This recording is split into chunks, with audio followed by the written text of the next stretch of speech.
Our home. How y'all doing, everybody? Heck.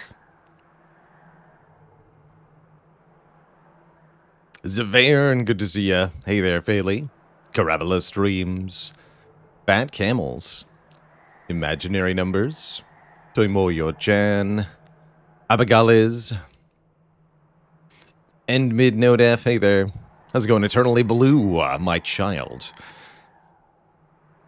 Ponula, thanks for the Prime sub. Welcome to the Cozy Sub Club.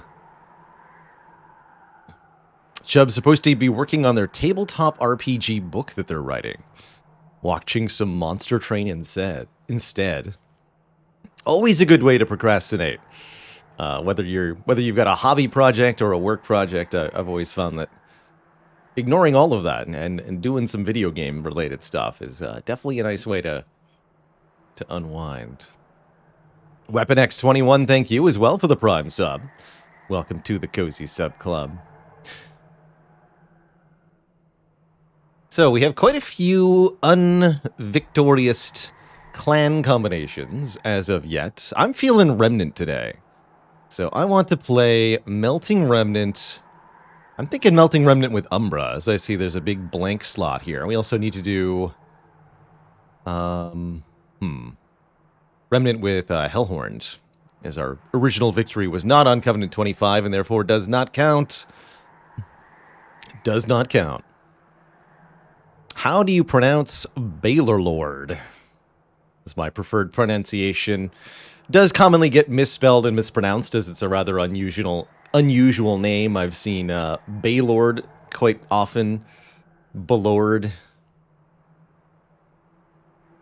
Balorlord, all of these things I've heard and seen. And I take no offense to any of it, because I can't get everybody else's name correct the first time, so it only seems fair that it happens to me as well. Terraresh, thanks for the gifted sub to Rylout, by the way. I have to pronounce hundreds, sometimes thousands of usernames in a week. My guess is I maybe get like 75% of them correct. And I'm pretty happy with that.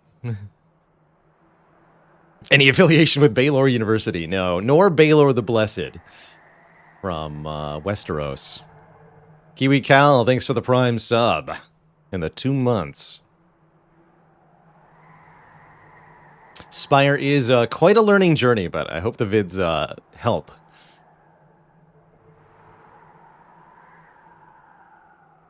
The name comes from the Baylor Demon of Dungeons & Dragons, specifically. Although note that, again, Dungeons & Dragons, with many of its creature names, this one especially, took those from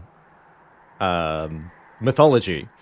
And so there's overlap of the name Bale and Baylor with one A in originally an Irish mythological figure.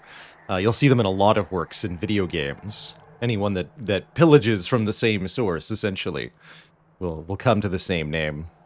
So ultimately, it's a misspelling of a D&D creature name that is actually also itself from earlier mythology.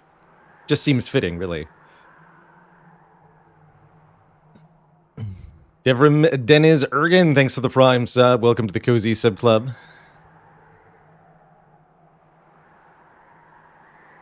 The totally not a Balrog. Exactly. Exactly. Definitely not a Balrog.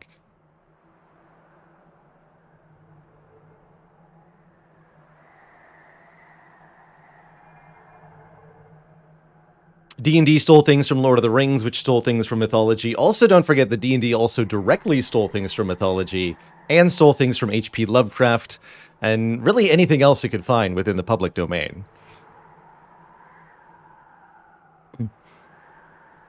How long have I been using the handle of Baylor Lord? Since... wait. Hold on. I do have an exact year for this.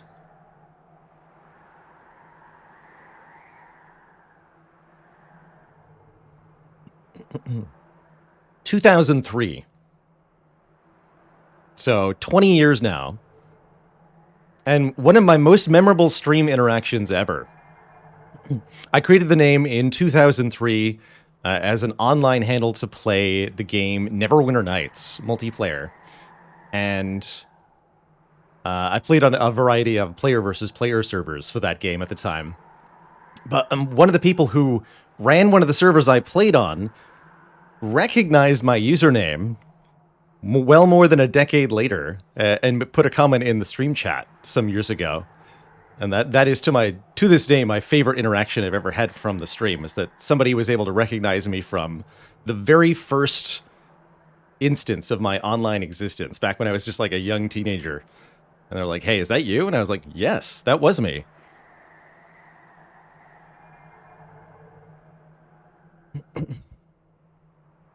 Competitive Neverwinter Nights stream when?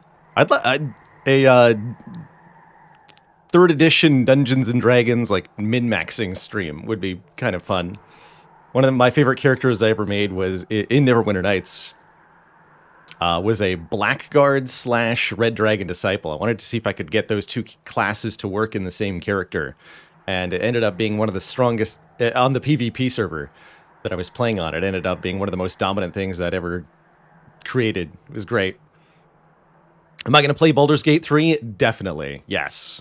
Yes. As a fan of the original Baldur's Gate games and a fan of Larian Studios' Divinity Original Sin games, I feel like I have nothing to lose by playing this fusion of the two. It's going to be great. It was 3rd edition, the only version of D&D I played. I played primarily D&D that exists within video games. I've done really remarkably little over the top. And so that means the majority of my D&D experience has been 2nd edition from the Infinity Engine games, and 3rd/3.5 edition from the Neverwinter Nights games, Temple of Elemental Evil, and a couple of others that got made. There weren't any video games created with the Dungeons & Dragons 4th edition rule set, so I have essentially no experience whatsoever with that version of D&D, because nobody made a game for me to play.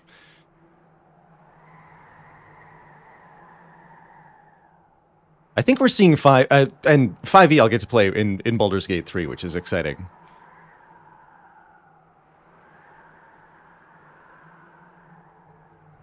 Yeah, I think the 4e mechanics would have translated very well in a literal sense to games, so it's a little baffling to me that we didn't see any.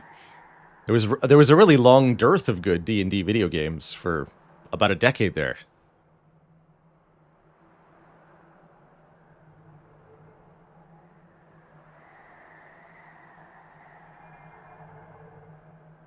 And yeah, and again, they seem to have distanced themselves from 4e ultimately, so I guess it wasn't that good of an addition.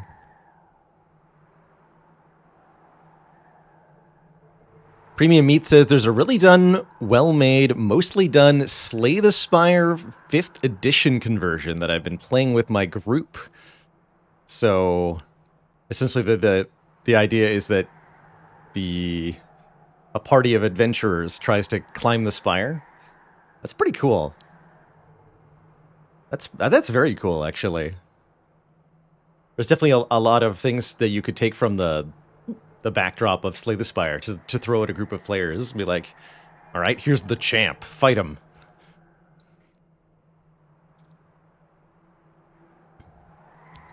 D&D Online is 3.5.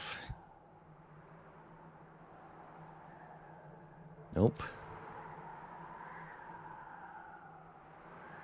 Yeah, and then Neverwinter Online did its own thing. It's not quite D&D.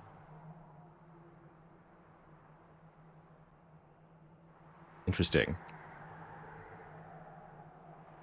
Solasta Crown of the Magister is a game I have had my eye on. Seems like it. There's a lot of user-created campaigns for that game, as well as a lot of now dev-added content. Kind of had a couple of years of early access, and I think it's now post-release and getting DLC stuff. But feels like it's pretty well received overall. Not held up as a masterpiece, but like good, solidly good.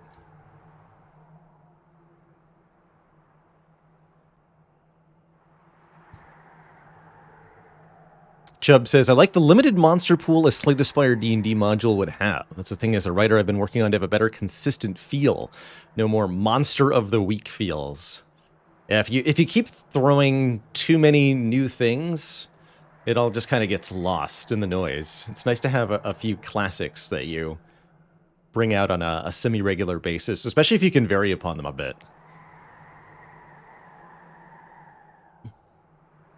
That Machine says, animations out of combat are a bit wonky in Solasta, but the combat is a lot of fun. And I think if you're going to make a good D&D video game, that's an exceedingly important part. Let's go in Yellow Jail. There will indeed be spires after we play some Monster Train today. What do the crowns mean? Crowns indicate a max difficulty rank against the Divinity final boss with that clan combination. So our goal in a Monster Train save file is to get a win across all of the different clan combinations here. 30 different clan combos, 2 crowns for each, indicating the 2 different champions you can play for that clan combo. So 60 total crowns you need to get. That's 60 successful Covenant 25 Divine Victories. That's a lot of work to max this thing out. Let's play some Umbra plus Melting Remnant. Oh, I see. That's what I was trying to do before. But I want to try Little Fade this time. Little Fade plus Shade Splitters. Never going to choose Plink if I can avoid it. I really don't trust Plink very much. Although it can be pretty good with an upgrade. Maybe I shouldn't completely sleep on it. But no, we're going to go Little Fade plus Shade Splitter here. Melting Remnant plus Umbra is definitely a clan combo I don't have a lot of experience with. But Remnant on their own is heckin' strong. So I trust that we can get a lot done here. Oh, we'll be doing those pretty soon, actually, Imaginary Numbies. The Expert Challenges are sort of pre-made custom runs by the devs that you have to complete as well to fill out the logbook. They are Covenant 25 runs with extra modifiers. Think like a daily run in Slay the Spire, except the modifiers are chosen, not random. Some of them are easier and a lot of fun than a normal run. Some of them are just really, really painful. And may require restarting several times. Oh man, Morsel Miner. Okay, I'm wondering, do we get spikes? We do. We do get offered Little Icarus here. Little Icarus, Little Fade. Little Fade starts with 1 spikes, and every time a kill is acquired by Little Fade here, that spikes value goes up permanently. I see that we have good access to Reform. We've got Sacred Wicks here, and 2 Making of a Morsels allow us to give +6/+6 to 1 unit. So what I'm thinking is, what if we took Spike's Little Fade and just fed him a bunch of morsels? That sounds grand.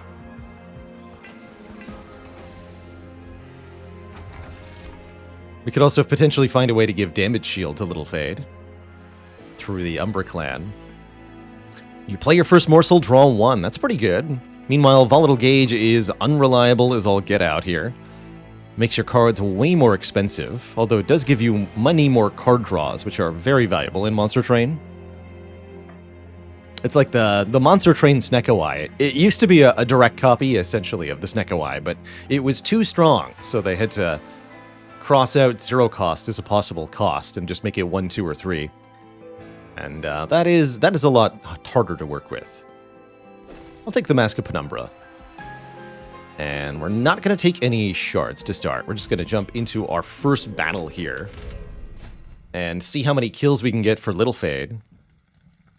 Having additional units on the field sounds perfect if we want to stack kills on our champion here.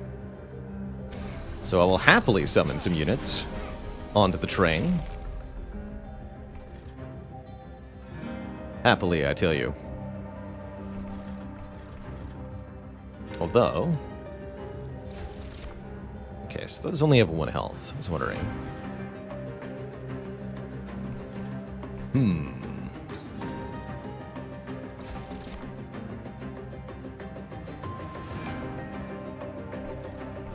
How do we want to do this?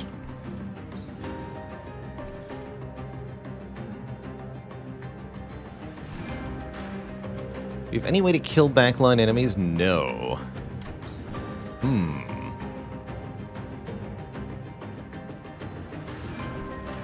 How do we want this to work?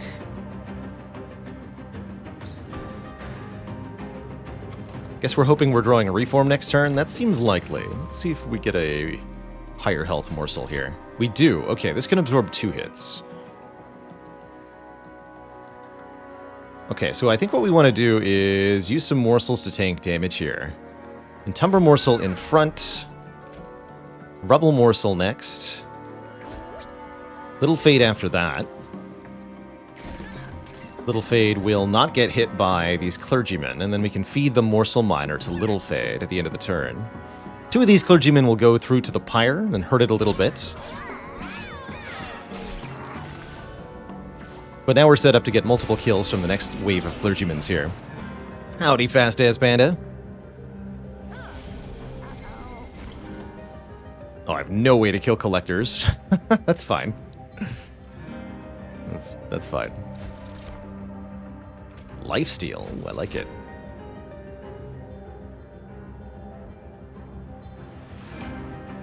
So, how do we want this to work?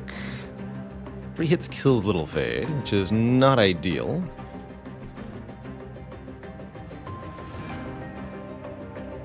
But it does mean Little Fade gets more kills, which is important. We still didn't draw any Reform, so we're almost guaranteed to see Reform next turn. That tells me we should just let Little Fade get these 3 kills, I think. Yeah, that sounds right. Oh, but we do have units in the Reform pool. Okay, let's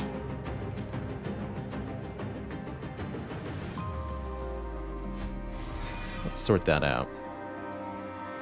11 health and Tumber Morsel. The power.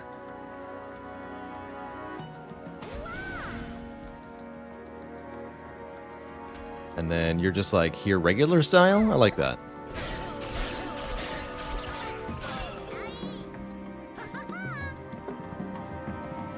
What fun. Okay, reform everything, please.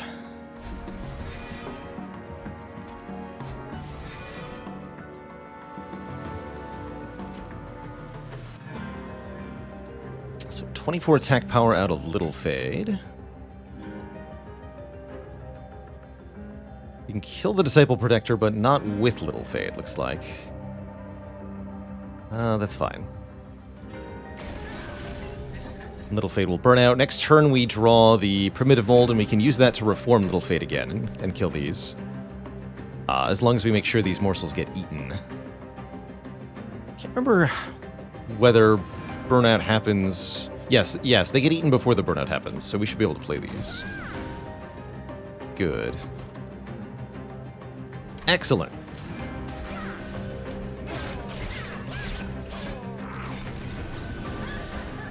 How's it going, Cat on the Oven? And Ravaroo, thanks for the 1.5 years. How do locomotives stay on the rails? They're well trained. Yes, they are. Yes, they are. Some more burnout, I suppose. Yeah, I need you to stick around until the boss arrives.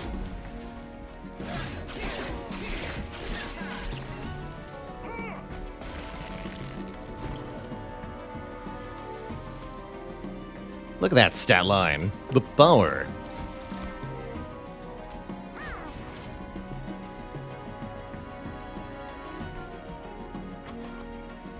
Is this actually going to be enough to beat the boss, though? I'm not 100% sure. Yes, good. Excellent. Careful or I'll nick ya. Bud.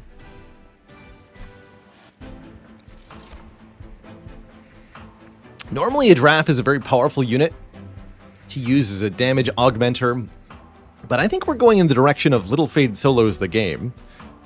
So maybe we want to just get more support cards for Little Fade here. Yeah, getting 21 thorns from the first fight is a very good start. And I think we should be able to continue to mass harvest thorns from things.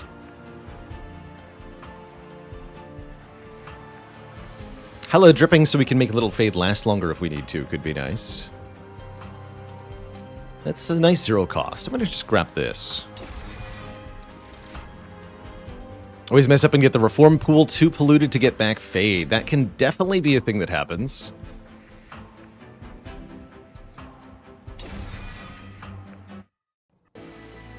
No, unfortunately, Cricket, you cannot infuse units into your champion. That is not allowed.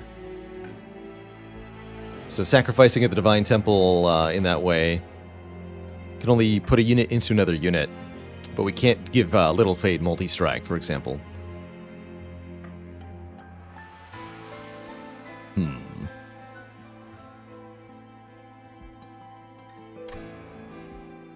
I'm wondering if we go to a Merchant of Magic or a Merchant of Steel. Merchant of Steel would be primarily to upgrade whatever other unit we get. Struggling to think of a Remnant unit that would help here.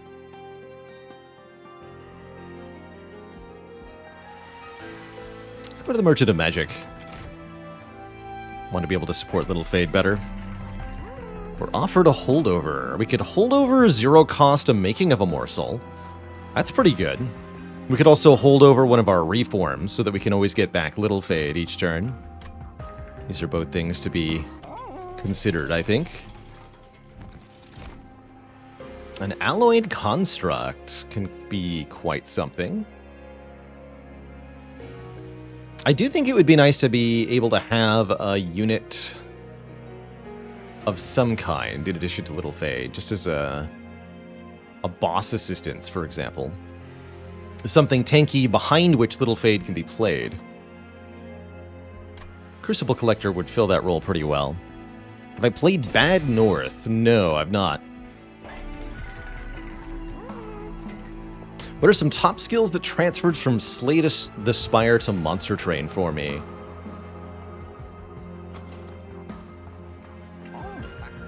Understanding the value of things like card removal, card exhausting. Things like how many turns it takes to draw through the whole deck. And of the evaluations based on that. These transferred really well from Slay the Spire to this game. So for example, in this game, something that's really important is how many turns it takes to draw through your whole deck one time. That can be very, very important.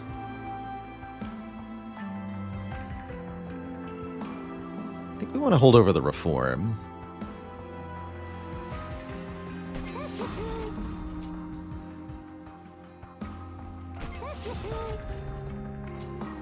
Nothing eligible for magic power, that's fine. And I think continuing to take no shards from now is a good idea. It'll make a Little Fade harvest more kills, by and large. Desire to purge all the bad stuff. That's right. Are card removals more valuable in Monster Train than Spire, or the other way around? They are very valuable in Monster Train. So it might be that they're actually more valuable in this game. It's one of the big things you want to spend your money on. And the fact that you're allowed to purchase multiple ones in a shop is really quite something.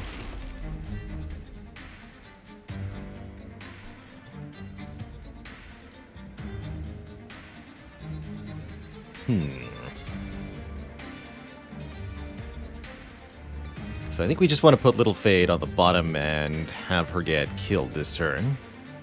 I'm going to put the Crucible Collector on the top floor.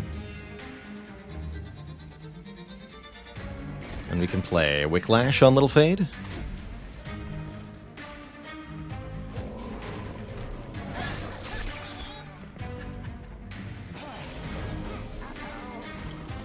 Hey, we get the Collector. Nice. And the Primitive Mold with Holdover. Excellent.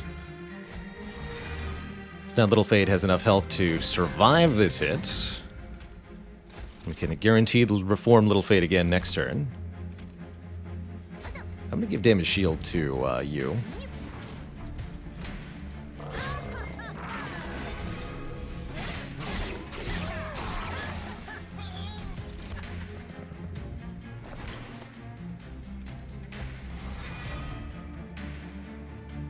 Spikes 25.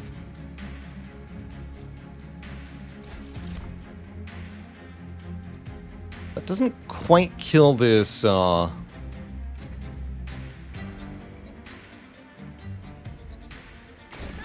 axe wielder, but I guess that's fine.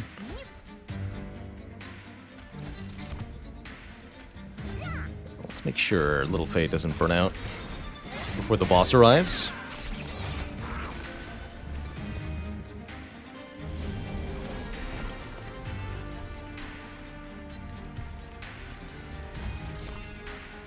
You need some more health. Even more health. Perfect. You need an assistant to kill this enemy, and that way we can Whiplash Little Fade. Perfect.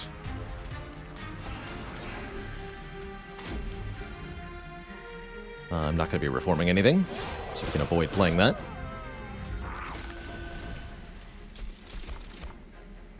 Oh, there's a go in Dwurry. Yeah, Dwurry IASP? Sure. Big fan on YouTube, and this is the first stream you've ever caught. What would I estimate to be my Monster Train win rate? On Covenant 25, I'd say we're between 50% and 75%. Which, for the record, I wouldn't say is all that good. I wouldn't say I'm an expert at Monster Train or anything like that. Other players have shown that on the max difficulty, at least with Last Divinity, you can very consistently win streak this game. And the win streak record is something like 100 plus wins in a row on max difficulty. Excellent, they're all dead. The burnout property you can think of as a life timer for the unit. That unit gets to live for 7 more turns. When burnout goes to 0, the unit dies. Note that for the Melting Remnant clan, they're all about short-lived units and bringing your units back from the dead. Having your units die is not necessarily a bad thing. Having them die means they can be reformed with a longer burnout timer and higher stats, which is very good.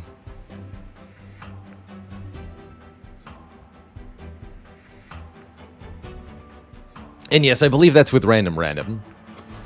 It's my understanding anyway. I actually don't think we need to mold it. I think we want to keep this deck very small here and just feed as many kills to Little Fade as possible. So we're going to be skipping to gain money. Already got 2 making of a morsel. I don't feel like I need a 3rd one. Although, well, maybe I do want a 3rd one. You know what? I do want a 3rd one. I changed my mind. Overgorger. Oh my goodness. We can...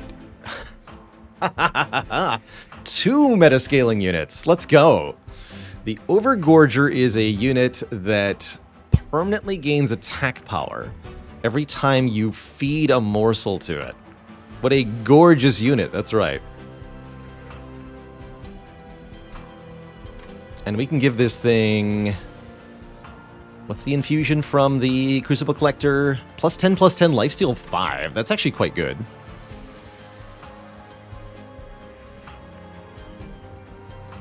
I think one of the coolest things about the Overgorger is that you can use it to give permanent scaling to any other unit, which is super neat.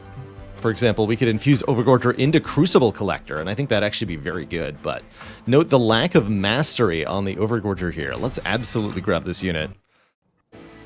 Monster Train is a game that directly tracks the mastery mechanic. Our Slay the Spire Mastery Challenge is inspired by this game. Cards you have not won with have a gray mundane border, and once you've won a run with that card in your deck at least one time, you get a special border that you can even customize the appearance of. Yeah, here's hoping for double Gorge, right? Oh, we could even infuse Overgorger into Overgorger, although I don't really see a reason to do that. We definitely want to go Merchant of Steel here. Definitely want to go Merchant of Steel. And see what our options are. I won't mind the 20 health heal as well. But yes, Fossilized Fangs would be the best. Endless, huh? I think Damage Shield is a good upgrade on the Overgorger. Make sure it doesn't get killed early. Doesn't have that much health, but it's going to have huge damage eventually.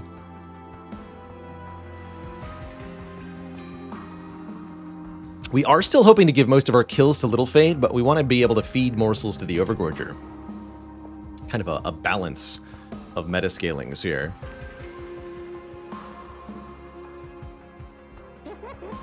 I don't think I want the Overgorger to be endless. Unfortunately, we can't afford a reroll here. Maybe I should have taken that money.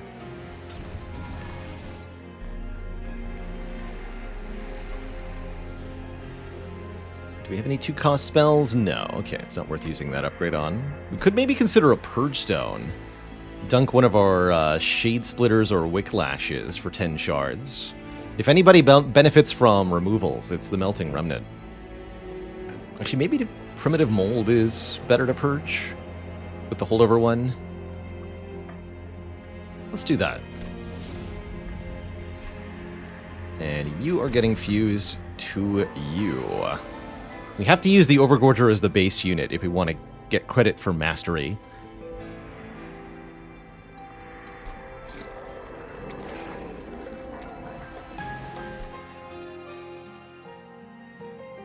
The debugger is at work. Excellent. And 8888Q, thank you so much for the Prime sub. Welcome to the Cozy Sub Club.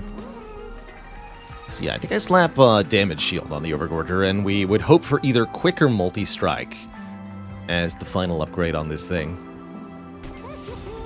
But I can't afford that if I reroll, so we're just going to buy nothing else here. I could maybe afford one card remove. Feels like we might as well, right? Going to the Merchant of Magic next. Yeah, let's lose a Train Steward. No one likes Train Stewards. They just get in the way.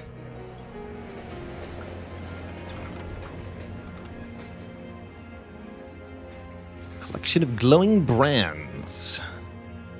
Get a rare Hellhorned, Awoken, or Stygian Guard draft pick.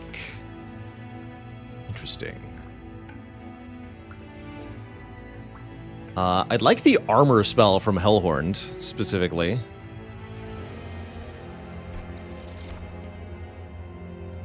Apply Fragile and Multi-Strike to a friendly unit.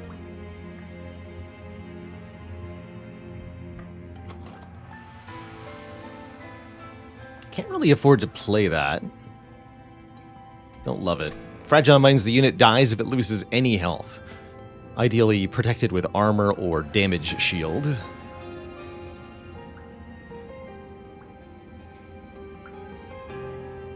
I don't think I take any of these. We just get 10 gold from that. Bit of a bummer of an event, but that's okay. We don't necessarily need it to do anything for us.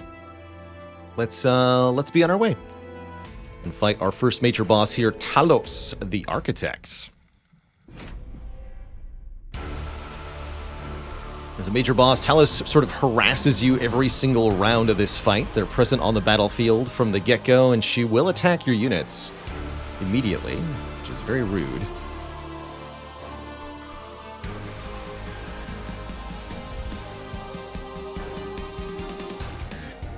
This version of Talos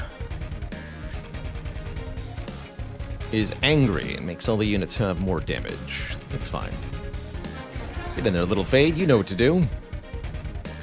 Overgorger has damage shield, so this is also fine.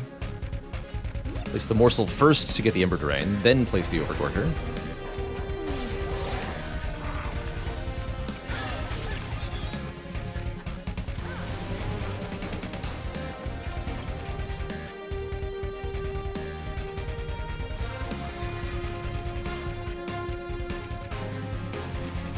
Still gets killed in one hit. Suppose I'm fine with that.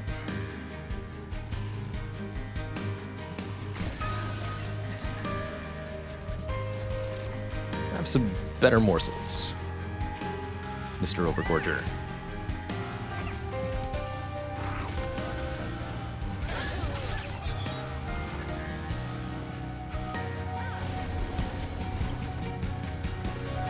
There's our Purging Primitive Mold, that's fine. 11 health now. Means Fade exactly dies to the second Clergyman hitting. Still not quite what we want. That's not quite what we want.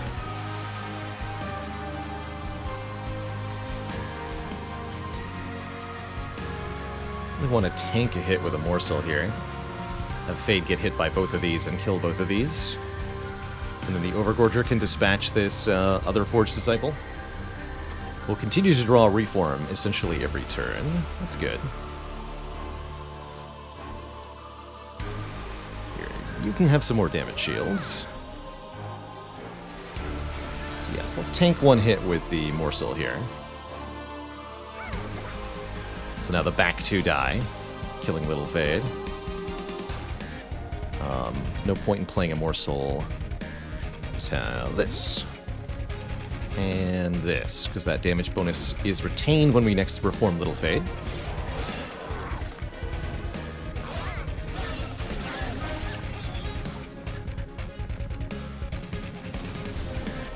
Oh, I think we can feed that whole row to Little Fade. That's my hope anyway. Definitely. Can definitely do it. I see that you're not quite getting a kill here, Overgorger. What gives? We didn't draw any morsels, and you're 1 damage short. Well. How embarrassing. That's right, we do have to reform that morsel as well. Although that means we can use this morsel to kill the Force Disciple. Perfect. I don't think we try to get this to be fed to Little Fade, do we? 643.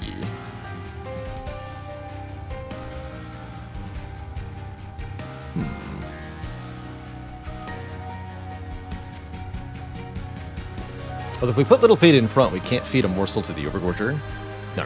Let's just put Little Fade here. Although that means this one also goes to the top. Choices.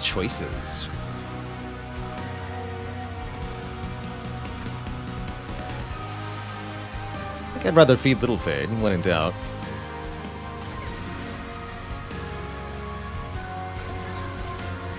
Let's do this.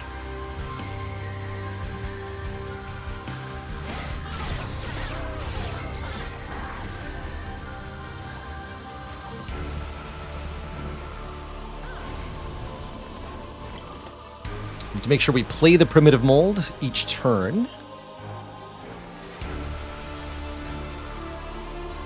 Even if we're not planning on actually reforming anything.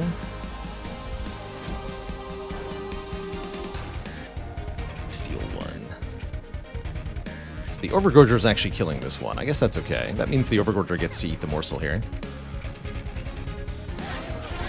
Oh wait, no. The morsel gets killed. Excuse me. Wait, that's bad. My reform pool. It's okay. You can just reform it. All well, all well. There's Little Fade. Get in there. Wait. Morsel Miner.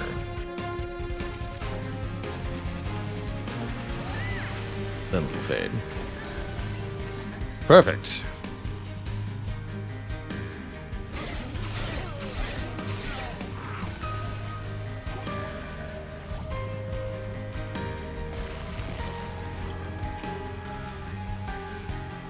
Well, I probably didn't want Little Fade in the front here. We have to make sure we're actually winning against Talos, don't we? That's not good. Need 9 health to be able to survive a hit from Talos.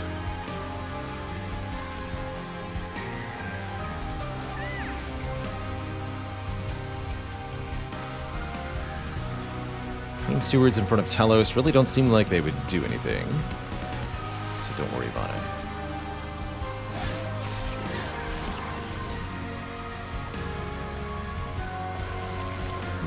Talos just kills me here, huh? Not necessarily true.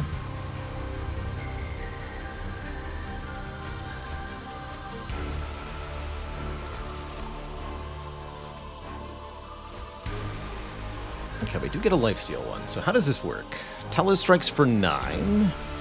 Then Little Fade strikes back 1 time, hitting the front guy.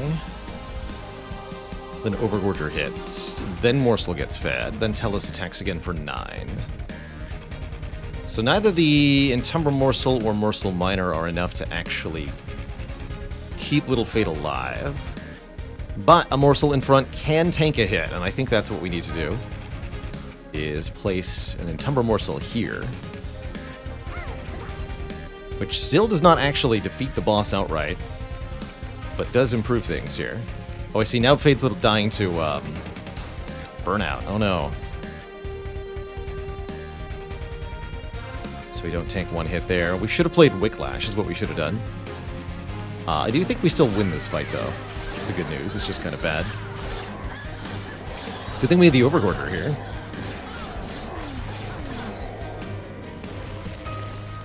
Yeah, 4 hits on the fire. We do survive that. Ow. Definitely should have had Little Fade behind the Overgorger. But I got carried away with feeding kills to Little Fade. Apply Trample. We could put Trample on Little Fade over the Overgorger? Hell yes. Trample. Get in there, Trample. Trample means overkill damage applies to the next enemy in line, and the implications here are ridiculous for Little Fade especially. Card draw, please. Yeah, card draw. Card draw and health. And then we're definitely going to a Merchant of Magic so that we can reduce the cost of some of our spells here, as well as purge the remaining Train Stewards. We want to further improve the scaling on Little Icarus here. Now it's +3/+3. Adding Endless to Little Fade's Icarus version can also be pretty cool. Quick Endless and get stronger each time. Actually, this would be amazing for Trample. Does Trample apply to spikes? No. I think we'll be able to get more kills and handle the boss a lot more easily with this version of Little Fade. That would mean we don't need the reforms for the most part. And yes, Quick plus Trample is going to be so busted for harvesting mass kills. Yes, you do lose the Trample when you perish. That's true. But Quick Trample just seems so good. It does slow our scaling down. But if you get more kills, you get more scaling. Do you understand? Let's take this version.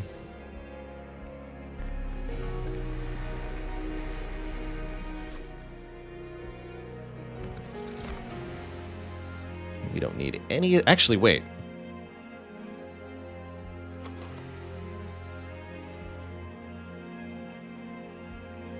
Automatic morsel feeding for the Overgorger seems kind of nice.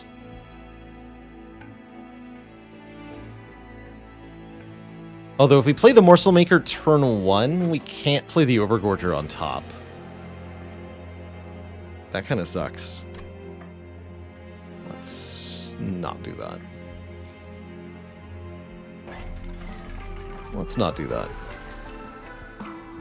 We could just make it not consume so we can reapply Trample whenever we need to. It's cute.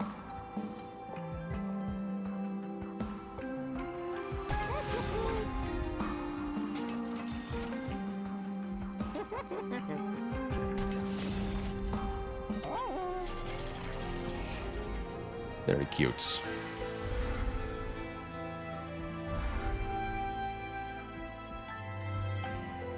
Moving on. More units? You'd love to see it.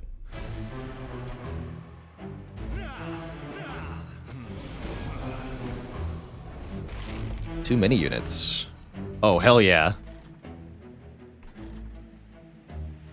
Forget the Overgorger. Let's do the thing. Freaking get him, Little Fade.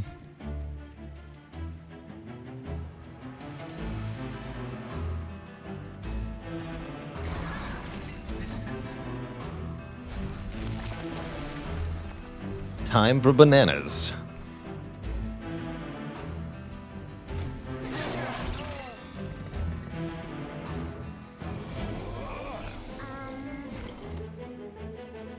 Although, how does one deal with an enemy that has 180 hit points?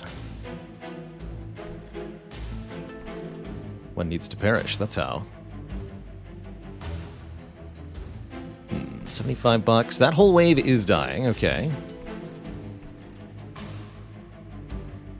How greedy am I going to get here?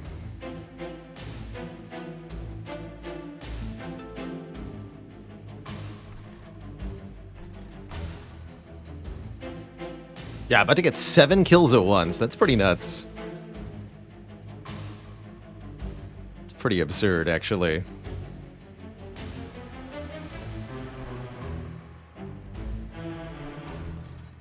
This enemy is going to get through to the pyre, though, if I don't change something very quickly.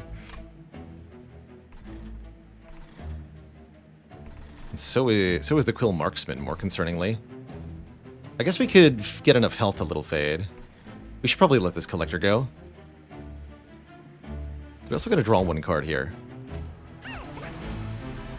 Okay, that helps a lot, actually. Perfect. We just need Little Fade to survive the 9 hit. This thing can actually just directly kill the Collector. Even better.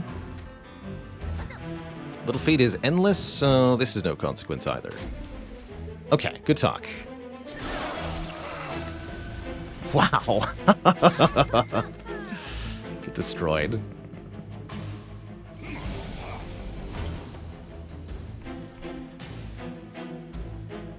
Kaboom.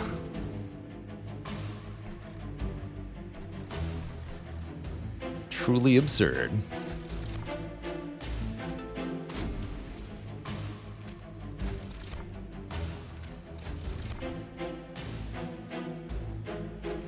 So we want these to be fed to Little Fade. Clip Conduit is going to kill. Let's play that for the moment.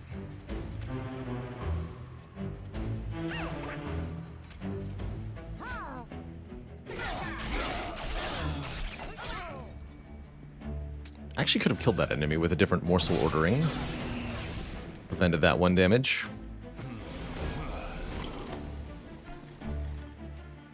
$130 attack power.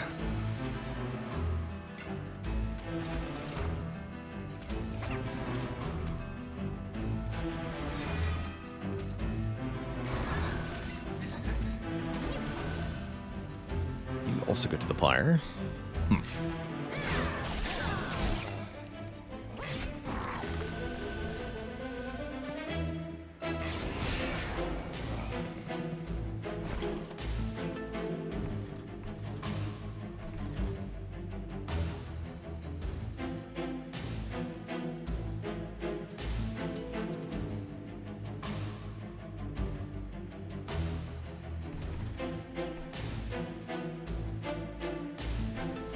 We can just reform this thing, right?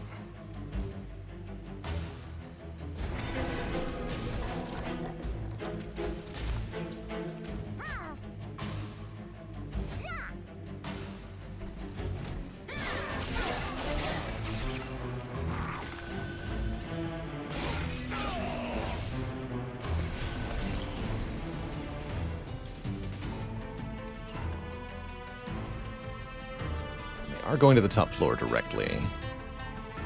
Wait, did I not play my holdover reform? That was a mistake.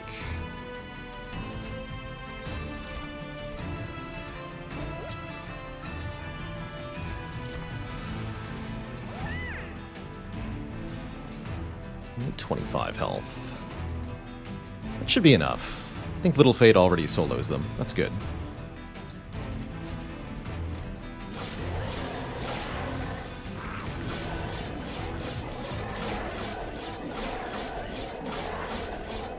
Lifesteal, though.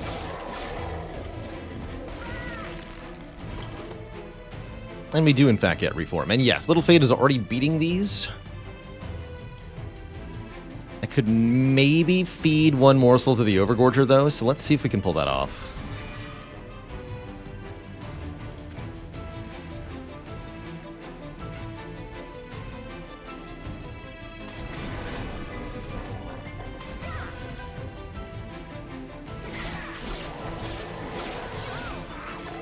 Yeah. Extra good. Although that did mean we didn't kill the back enemy with Little Fade. So, potato, potato. Kill a random non-boss enemy unit and a random friendly unit. That could be quite helpful, actually.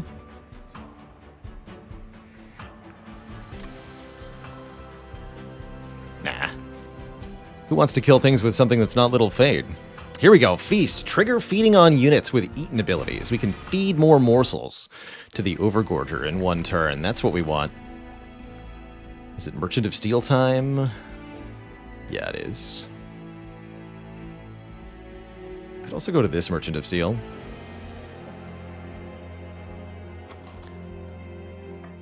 We'd love another upgrade on the Overgorger.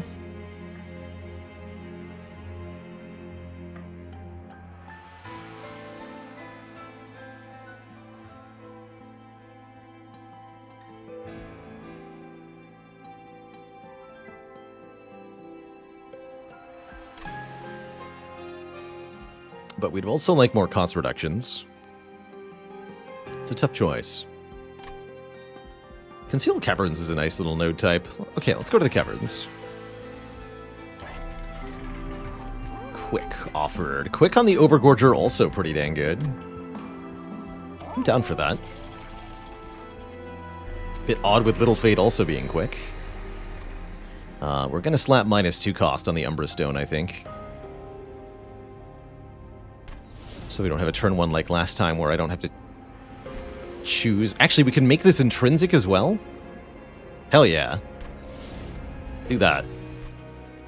Do I think I'm better at Monster Train or Slay the Spire? Well, I've got 10 times as many hours in Slay the Spire compared to Monster Train.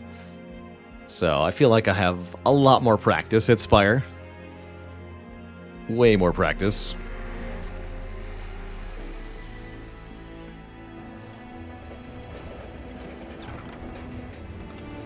For the greater good, summon a friendly rebel unit to the front of this floor. Or upgrade a unit instead. We didn't actually put quick on the Overgorger yet.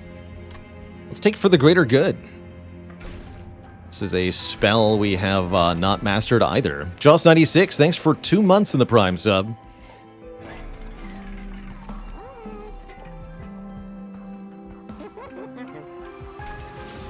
Heck yeah. And we're gonna go Unstable Vortex Hellvent next? Question mark? What am I duplicating? Feast? Umbra Stone? Beast seems quite reasonable, actually. Alright, let's purge the last steward then.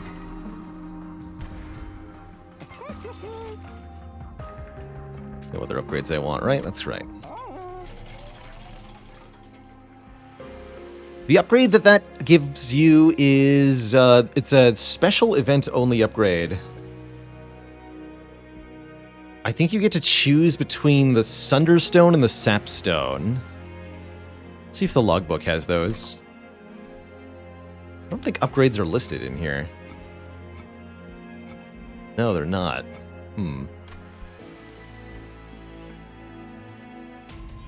Anyway, one of them allows your unit to apply melee weakness when attacking. Armor 15 is going to make it a lot harder to trample through hordes of enemies. Just going to put that out there. I'll do it anyway, though.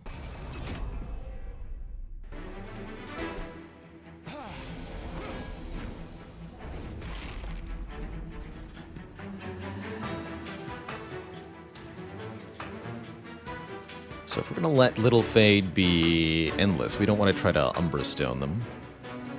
But that would mean not killing both of these.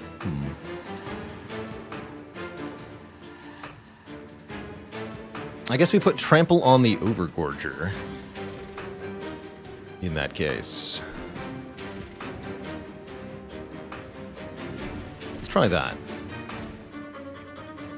We're not going to get as much health scaling on Little Fade, though.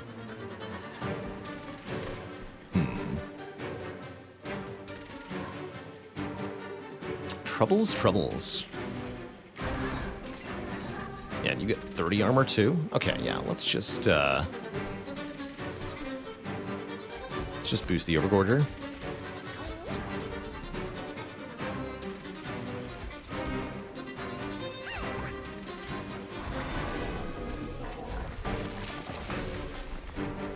Get rid of this.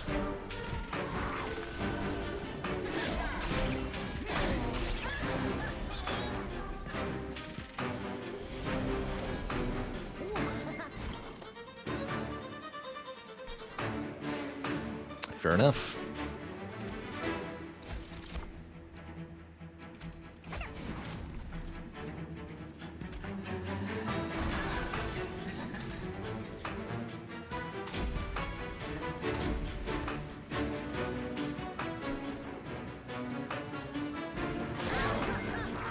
Tasty.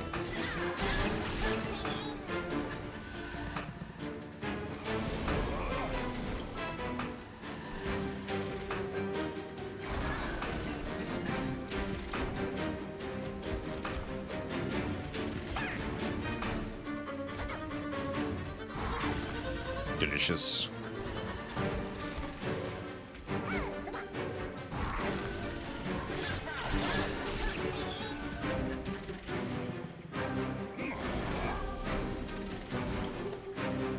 Simply delicious. So 4 health on Little Fade here. Definitely need help killing.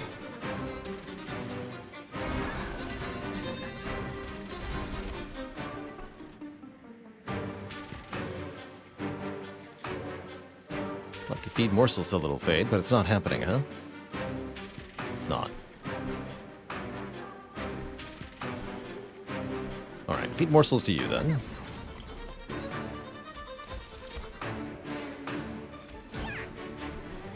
Let Little Fade's Endless do the work here.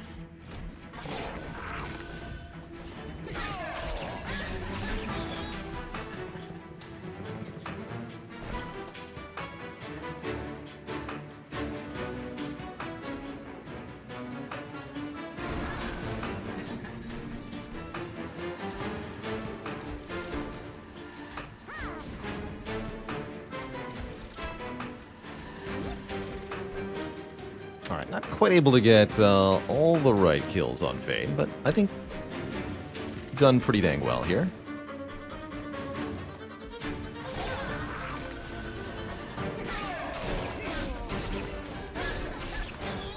Those spikes, though.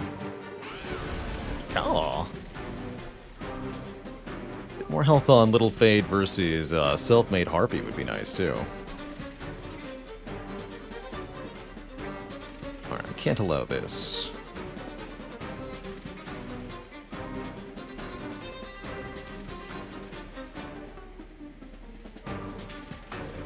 Does this work the way I want it to? You perish here? Get them both? No, you don't perish here. Because this is also quick, that's right. Oh, shoot. Right. Ah, heck. I was hoping that Quill Marksman would kill Fade, but I forgot this thing was quick. Now we're in the front here for the Self-Made Harpy. That's not good. Although, I think I can make it good, because we can summon a unit with For the Greater Good, actually. This should be fine. Okay, don't worry about it then. All this is it should be here. Just trust in that. Although you will eat the morsel I'm about to put down, huh? I guess that has to be fine.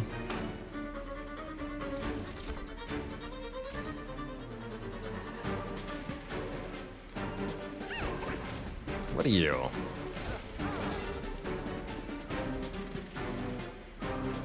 Spikes 30?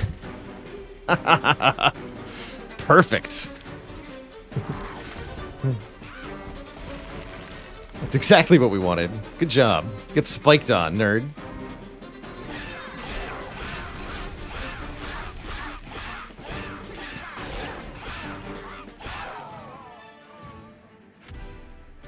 Got him. Didn't get Little Fade the boss kill there, but that's fine. That's completely fine. Sacrifice a unit. This actually could be pretty important. Descend could be helpful too. I like having the ability to sacrifice one of my own units in case something's mispositioned. I think that could be very important here. And I think these primitive molds are now mostly useless because Little Fade is endless. So we're going to start deleting them now.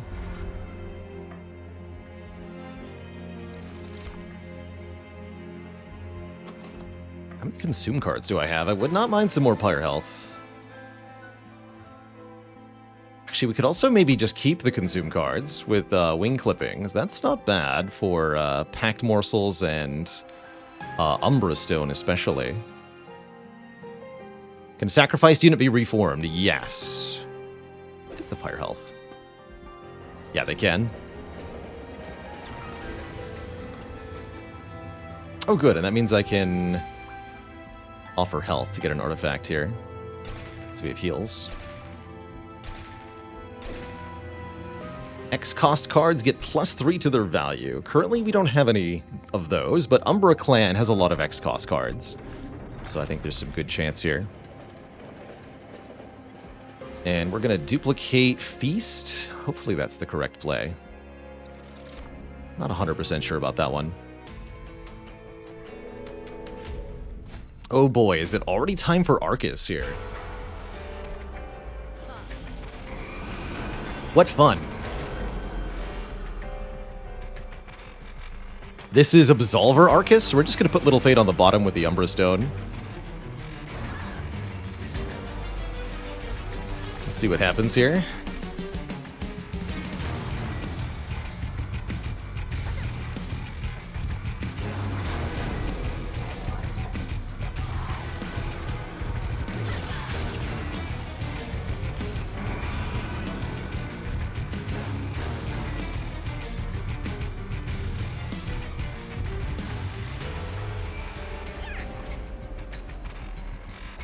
Days do one here.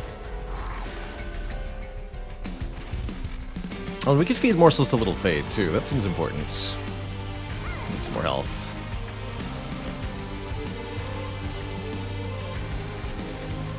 Not as important as you having stuff, but still important.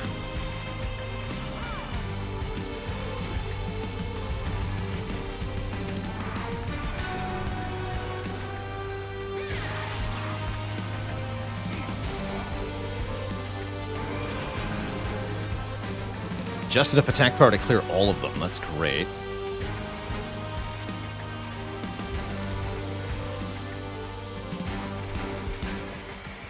We can also just sacrifice our own morsels to get even more morsels. Fun facts.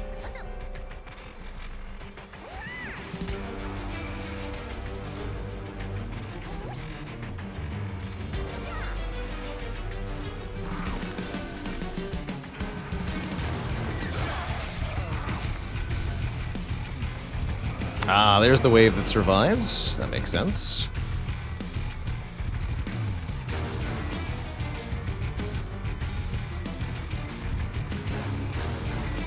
Although with minus 174,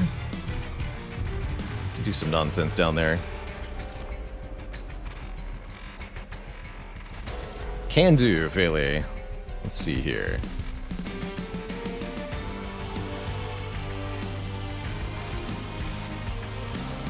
Yeah, hit me with it.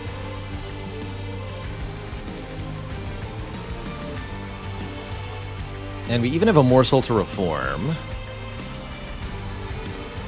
Perfect.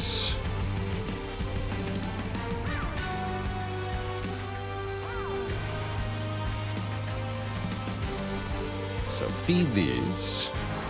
The Little Fade gets the kills immediately.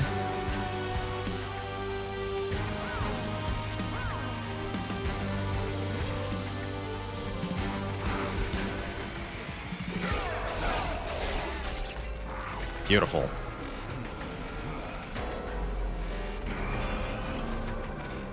Simply beautiful.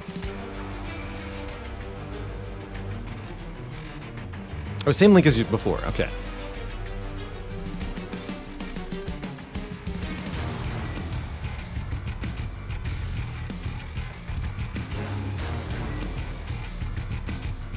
Let me just finish this fight and I'll do that.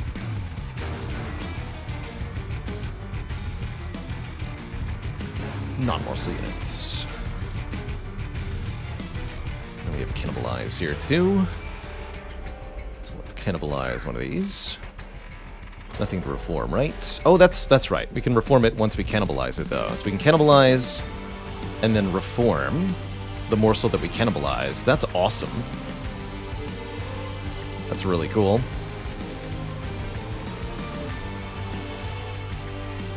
Here, you just stack lifesteal.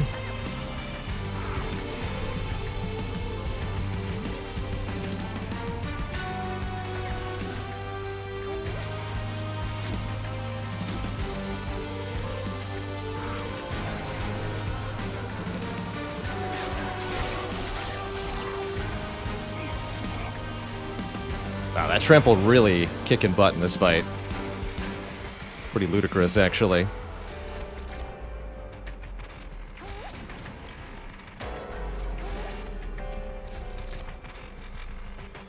Simply absurd.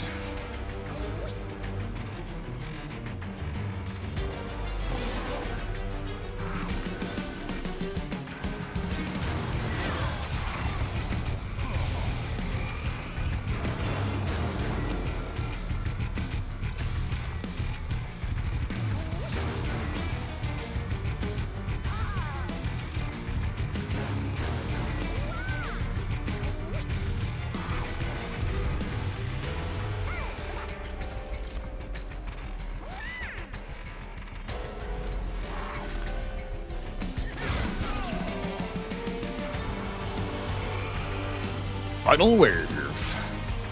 Fade versus Arcus. Fade cannot survive a hit from Arcus. Period. Although maybe, actually. We give lifesteal and enough hit points. We should be able to.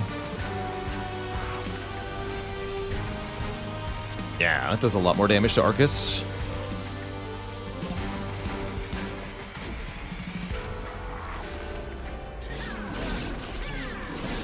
We get 2 thorns, 2 hits. And then Endless Little Fade tries again.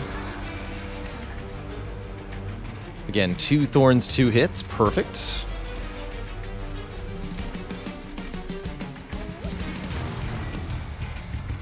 Matter if I cannibalize. Actually, it does matter because I want to be able to reform the morsels potentially.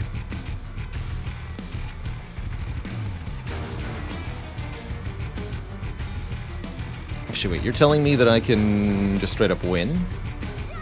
You are telling me that. Cool.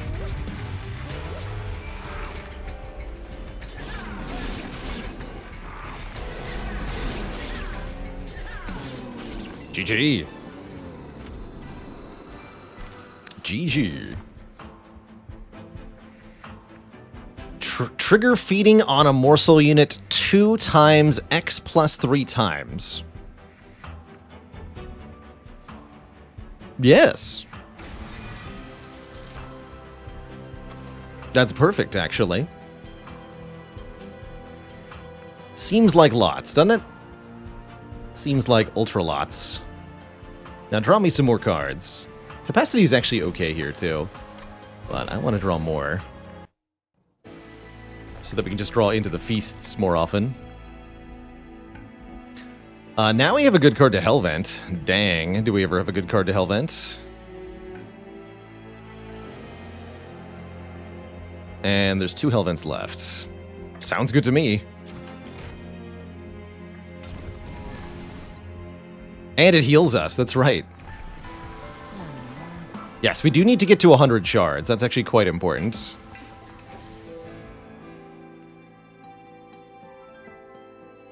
Can do fairly. We'll do that. Let's see here.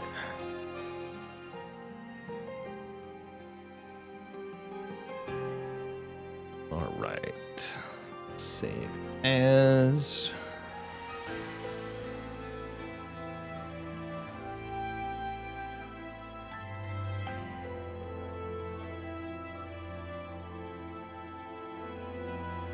All right, new script's up and running. Thank you.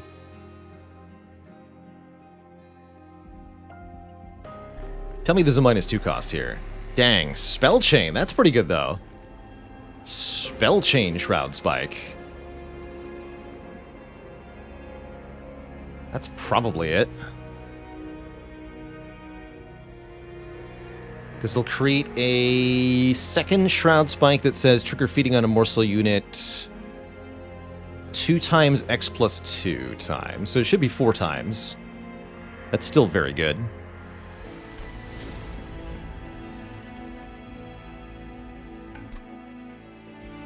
And that should be 10 shards to dupe, right?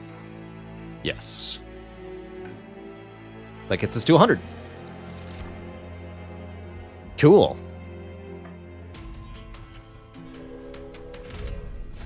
Spell shield? I don't care about that. We don't have any damaging spells.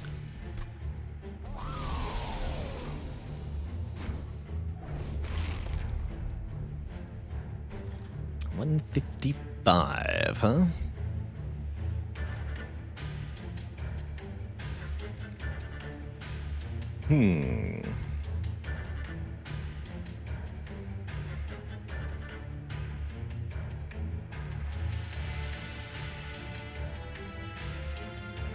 Alright, I think we put the Umbra Stone on Overgorger this time around. We're just going to have Little Faye do the endless thing. Come on, Rubble Morsel. Got it. Easy. Excellent. Reason that's good is I can get way more morsels now.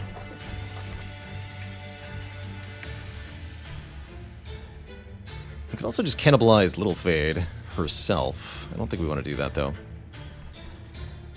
So eat that thing. Then play the Morsel Miner and cannibalize it. Excellent.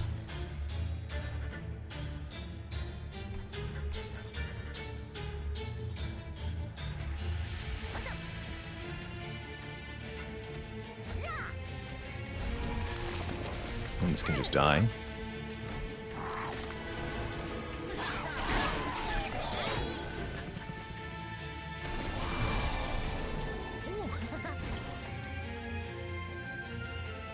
Alright, now we're talking.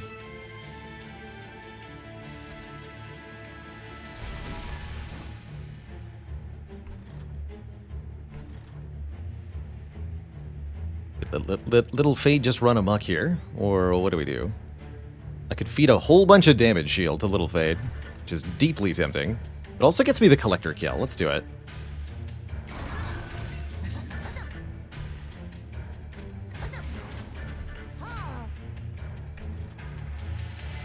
$12 times, so gain 12 damage shield. I know that would have been nice to do on the Overgorger, but here we are. Oh yeah, we can also feed the Overgorger 4 times. That's right. Have some more lifesteal, Overgorger. Brilliant.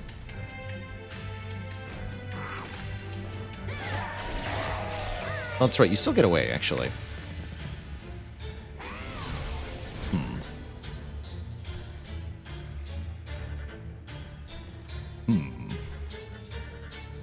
I see. Spike Scober.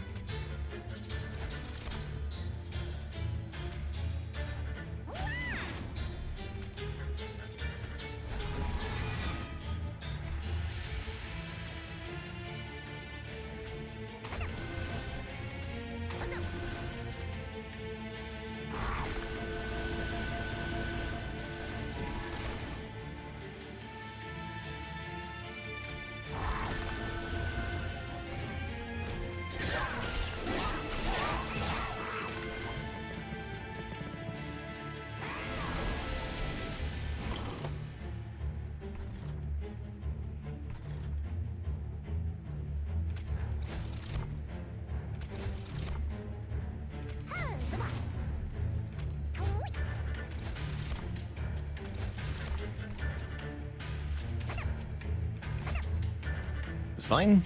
Still have 8 damage shield. Gonna be pretty hard to lose Little Fade at this point. Have some damage.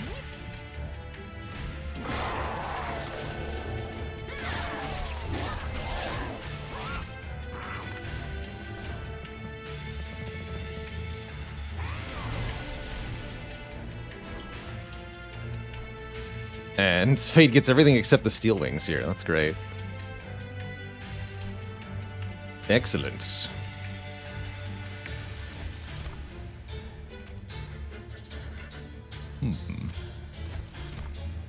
Double Rubble Morsel. I see.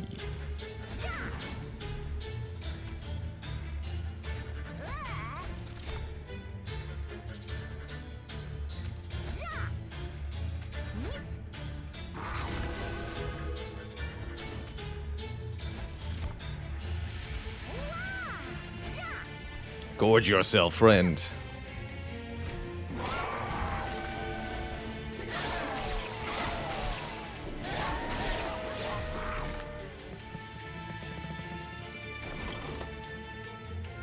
No more damage shield for Little Fade. Unless... Nope.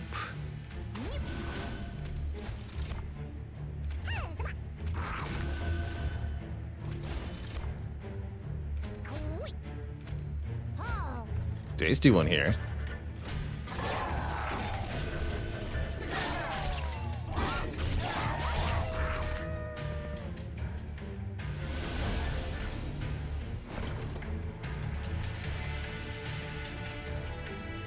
Both of those are gonna die.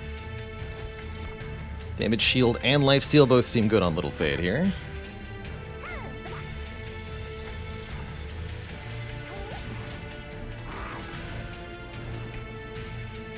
Play this for the 5 fire health.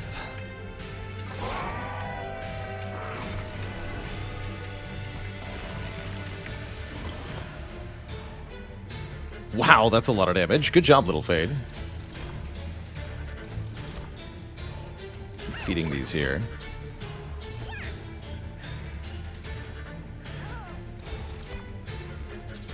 Keep feeding the Overgorger too. Big boy needs stats as well.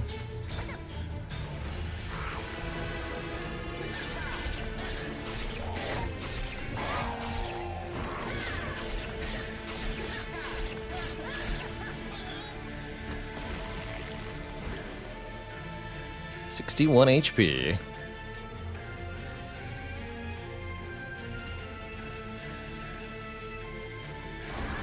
Give the kill to Little Fade rather than giving the Overgorger another morsel. Get spiked on. GG. Alright, we get to go into Seraph with very strong units indeed. Little Fade now at 200 attack power. Overgorger at 172. And they're both quick. That's pretty sweet. Pretty sweet. Charnan, by the way, thanks for the metric year. 2 months until a full year. Don't know if I thanked you earlier. Oh yeah, we had Feast there, didn't we? I should have done that. Let's take another Umbra Stone.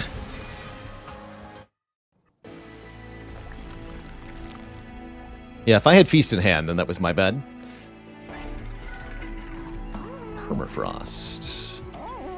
Tell me there's a -2 cost in here. Dang it. Just intrinsic, huh?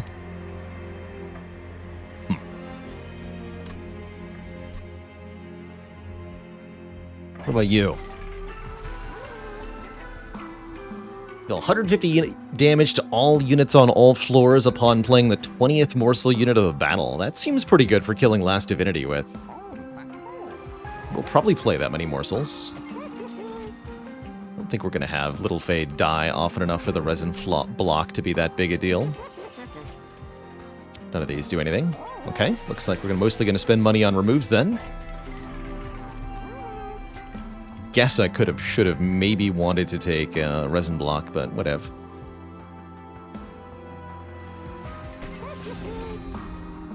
What about Permafrost? Frost Feast is okay.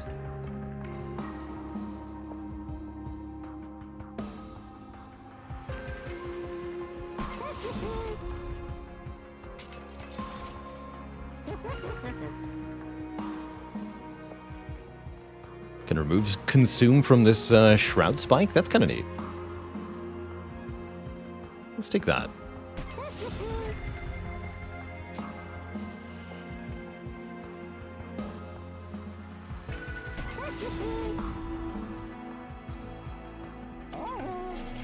Is For the Greater Good ever a good card? Absolutely. The units summoned by this can be very strong.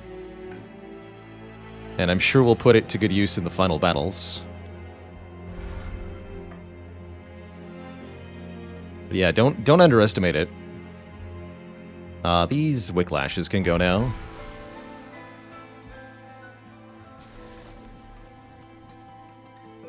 We're duping this one.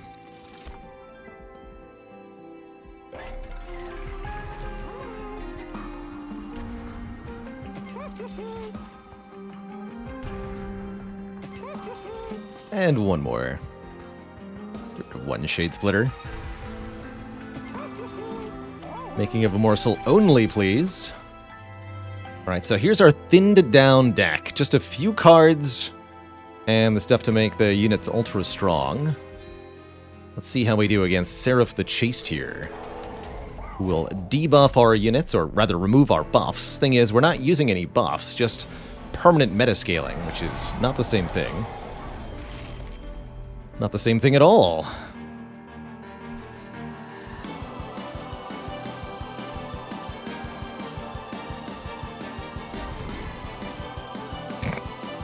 Okay. That's funny, actually. Alright, Overgorger, you're on duty here.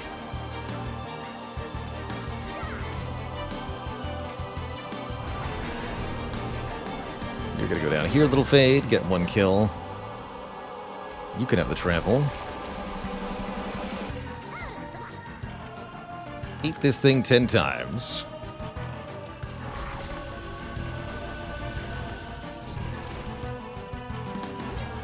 And then 6 more times. The bulk.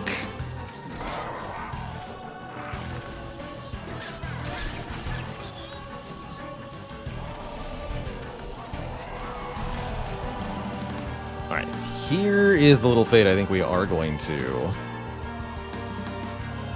boost here. But who are we sacrificing? We could sacrifice Little Fade. Cute.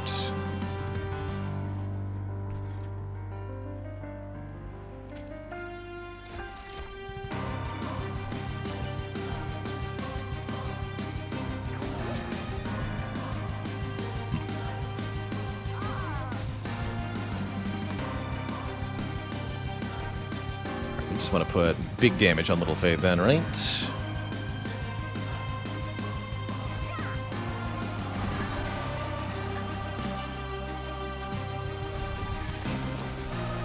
is 8 times eating. It's still pretty good.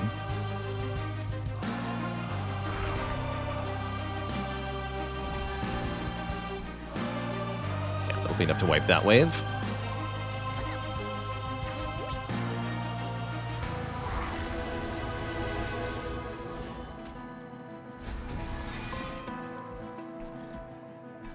Have some lifesteal.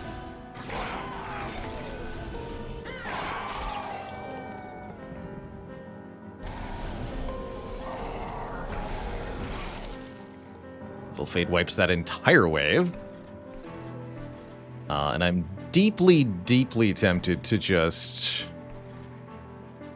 feed more morsels to a Little Fade here rather than to the Overgorger. So that Little Fade can get more spike skills. Rather than dying to this. This is not that bad.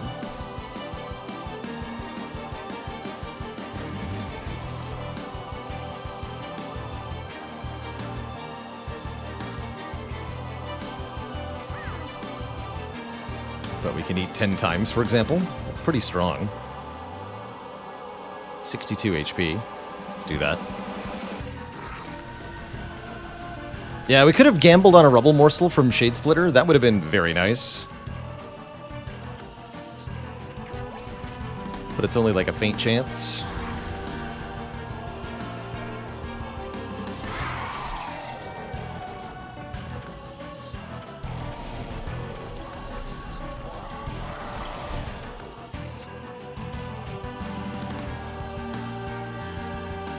Now we can afford to look.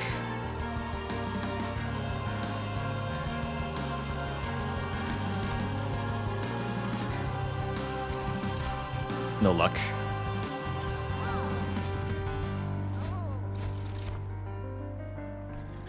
No luck, I'm afraid.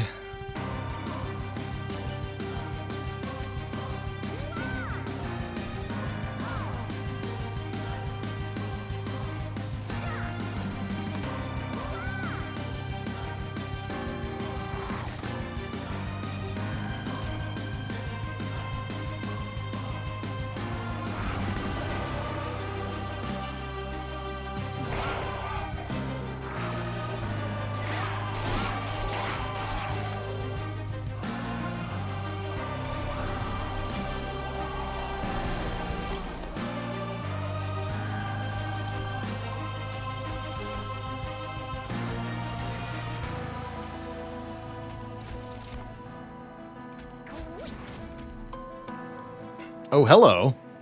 There we go. Here's Shroud Spike on a Rebel Morsel. Perfect. Eat him. That increases our Ember that many times. So now we have 8 Ember. This eats something 18 times. Here we go.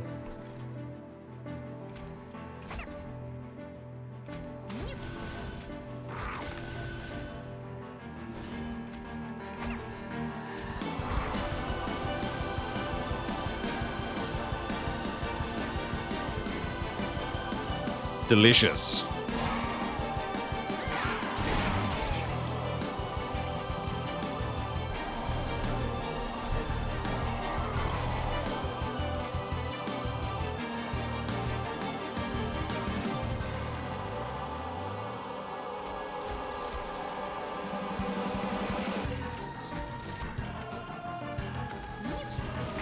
Morsel Blitz. Get freaking destroyed, nerds. That's right.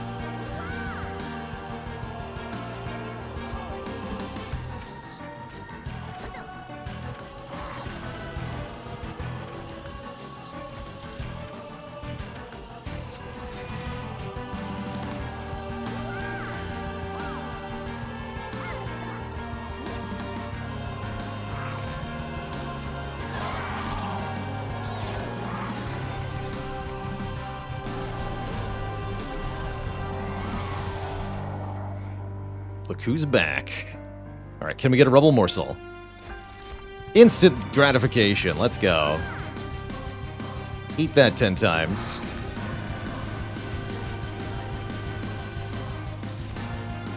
Now eat this one 22 times.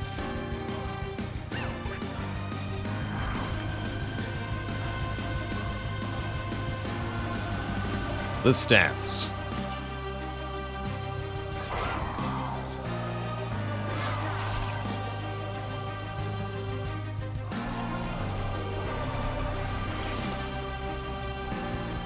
Now that's overgorging. Dang.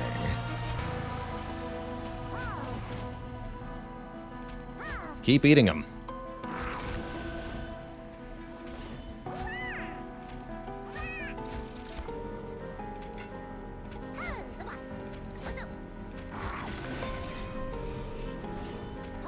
Ew, summon something funny.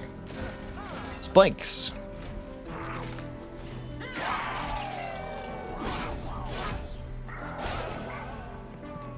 Good work.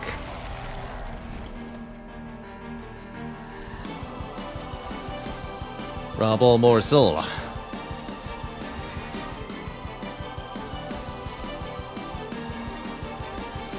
Yes. Sort of. It's not that good this time, but it's still good.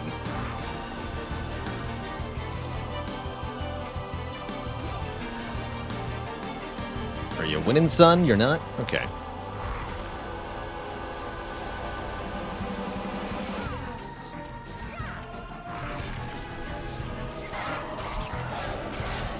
Eat spikes. Seraph.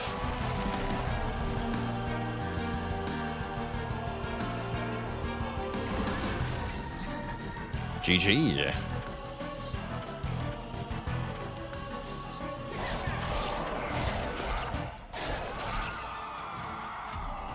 GG. And now we're on to the last divinity. Our ultra final boss of the run. This boss exists on all 3 floors simultaneously, which is going to make them very easy to kill.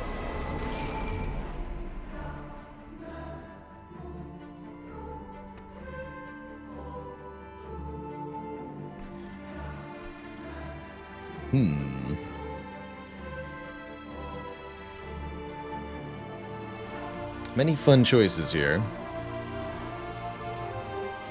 I guess we do want to eat 2 morsels. So we should play this Shade Splitter first and see what we're working with. Looks like. Tell me this is a Rebel Morsel. Yeah, alright. Excellent work.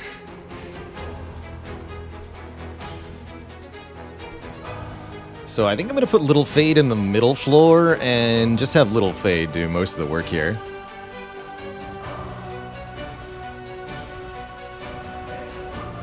Overgorger will contribute on the top floor. Yeah. Here's how we do this. Rebel Morsel goes here. Little Fade goes here. Shroud Spike. Eat this thing 12 times. To give +12/+12 to Little Fade. Create a new copy of the card in our hand. This is now 30 times. Oh, man. Here, you go up top. You got Lifesteal 5, Damage Shield 3. You'll be fine up there. Just do 400 damage per turn. And then eat this 26 times. Become 169 health, Little Fade.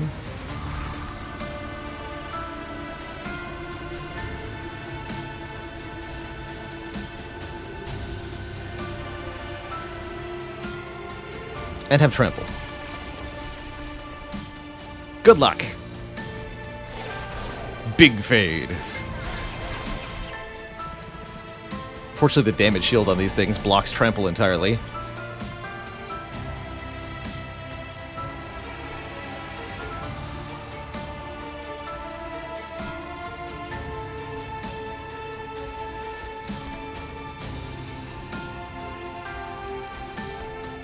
Got it.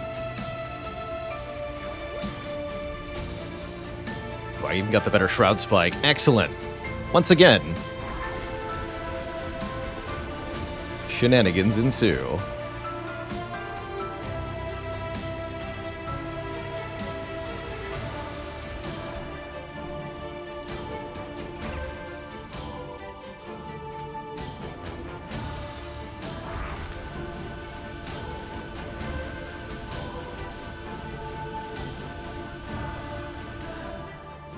Bigger Fade.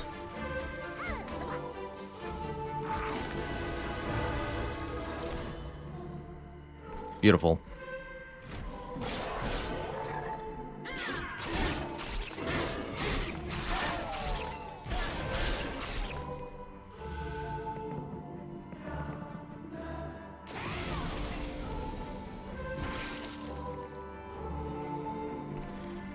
Technically, the Overgorger without, since I didn't provide Trample, one of these will get to the Pyre. It's a little bit of a bummer. Meanwhile, this floor. Oh, man. Devastating. Just devastating.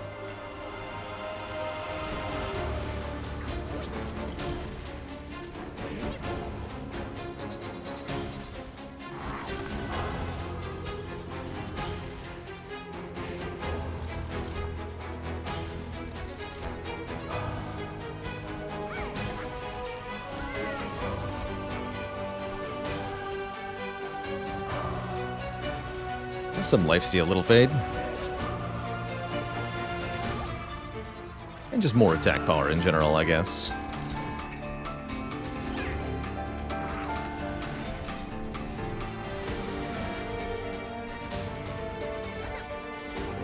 Alright, Sweep kills those, that's right.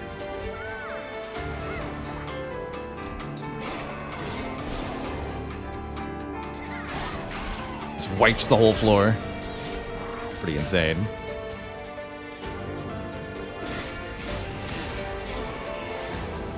Normally this wave is quite a challenge with all the spikes and the armor granting. Fade just kills it in one hit. Easy.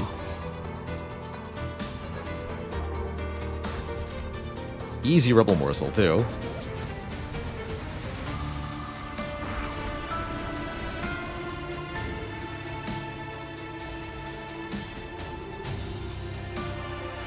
Lots of energy here. Here, you can have Trample, just in case anything gets through. And let's summon a friendly Rebel unit. What do we got?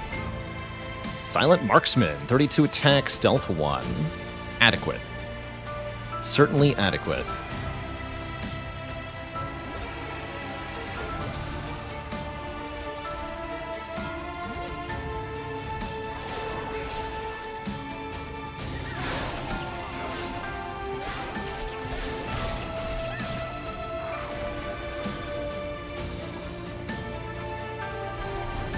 Just glorious.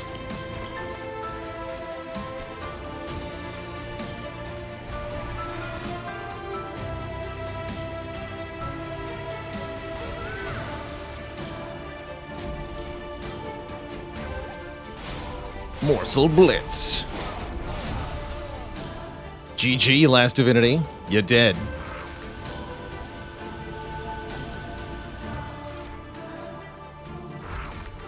Felled by Big Fade. Boom! Took out the mini boss and the regular boss in one hit. GG. GG. Yeah, that's a little Fade for you. Kind of happens almost every time. So good. Just have to limp through the early game. That's all it takes.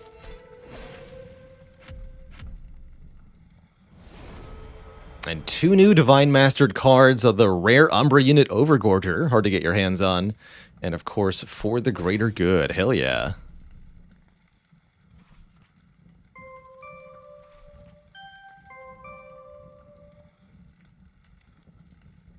Looks like that means it's Stygian Guard / Hellhorn time. As the only crown combo without only clan combo without a win. There's still a bunch that don't have C25 wins. But I think we should get this one next. Stygian Guard / Hellhorn. Any error messages on our script here? Oh yeah.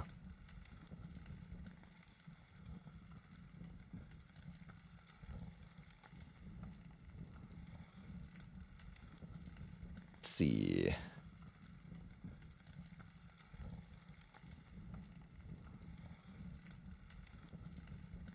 Here you go.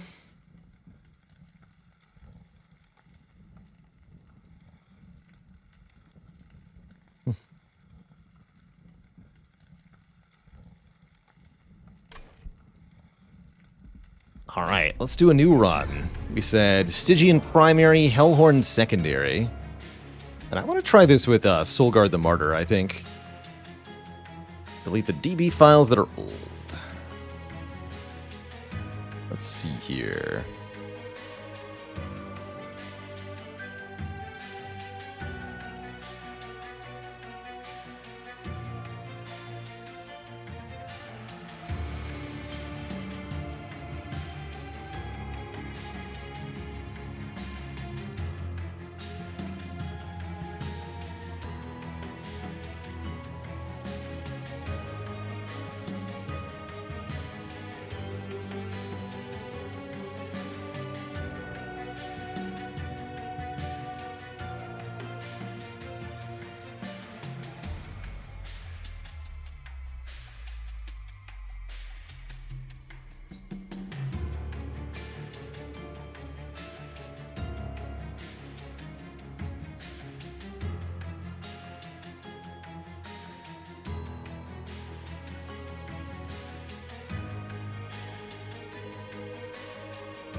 Wait a minute.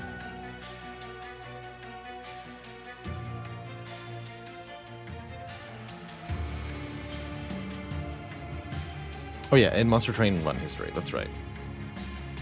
That's right.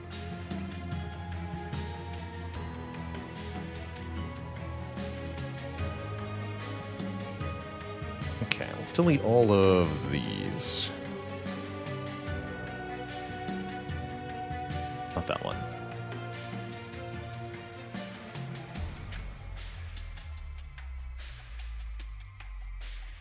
Okay, let's see what that does.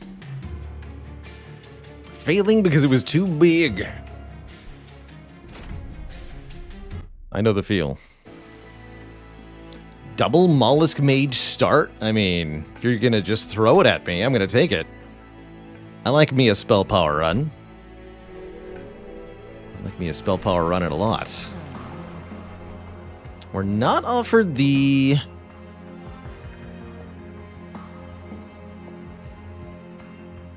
Frostbite version of Soulguard. So let's go phased Soulguard the Martyr with high base stats. And let's take armor 5 on all our units. Make the Mollusk Mages a bit tankier. Essentially, our job, harass the enemy with super-powered torches while Soulguard buffs up. And see how that goes. Will it work? I have not a clue. But I sure as heck want a unit draft.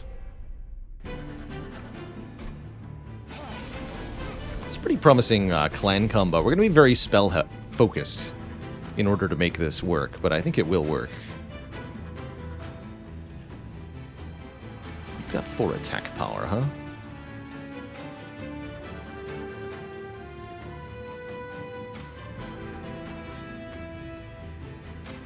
Oh, there's no torch in my hand. Fair enough.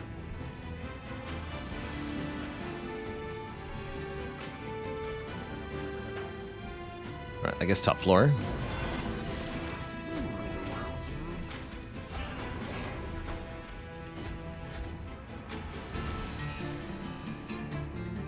Cast 2 spells on Soulguard's floor.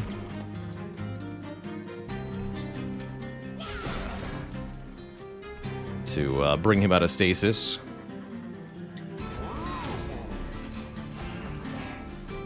That's the idea anyway.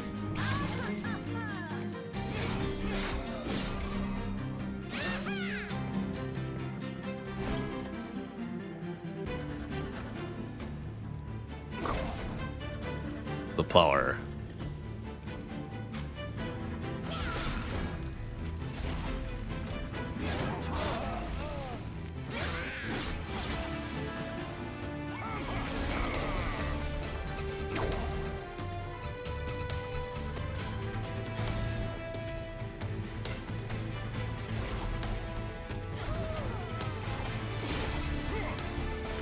Would rather have had double frostbite of the boss, but didn't work out that way.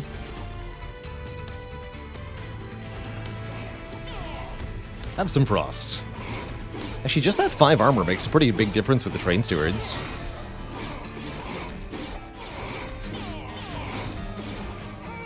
Poor boss barely even makes it to the top floor. Gets killed by torches.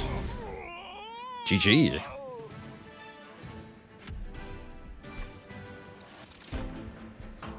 Oh, heck yes. Give me a Crypt Builder.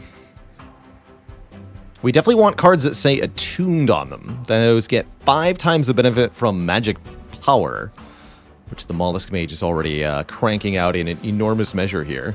So we need to be able to leverage it so that, in a way to kill bosses. Vent is another nice way to do it. Deal 2x damage to enemy units. What about Ascend? Allowing us to overstack one of our floors, perhaps. This is interesting. Spooky Monster, thanks for the half year of support. How do we have 2 Mollusk Mages already? Yeah, we got them as random starter units.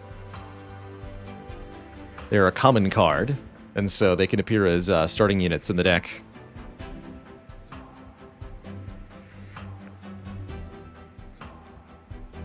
Ascend is definitely potent here.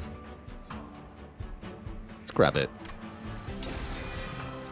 It's going to let us grab a lot of units. Guard of the Unnamed I like, as an unmastered unit. I think this is a really good run for a Guard. Could put Guard in front of Soulguard. Soulguard of the Unnamed. And then this stands in front of Soulguard and gets a lot of block as we play a lot of spells. Siren of the Sea works pretty well also, although notably unmastered. Take the Guard. Guard yourself. Ooh, interesting. Merchant of Magic or Merchant of Steel. Can only choose one. I think we go Merchant of Steel here. It might be Hellventing. Let's see in a moment here. For unit upgrades, we have Large Stone. Not too big a problem, actually, if we're doing Ascend things, I guess. We have Spell Chain. Be okay on Vent, although we didn't take Vent. And what are you? Guard of the Unnamed is back. Interesting. Very interesting.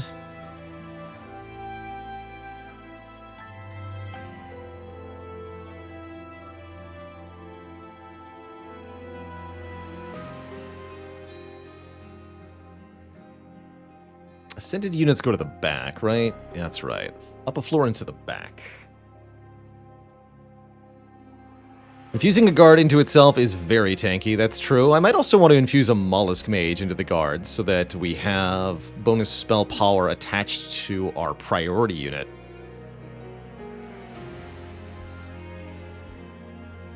Other option is to do Mollusk Mage into Mollusk Mage. Could even do Molting Imp into Molting Imp. For some fun. Could do separately 2 times.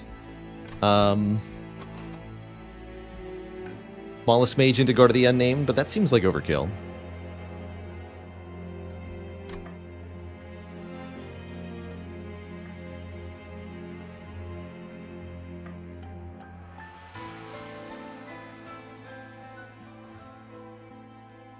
I guess Nameless Siren is good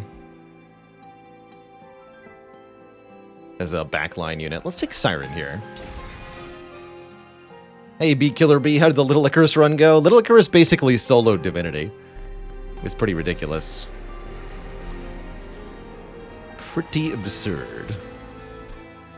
Oh, yeah, so let's sacrifice, yeah, Mollusk Mage into Guard of the Unnamed, I think is a really good fusion here.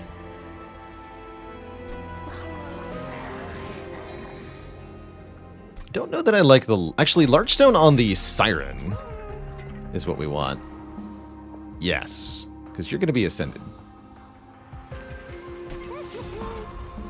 Meanwhile, your job is to have hit points.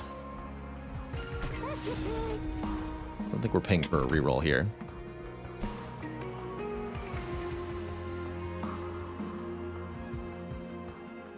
Mesoemras, thanks for the 30 months.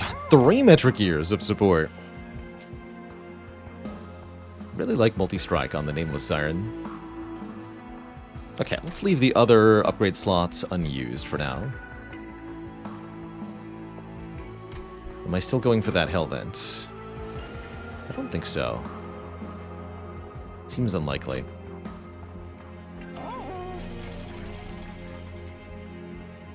Maybe.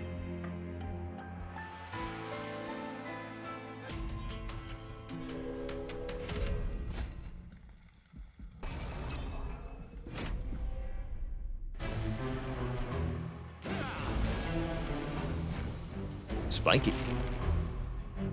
Did anyone order extra spikes?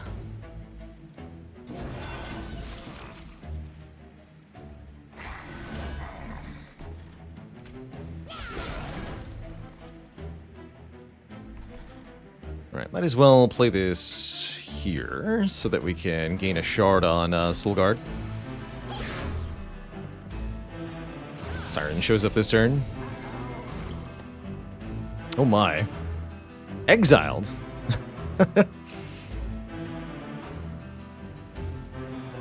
Clans have been exiled. That's all we know. Okay, there's a lot of nonsense happening on that floor.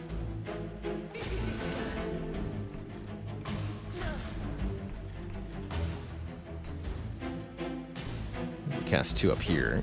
2 more shards.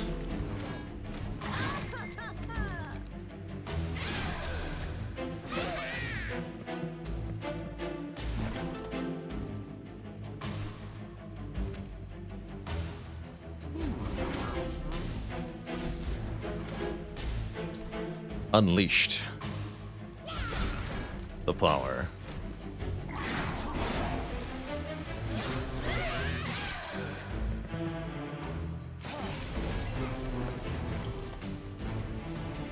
Seriously though, 6 thorns is too many thorns. Ouch.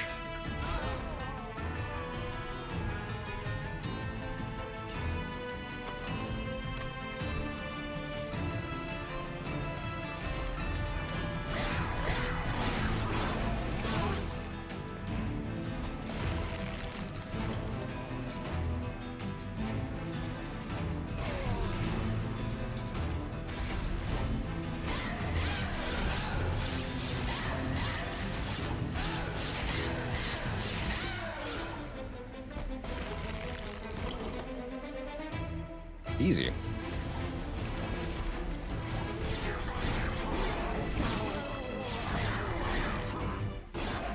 Blah. That looks better.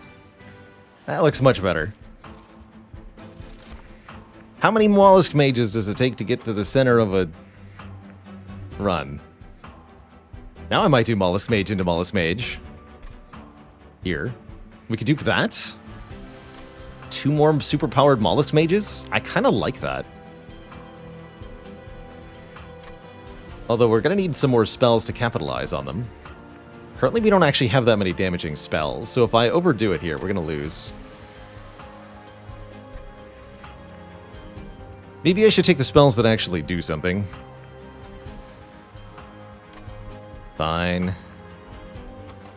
Let's take a Helical Crystallis. This is okay for being a 0-cost spell. Soul Guard says we want it.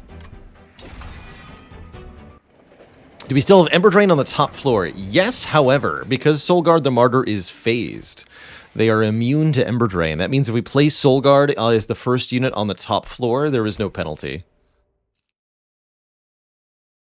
Draw 2. That's going to be a lot of bonus draw for this last fight. Sure. Let's take that.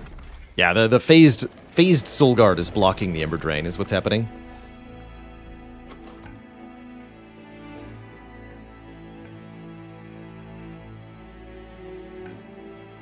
So, just to confirm, I'm not duping any of the cards in my deck. I am not. I'm going to go this way, then.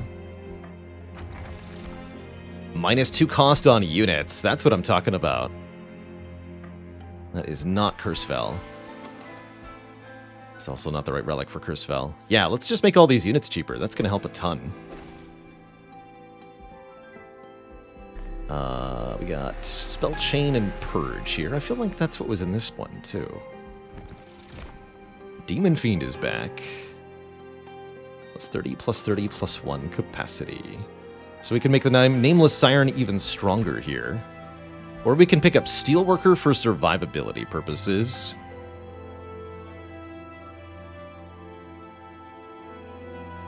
Which I definitely don't dislike.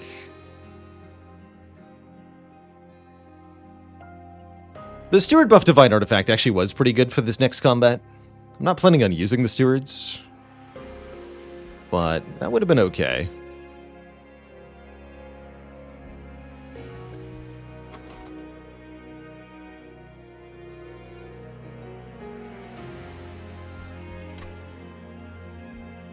I think I'd rather just have the immediate stats of the Demon Fiend.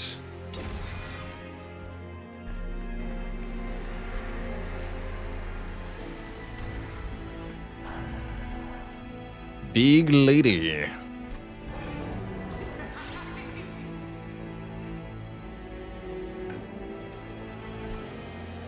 It's one very big lady. We have a lot of shards early on, but our units are very strong. And Hef is here to offer us Spike Driver Colony or Automatic Rail Spikes. Interesting. Automatic Rail Spikes seem pretty potent here with bonus spell power. And we can make them Spell Chain, right? Oh my goodness, yes. Take the Automatic Rail Spikes.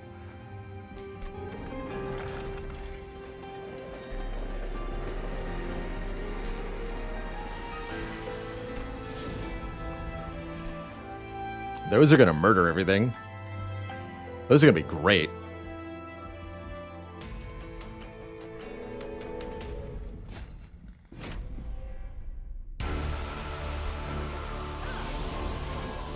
Although I don't think we want to duplicate them just yet. Squish.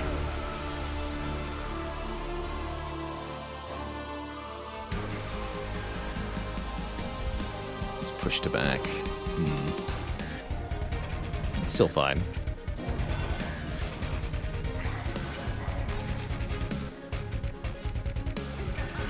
She's so tall. Barely fits on the floor. Here, you get killed, please.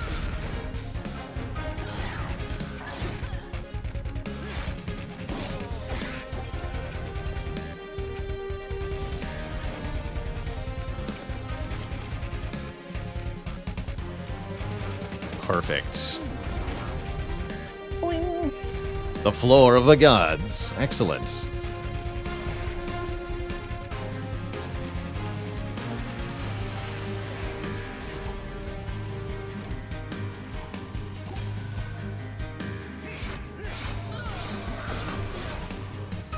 Poor stewards. What does Spell Chain do? When you play a card with Spell Chain, a new copy is created in your hand, although the new copy is more expensive by 1.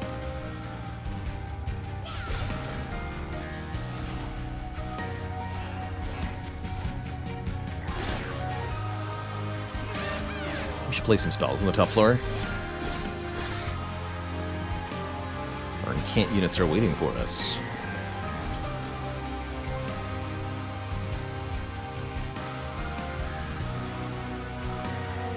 Too much damage. Don't play it.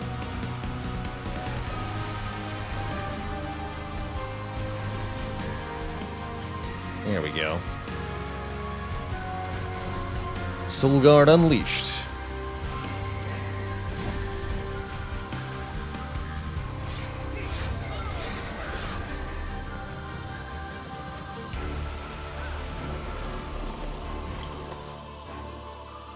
It's Kerblappin time.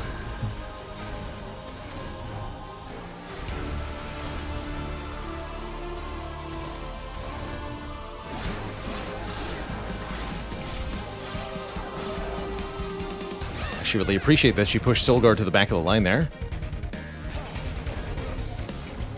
Very useful. This wave is not dying. Let's fix that. There we go.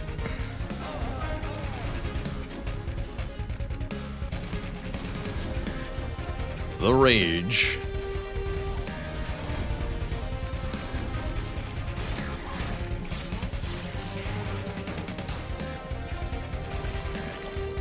Big. So I don't want to kill with Rail Spikes just yet.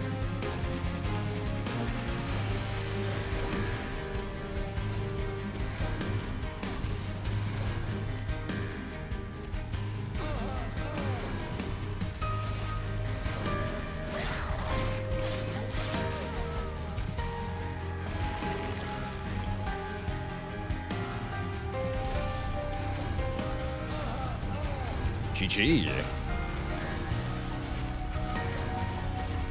The stat line on this Siren, 42 rage, good lord.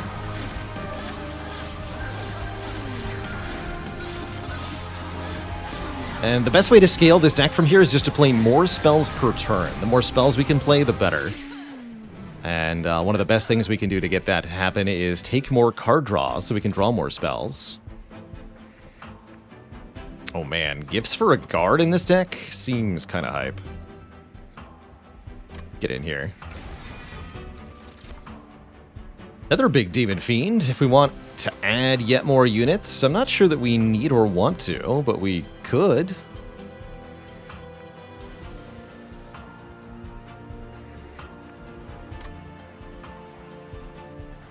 I don't think we want to. Card draw. And we're going to the Merchant of Magic, I think. Although Nameless Siren and Guard of the Unnamed both have an upgrade slot available. That's a really good Merchant of Magic also. And so is this one. Okay, we'll go to... But we want to start duping the spikes right now, but I want to see the Divine Temple. Okay, we'll hold off for one more turn on... one more combat on the Rail Spike upgrades. Hopefully I don't regret this.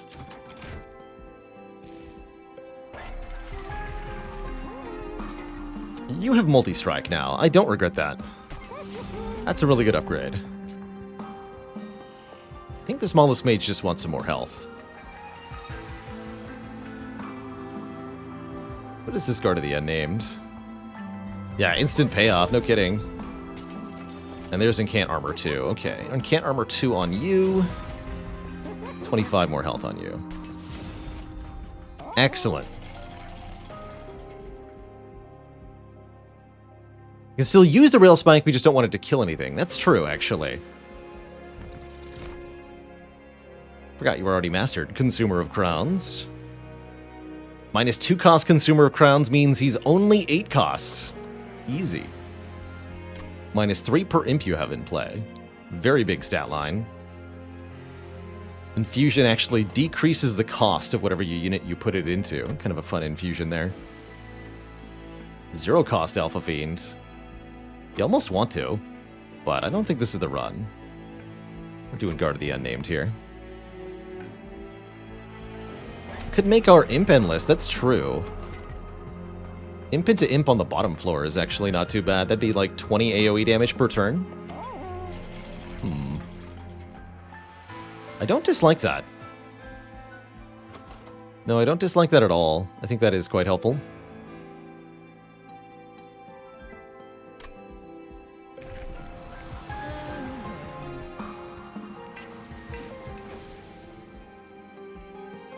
Okay, yeah, I'll do that.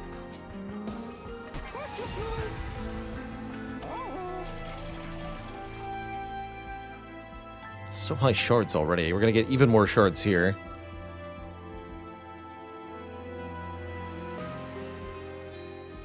I think it's okay. I think it'll be okay. I think I do want that money, though, don't I? Yeah.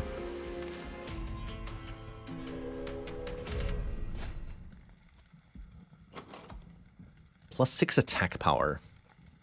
I think we can deal with that. Might be getting a little greedy here. Only one way to find out, right? Perhaps we want to put the Nameless Siren on the bottom here. There's a lot of harnessers that gain strength with each floor. If we put the Siren on the bottom, she'll be a lot better off. Let's do that.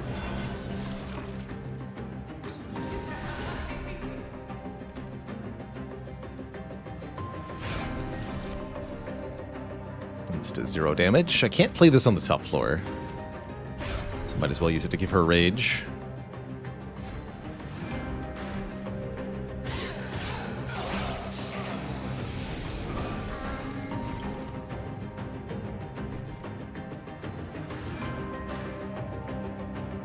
Ooh, we should be able to discard a Crypt Builder here.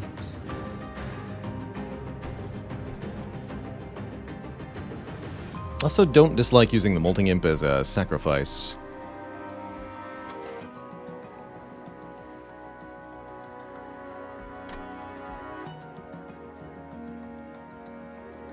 Okay, let's play the Gifts for a Guard first.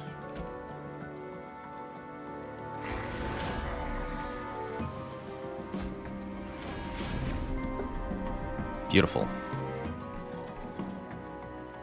Perhaps we simply ascend her to the middle? It seems reasonable.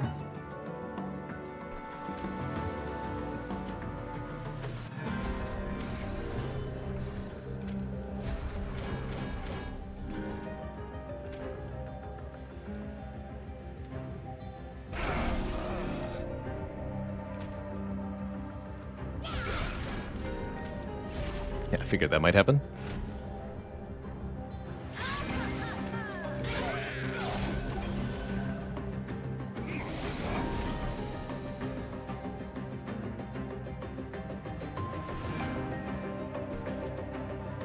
Need to play more spells up here. I'm gonna torch my own imp.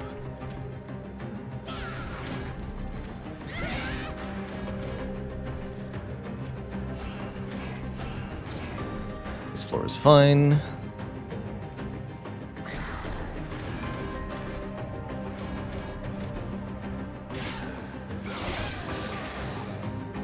Definitely need to make sure we're feeding enough spells to Soul Guard to unphase them.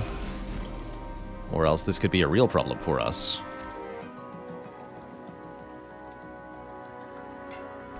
Well, this mage can't go in the middle. Okay, yeah, top floor for you. Yeah. Such trivial damage. Siren's gonna get dunked here. That means we're just relying on Soulguard the Martyr to beat the boss? That's a bit concerning.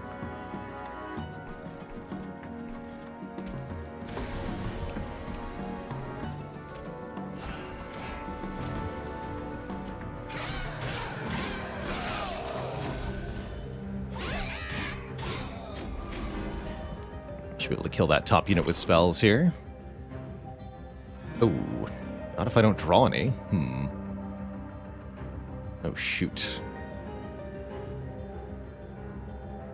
Not if I don't draw any spells.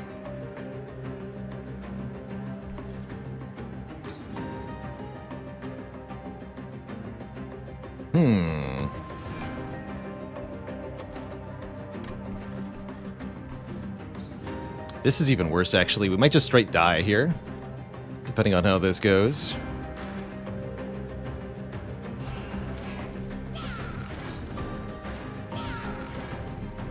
Oh. Good. We dead?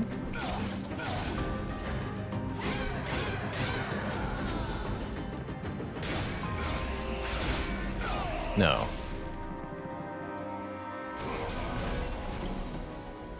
Okay, this is good.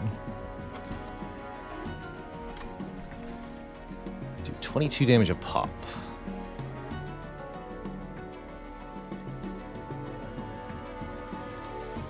And we can free Soul Guard here. Okay, this is not a problem then.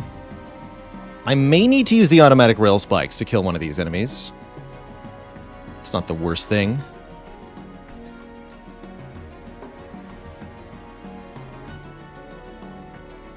So torch, rail spike, kill both of the back lines, free Soul Guard, kill the front line. Okay, let's do that.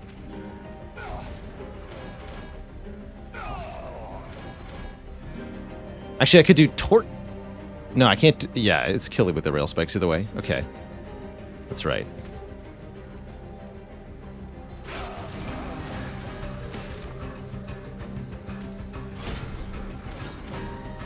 Still technically alive, so we take 8 more pyre damage.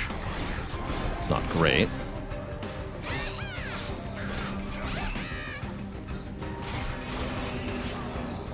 As long as we beat the boss, though, everything should be okay. We do beat the boss, right?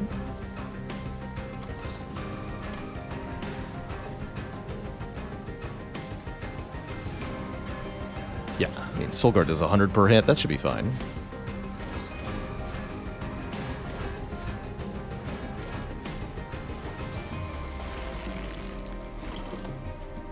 Yes, we're winning. Excellent.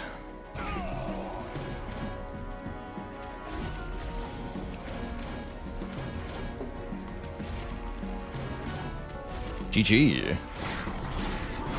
Figured we might be a little bit weak without some spell upgrades, but now we're ready.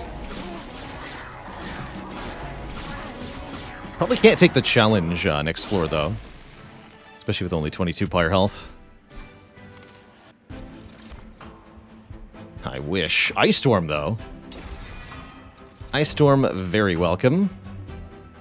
Tiresome Climb, also potentially welcome. We really do want to make sure we can get our Nameless Siren to the top floor, although I really don't like dazing her. Let's not.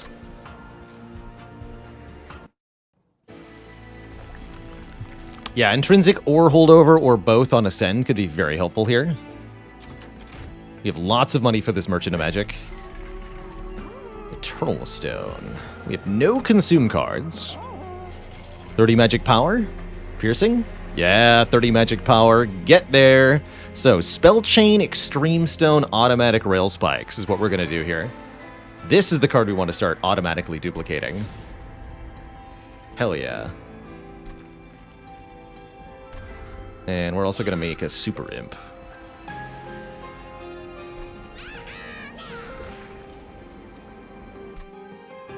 And that should give us a lot of ways.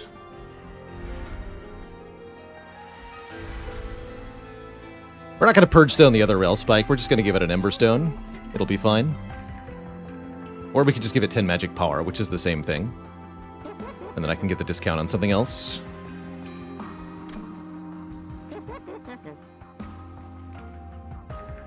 The discount on this, in case we find Holdover. 10 Magic Power here.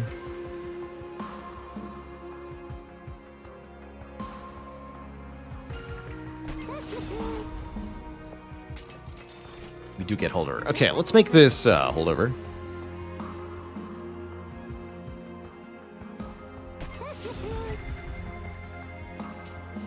Seems pretty good.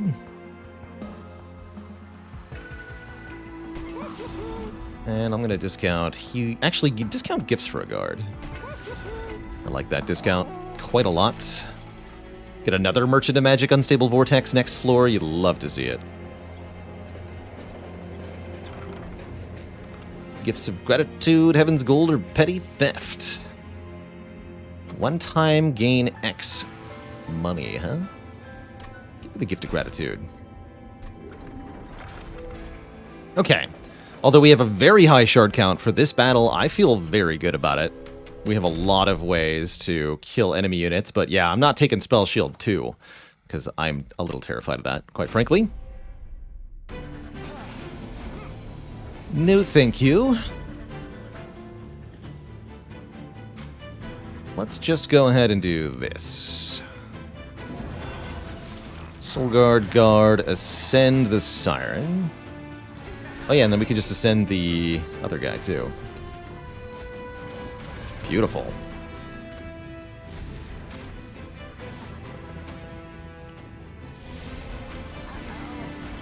Okay, and our goal on this battle is to make as many copies of automatic rail spikes as possible. Specifically this one, although I don't think we mind this one either. So we just want to get kill after kill after kill here.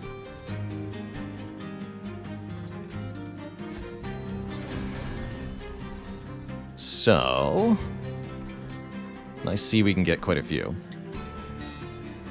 Yeah, let's just get as many kills as we want.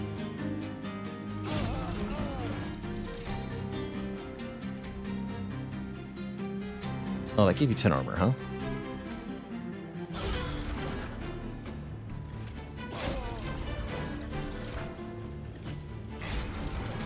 How does that work with the copies that are created? We get permanent purge versions? Is that what I'm seeing? Yes, we get permanent purge versions. Cool. Very cool.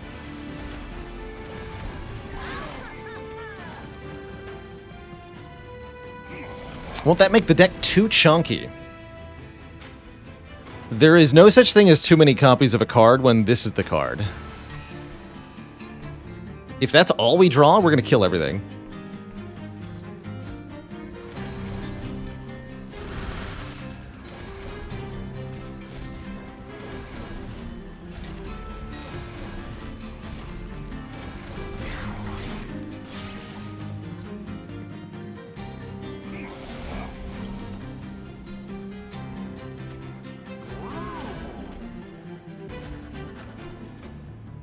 Hiya!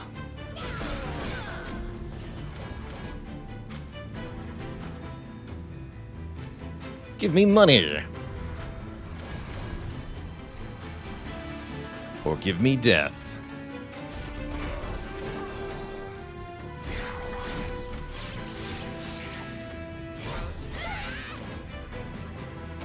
Is that a mastered gift of gratitude? Yes. Yes, it was.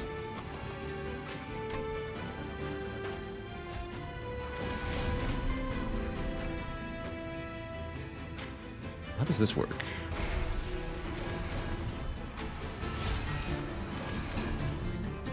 Fascinating.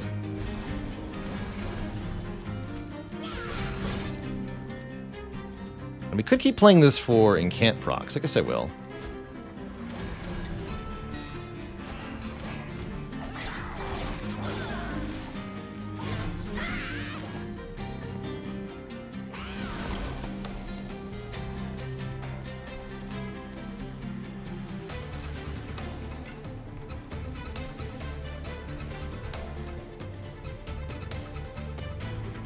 And this is the spell chain copy. This is the one we really want to get an actual kill with.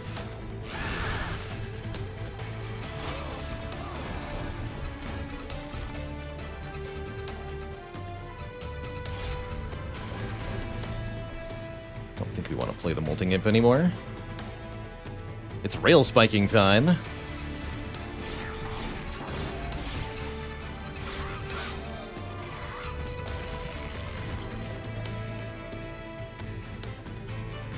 Let's just play the one with Purge.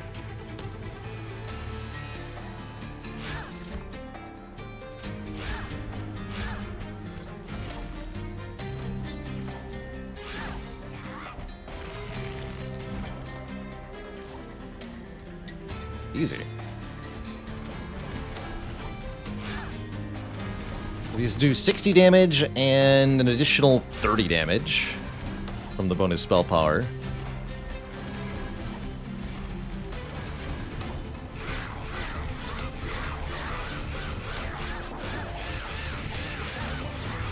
And each of them are 2 spells, activating our incant effects a bunch of times as well. That's also important.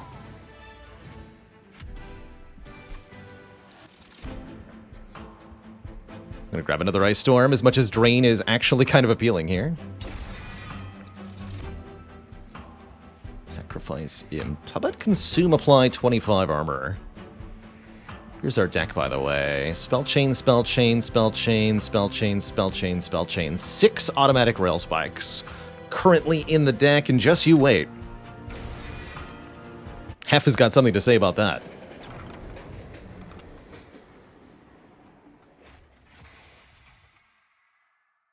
Cold enough to freeze a Waxer's Wick off out here. I don't know how you stand it. Seems like the Rail Spike didn't disappoint. Upgrade all copies of automatic Rail Spikes with 10 magic power and Consume. So now they each do 10 more damage per cast. So look at these. These are X plus 40 twice. And these ones are plus 20. And we have 6 of them. Spiky. Very spiky. And we're still going to the Merchant of Magic? We're still going to the Merchant of Magic. That's 3 Merchants of Magic Unstable Vortex in a row. That's wild. I like it.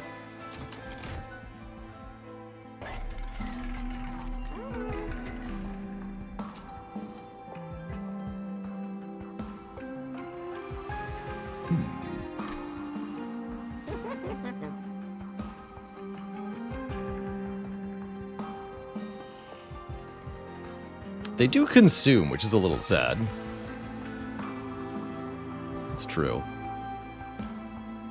Holdover on Ice Storm is definitely a little tempting here.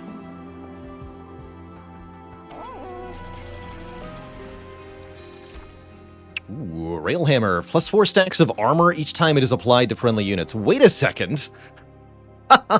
Oh my god. So that means this guy is no longer in Cant Armor 3 plus 2. It would be 7 plus 6 per spell. 13 armor per spell. Oh my god. Get in here. Also, 9 armor to every unit at the start now with Scorched Steel. That's crazy.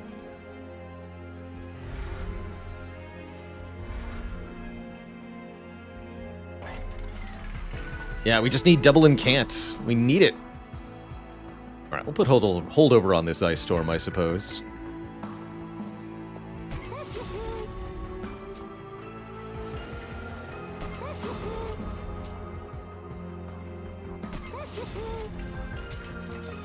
Double stack. Armor 54, sure. Seems like a good amount of armor. I have 20 magic power.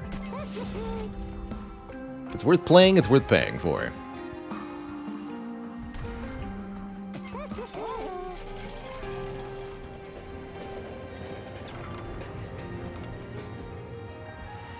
Friendly units all get 10 more health and Heartless. Cannot be healed. Or we can add a health stone to one unit in particular. I like the 10 health on every unit. Does cost us 10 pyre health, but we should be okay for the next fight. I really don't see Fell being an issue.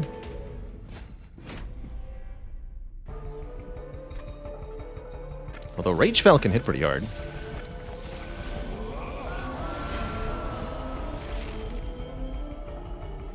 Now that's the kind of turn one you like to see.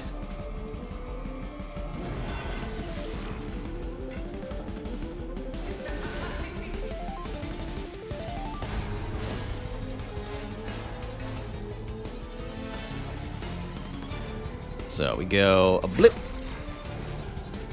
Blop. Bloop. Blap. Blur.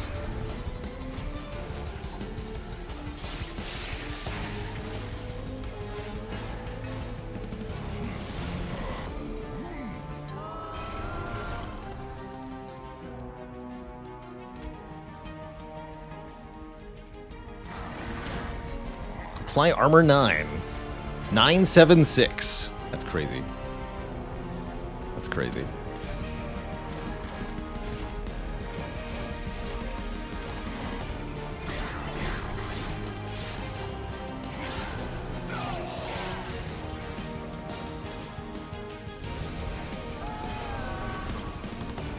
Alright, no need to be so ragey though.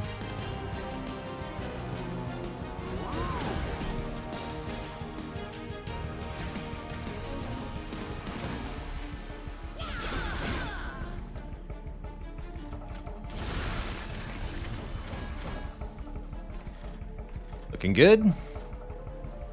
Kill this. Keep the other one.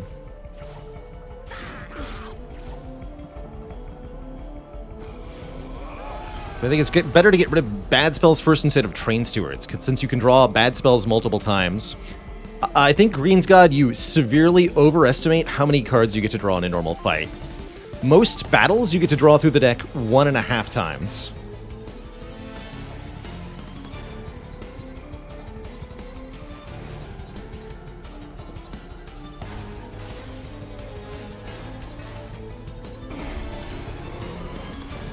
So you really don't get to draw the spells multiple times.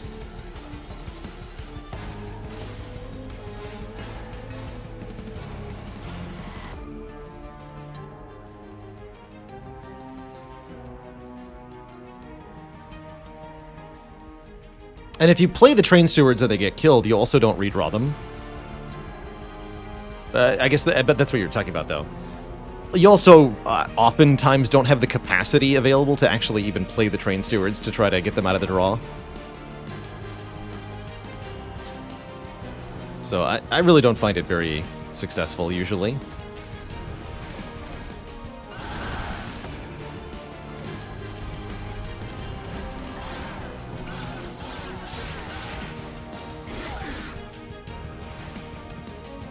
So much armor on that front guy. Yeah, they can also give the buffs to the enemies sometimes. It can be quite sad.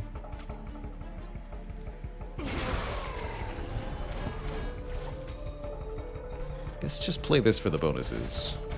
Oh, I should have ascended an enemy unit so I could kill them. Of course. Come up here. Die. 60 additional power.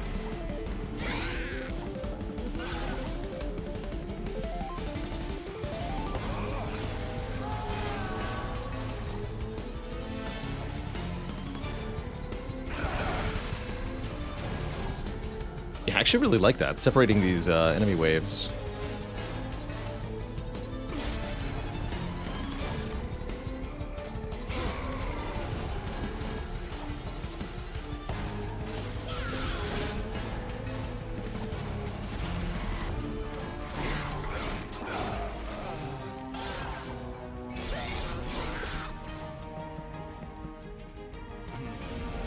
Giving this guy additional health was not actually helpful. Come here.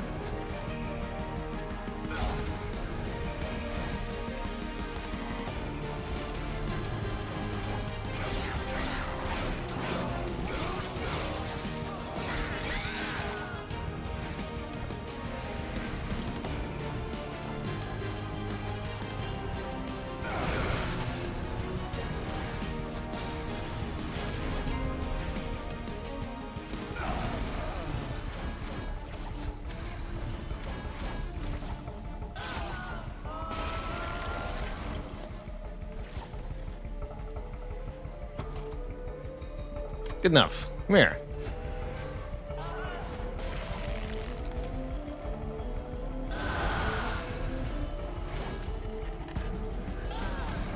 Bonk.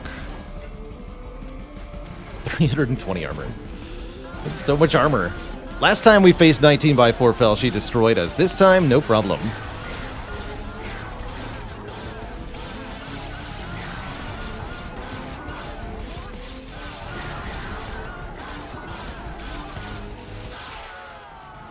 Got her. GG.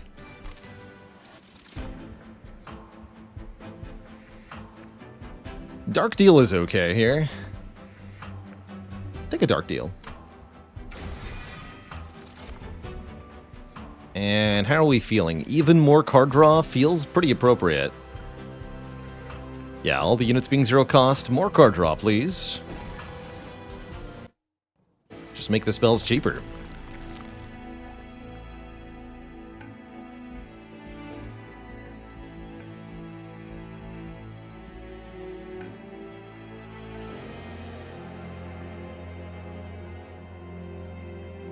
Delete the imp? We spent shards on this imp, dang it. We're going to keep this imp. They'll be useful in the divinity fight.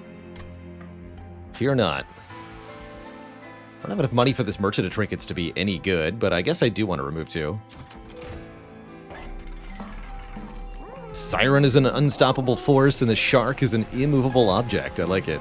How about Soul Guard? Soul Guard is both. With 210, 220 stat line. Some of the highest of any champion. Guardian's Amulet is so bad.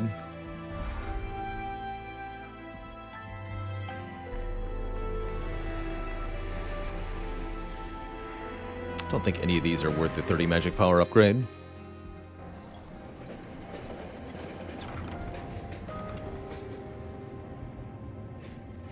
Wait, is that enough to afford a relic?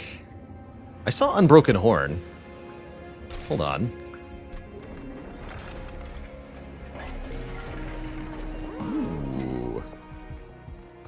I can pay for a reroll. We're looking for double incant, right? That'd be the biggest deal.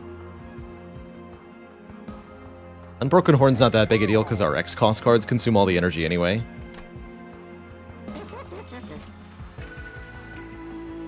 No Gurg's Goad. We could take 3 magic power. Seems vaguely helpful. Actually, it was a nerf to Dark Deal. I shouldn't have taken Dark Deal, I just realized. Because it gets spell power boosted. I guess I can use it on the enemies. Okay, we'll skip these. It's gonna purge one foregone power then.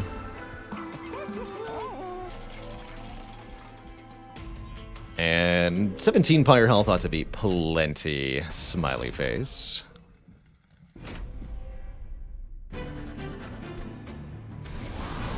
Just don't let anything get to the pyre. It's that simple.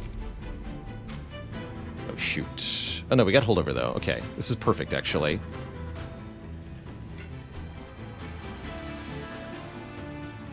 Yeah, this is perfect.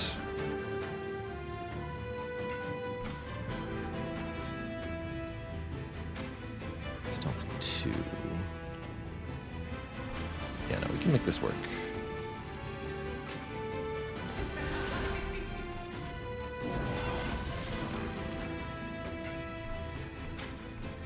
So we want to ascend you.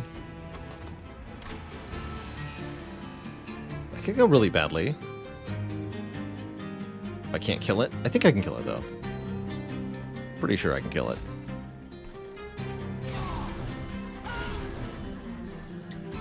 In fact, it's guaranteed to die if I Dark Deal Foregone Power, although that will deal a bunch of damage to the Siren. It shouldn't matter.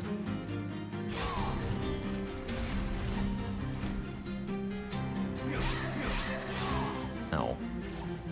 It just guarantees it never gets to the pyre and kills us. Seems important to guarantee.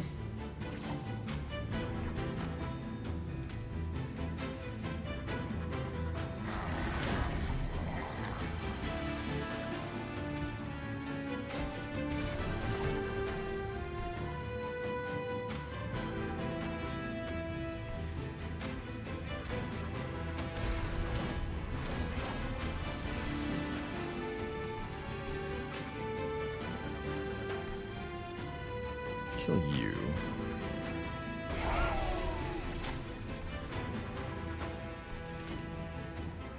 Doesn't matter which one.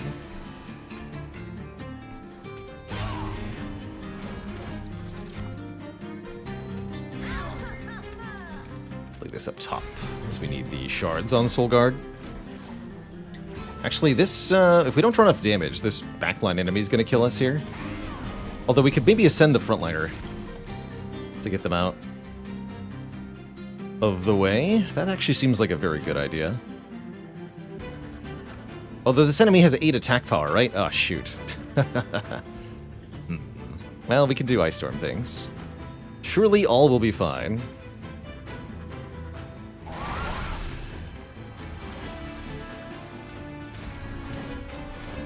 What if it's not enough? Then we're screwed.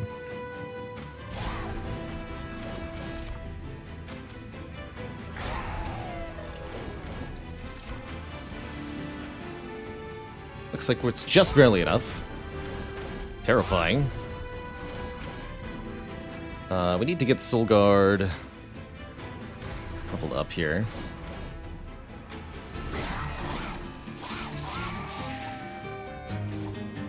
Spooky. Kind of skirting the edge of winning and losing here. Could easily do either at any moment.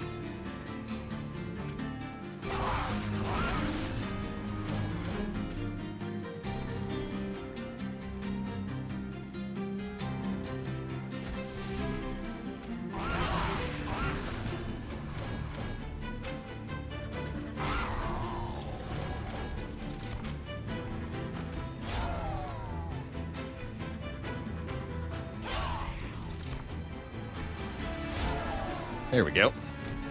Control established.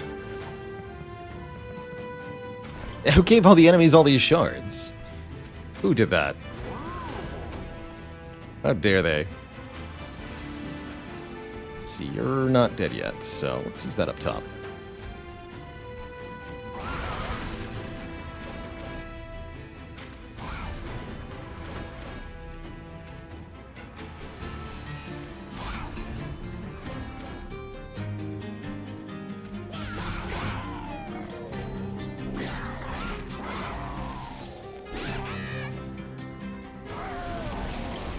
No multi-strike for you.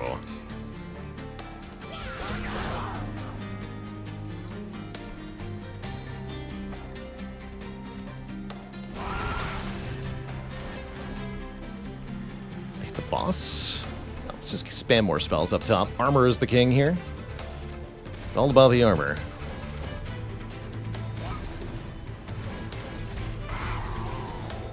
Got him.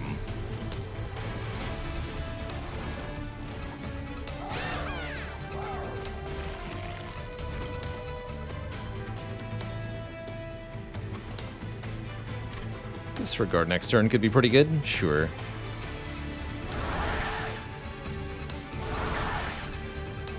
Yes, does 25 damage. That's probably not worth it.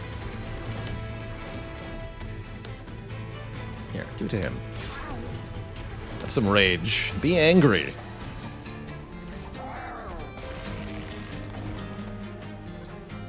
Easily defeated.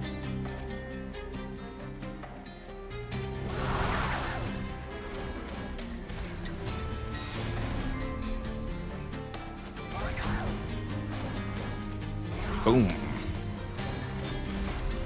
GG.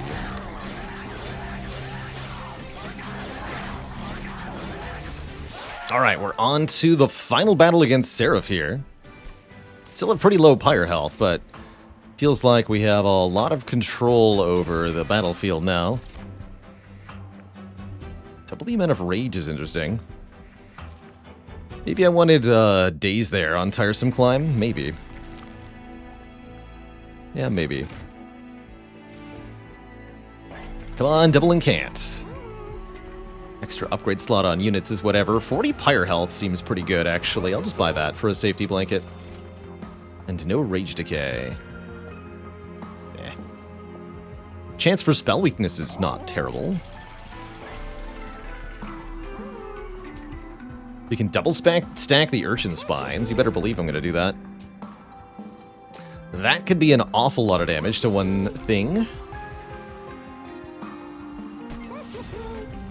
What else you got? Nothing we can remove consume from. So let's take the scales.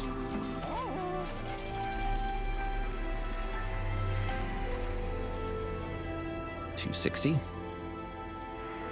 Doesn't it consume?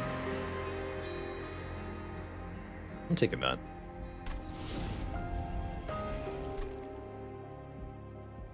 Question is, what are we duplicating now?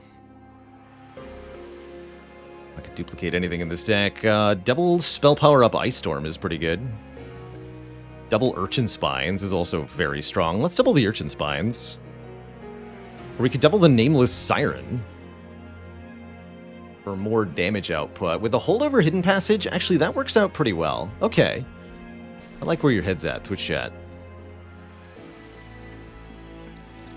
Go to 170 shards. That's a lot of shards. Can we do it?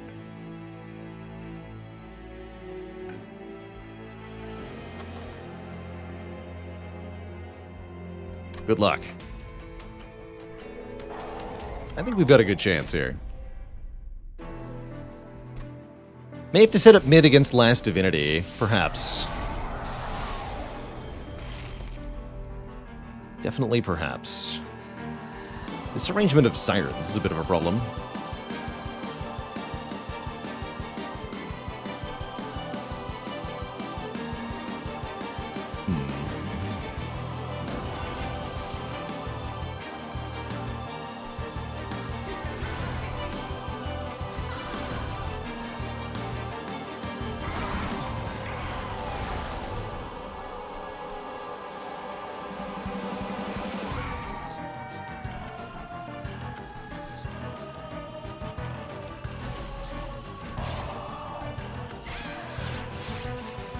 Good start, good start. Only heaven can exist in the end.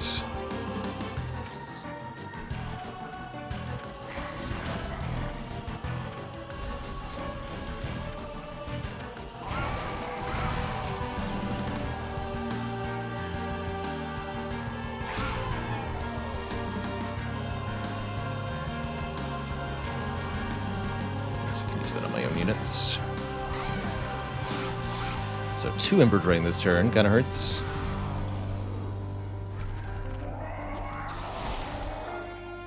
Still no,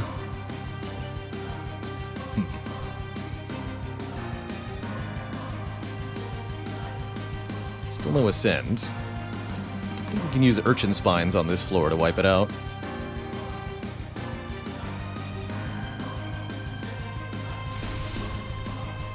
Yeah, that does 200 damage now.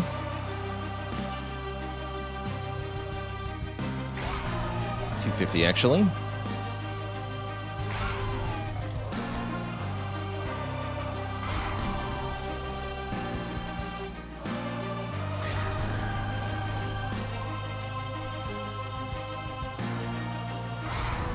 No Ember Drain, please.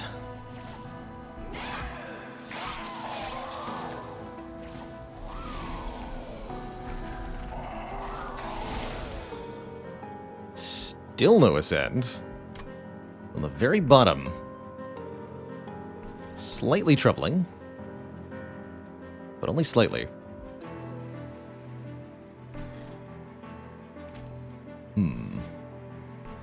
Just straight up kill this thing. Seems worth it.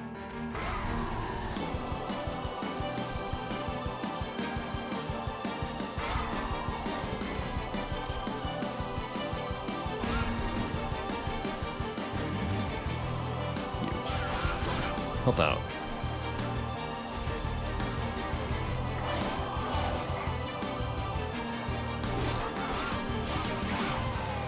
So far this is going really well. We're keeping the waves very clear. We're going to evac our Siren out of this. Be gone, Siren.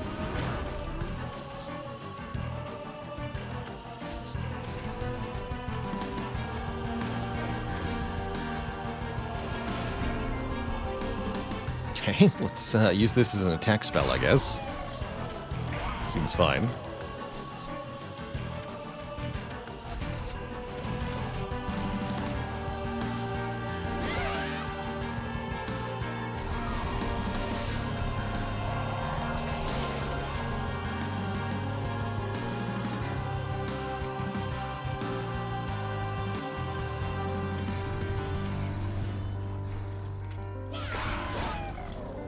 Dead.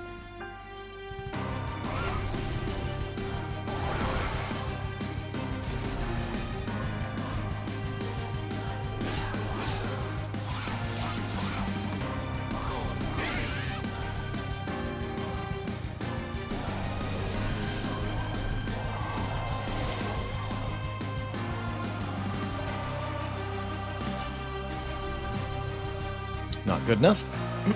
We need better than that. Okay, that's good enough. Excellent.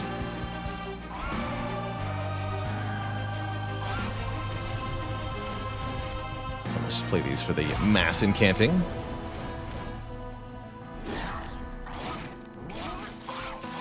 Seraph will continue to cut the rage on the Siren, so they won't do that much damage output, but he can't remove the armor from the front guy, and that's what really matters. Top floor a little crowded? You're telling me. Yes, it is.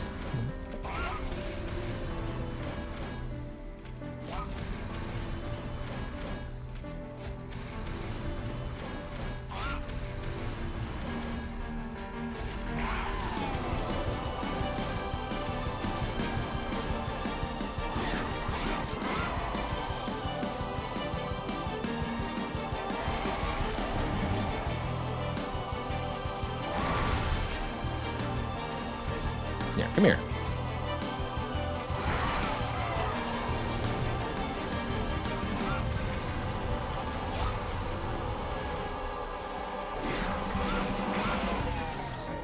All right, Mr. Seraph, 17 by 3, is that all you got?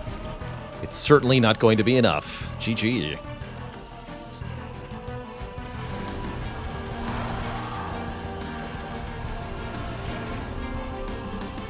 The big damage. Bonk.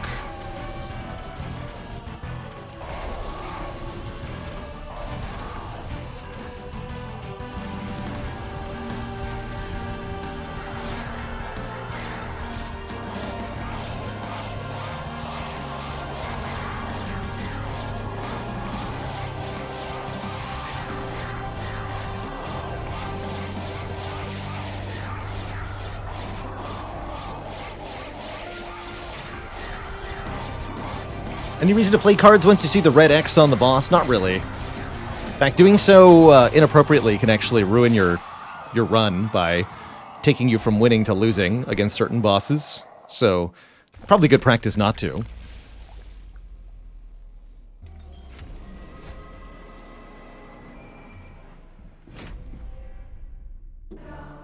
No, Sakoti, you can't be... There is a cap to how much capacity you can apply to a floor, but you can still ascend units and overcap that. Oh, good, and we did see a really good combination of stuff on turn 1. I do think we probably want to go middle floor setup here. Top floor of the Divinity has Sweep, meaning it gets to attack every unit at the same time, and that's a bit of an issue for the Nameless Sirens. But if we ascend everything to the middle floor, all should be well. Only problem is keeping the Siren on the bottom floor alive. That said, I think even if we only end up with one Siren, this should be okay. Also, this Molting Imp is going to nuke these fools. Excellent.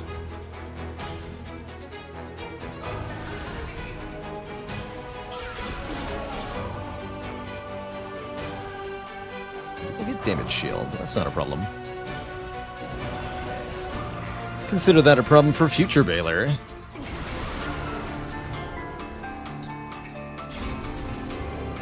Get rid of everything. And we need to start adding shards to Soul Guard here, so I'm just going to play these now. Also, the front Guard of the Unnamed is going to be taking 24 damage per turn from Last Divinity, which is actually quite a lot.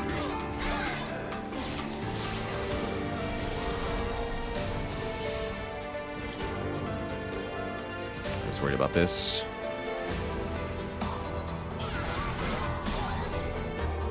Can't play this Siren.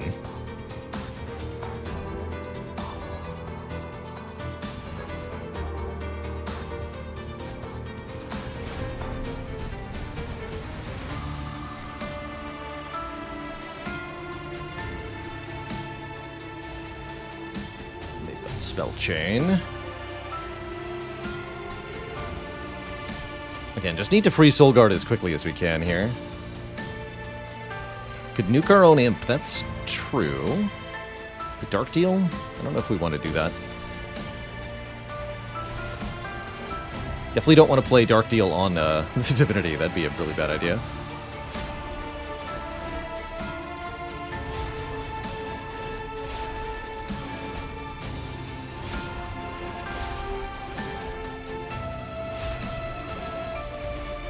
There we go. 11 shards. We should be able to free Soul Guard next turn. Hopefully we find Holdover next, Ascend next turn as well.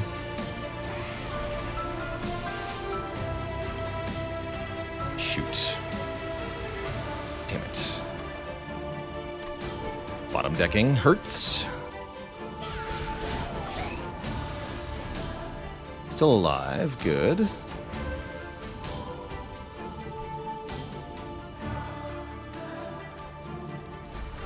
This enemy getting past us is not good, though.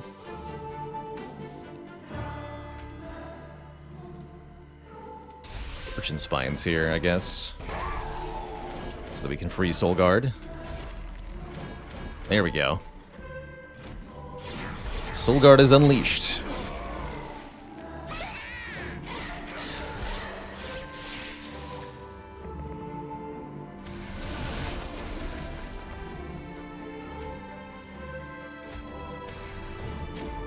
Okay. We're not out of heck yet, but things get easier here.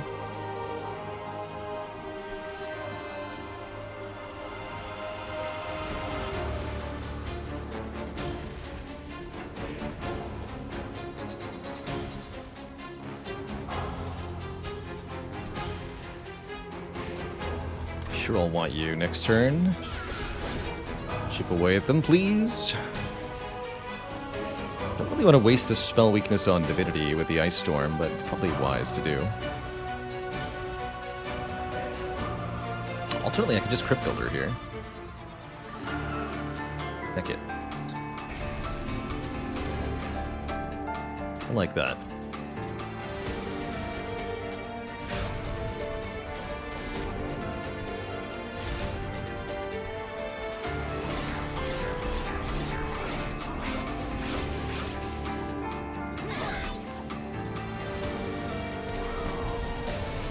That's what the imp's for.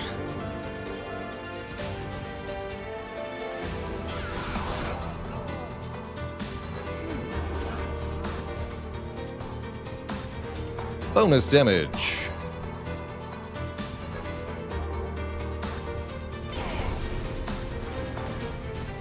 Looks like we need help. This guy can get to the pyre. He'll do 12 damage to it. That's fine. Wow, that all hit Divinity? Actually, that's probably for the best. Although that means this mini-boss is causing some trouble now. 300 health left, huh? Actually, that might kill us. I was really hoping some of that would hit the mini-boss. Shoot. We can play the Nameless Siren up top. Also, we have Crypt Builder up top. Okay, Crypt Builder actually does deal with him, almost. Siren in Crypt Builder does deal with him. I guess we'll do that.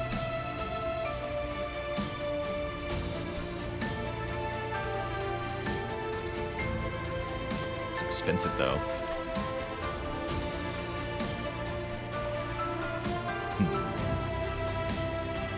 These units need to be separated.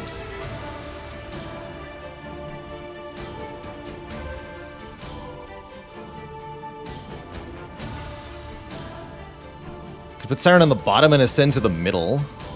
But that doesn't solve this problem. This guy needs to die. He's not dying. If the Siren doesn't kill him. Oh, and we're actually just going to kill this thing.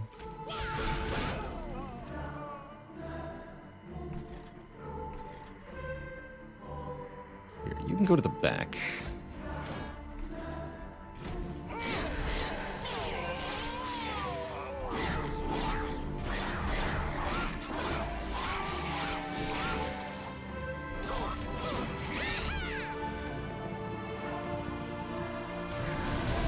Guy's gonna be even worse.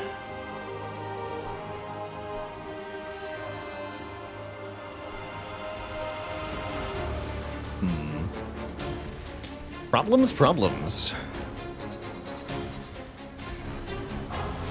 Ooh, big problems. Those are not the spells we wanted.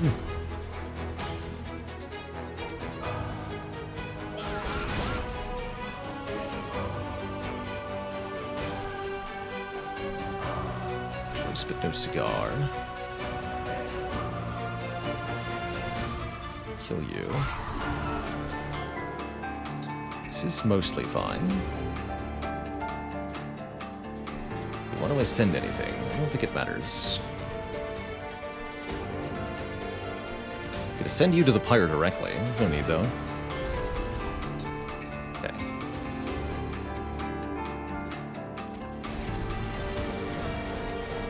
Seems fine.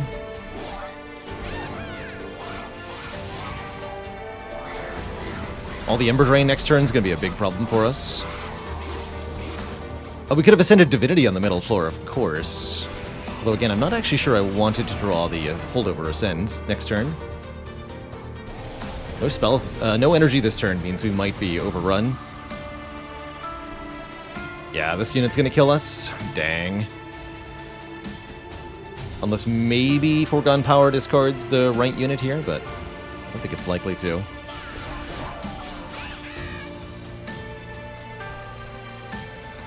Oh, it did! Oh shit, I think that might have maybe kept me alive? Is that enough? I don't think so.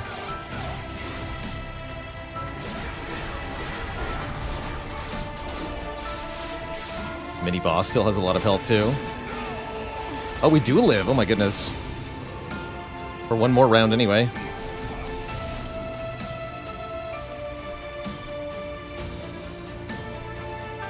Alright, gifts for a guard. You better come in clutch by pulling the Crypt Builder, or we're gonna die.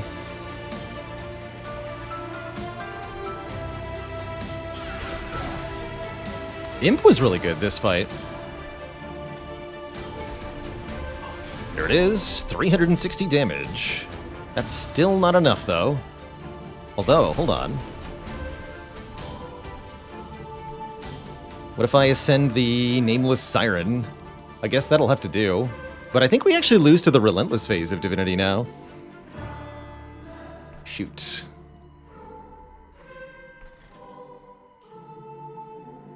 Yeah, they go to the back. Could ascend Soulguard, and then next turn ascend... Next turn's the last turn, by the way. Isn't armor enough for the top floor? No. This enemy attacks for 30 damage. Our unit has 15 health.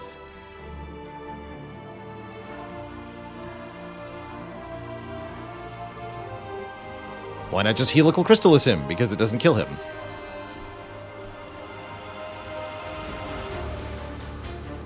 Oh yeah, plus Divinity Sweep, so 45 damage, actually. Wait, does that mean that this Siren will also... No. Yeah, you've only got 30 health, right? If I send this Siren, she will also die. So yeah, we have to ascend Soulguard. Oh, ascend the Mollusk Mage and use Helical Crystallis. Oh, I like that idea. Let's see, that only adds 10 magic power, though. So this would be 35 by 2. Yeah, you're way overestimating how much damage that does. Not even close. So yeah, it's got to be Soulguard then.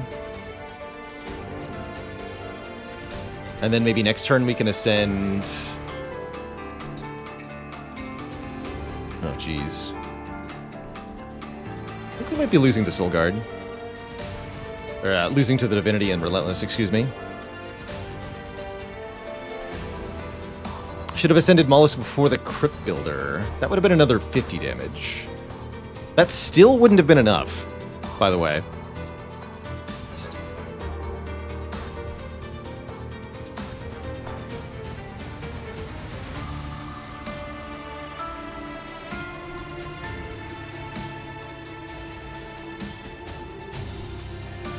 This torch is 22.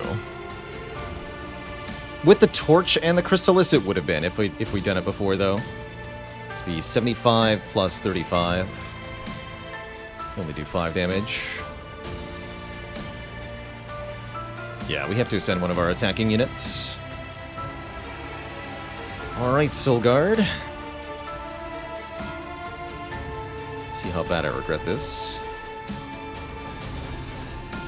Now these units aren't dying.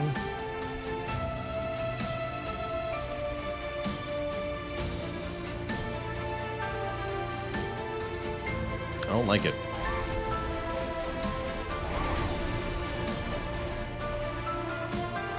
Pete, I do not like it.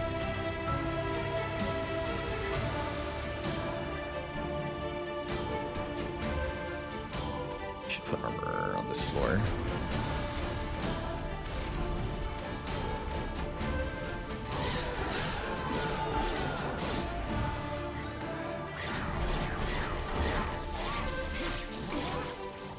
Alright, let's see here. This is the end. Oh no, that's not even close to enough. Uh-oh. That's looking pretty grim. That is not even close to enough.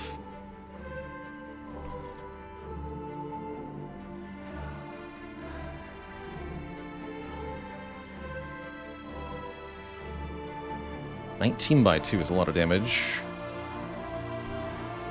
Yeah, we don't want to ascend the Siren. That's a suicide on the Siren. I think we want to ascend one of the enemy units.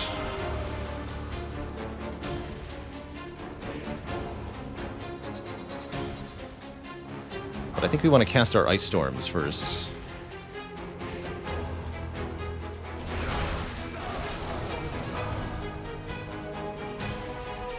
Okay, that's better.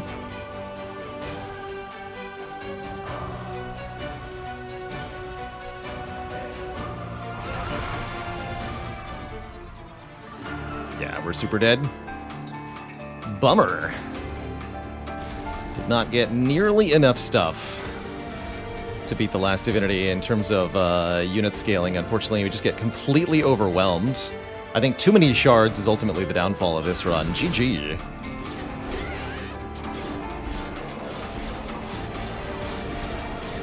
Base attack power of Divinity just too high.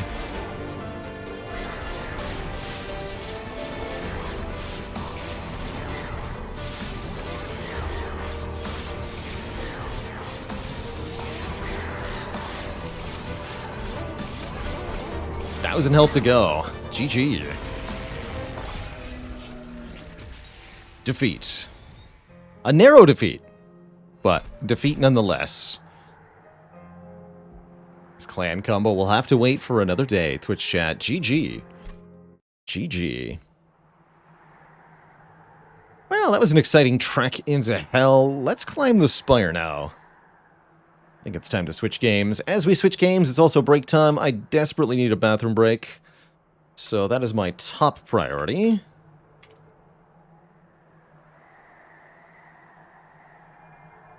Let me just get Spire on screen.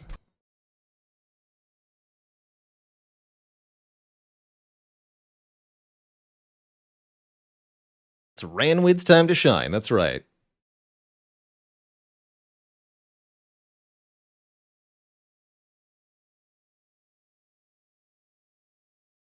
See, 315, that's right.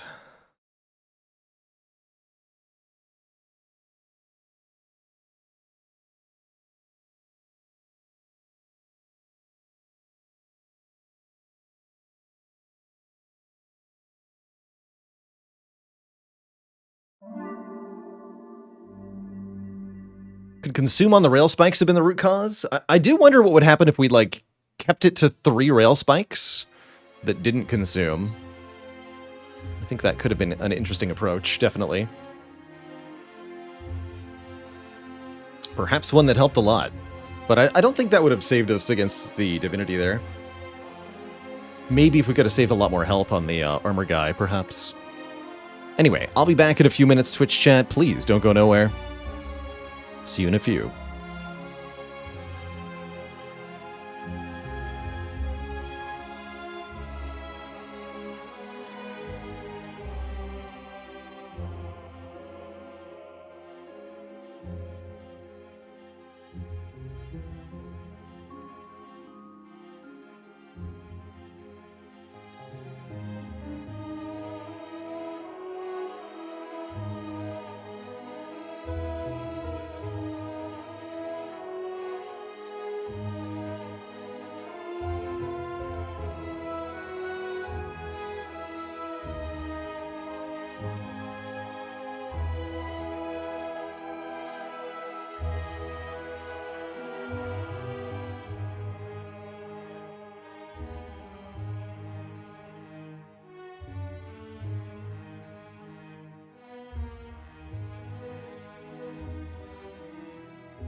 Alrighty, everybody. Thank you so much for hanging out.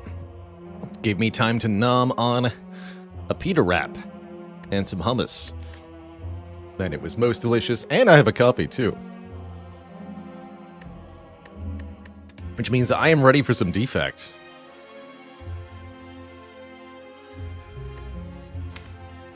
In our ongoing quest to master every card in Slay the Spire, that is, win an Ascension 20 Heart run with 2 copies of that card. We've done this with every single Ironclad card. And most of every other character. As well as many of the Curses and Colorless cards, which we'll probably have to track down towards the end here. Still missing Grand Finale on Silent. As we go into Defect, we'll have to keep our eyes open for Double Energy, Fusion, Hello World, Overclock, and the rare cards. Just Reboot, I guess. Reboot's the last one. Very neat. Cool. Very cool. eDog012, thanks for the half year. Greek food enjoyers rise up, hell yeah. Remove 2 start on Defect, even heller yeah. 4 Elite Act 1. Maybe it's possible, maybe it's possible. What about sniping elites with Niao's Lament here? Not a thing. No, not a thing at all. Okay. Well then. Ooh, actually, upon review of the footage, I think this is the path I want. Start with a rest site, not an elite. Do start with a bunch of combats. And start with 2 cards removed from the deck. Minus 2 strikes at the start. I think it's one of the best ways to have your Defect run go.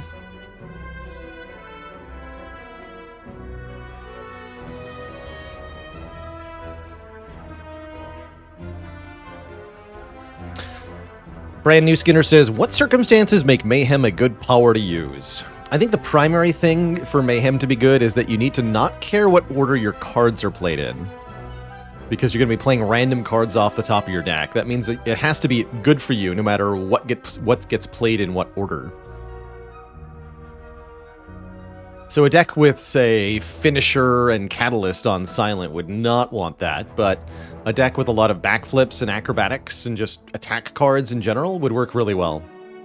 I think Mayhem is most consistently useful on the Silent and Ironclad characters. Silent actually especially, as she has relatively few conditional cards.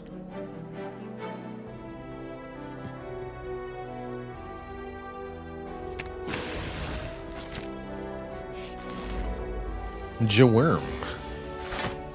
I think we probably do need to play this Zap for this fight. Take the 2. Here we can play the Defend. Just needed that 3 damage per turn for the whole fight. What about this time? We can... Next turn we know we're drawing Dual Cast Strike to kill, so we can triple defend here.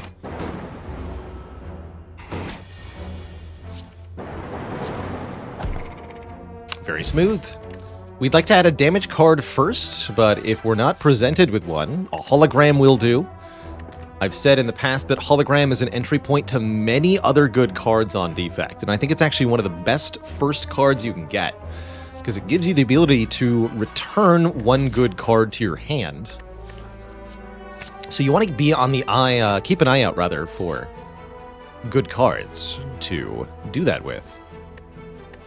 Wow, maximum earliness face trader. We've mastered all the faces. But I'm happy to trade a face again here. The earlier in the run you get a good face, the better they are. And this is a good one indeed. Whenever we enter a question mark room, gain $50. You'll love to see it. Our current path has only 50 additional gold out of that. But overall, that's a truly fantastic pull. Nice face. Nice face.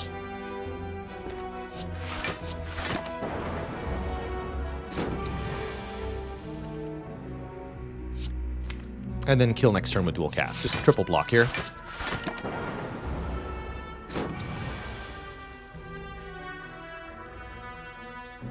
And this is why I say that Defect removes 2 strikes, generally speaking. Normally, if you remove 2 strikes from your starting deck on the other characters going into Jawworm and Cultist, you're going to take a bunch of damage. Defect? Defect don't care. Oh man, early algorithm, but probably want to grab the attack that channels an orb here, Cold Snap. As we don't have an attack card added yet. Go for the eyes is pretty good with hologram too, I suppose. Very tempting to take an early genetic algorithm, but we really need to solve the elites first.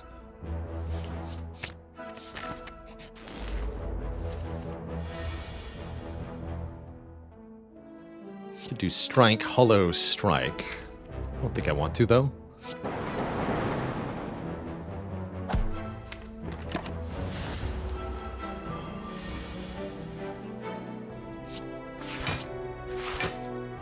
Take 1 if I defend, take 2 if I cold snap. Let's just defend. I think we're not going to take any more damage this fight. Seems unlikely.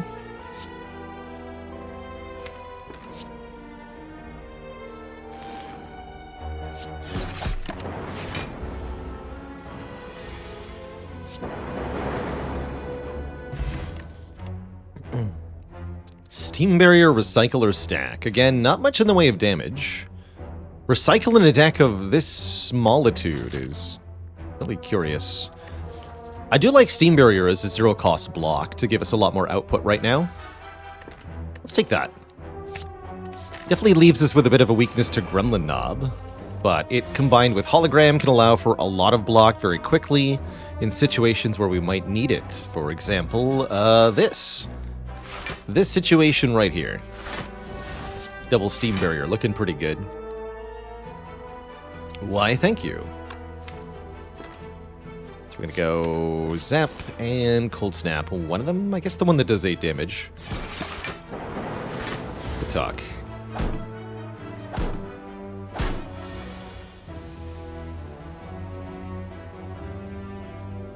And then what? Strike, strike, dual cast, take 4? Strike the middle one twice, dual cast.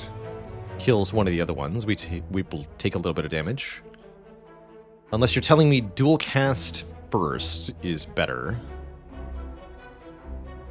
So that we can go dual cast, defend, defend. That might be better. Alright, what do you got? Yes, now if we defend, defend, we only take 2. That is better. 2 is better than 4.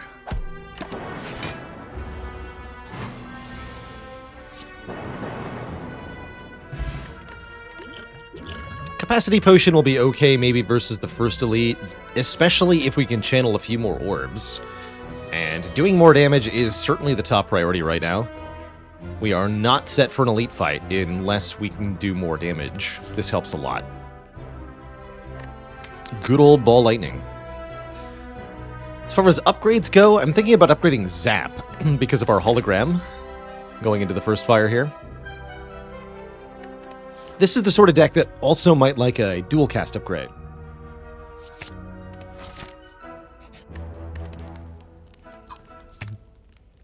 But let's do Zap first.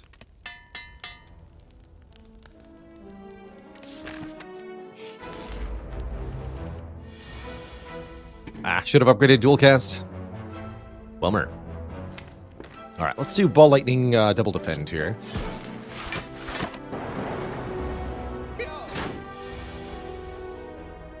Steam Barrier, putting in the good work. Unfortunately, not quite a KO here. So we do lose a bit more health. I'd like to keep these potions for the elite. So we'll do that. Good. A real capacitor, or an additional Ball Lightning or Cold Snap. I think better to take the additional orb generation for now. Double Ball Lightning with the Zap upgraded feels like a pretty good start. And we already have a bit of block with the Steam Barrier and the hologram. Let's do this.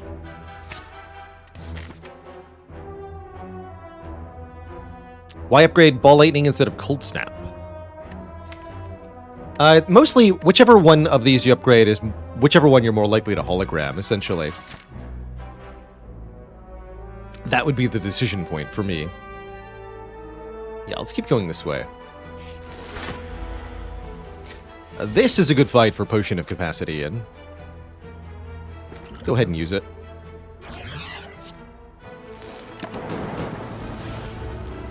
Ball Lightning, Cold Snap. Close enough.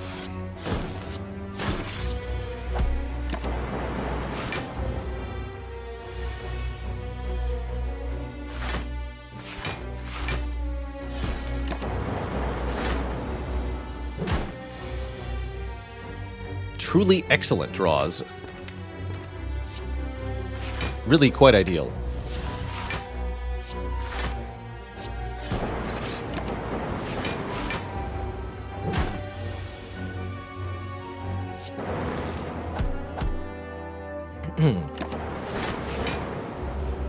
Our strength and dex get debuffed, but not our focus. That means we easily win. Beautiful, beautiful, beautiful fight. We score a Happy Flower and a Self-Repair. Heal 7 per combat. Yes, please. Although that actually won't help me in this Burning Elite fight very much. The Go for the Eyes could be better there. But don't care. Dead Branch. Whenever we exhaust a card, add a random card into our hand. Okay. That could be pretty good. That could be pretty good indeed. And here we should indeed upgrade one of our attack cards. Probably one of the Ball Lightnings. Again, just the one that we're more likely to hologram versus Gremlin Knob. Yeah, definitely the Ball Lightning. If only we'd taken that recycle, though. Heck. Uh-oh. Aha! That's why you do it. Not the most exciting draw pile, unfortunately. I guess Ball Lightning Strike is better than Ball Lightning Hollow Ball Lightning. Maybe we consider using the Distilled Chaos now, before anything else happens. Trying to hit dual cast, self-repair, or zap, ideally. Sure. Alright, we got self-repair in play, and more damage in the draw pile now. Not ideal, but it'll do.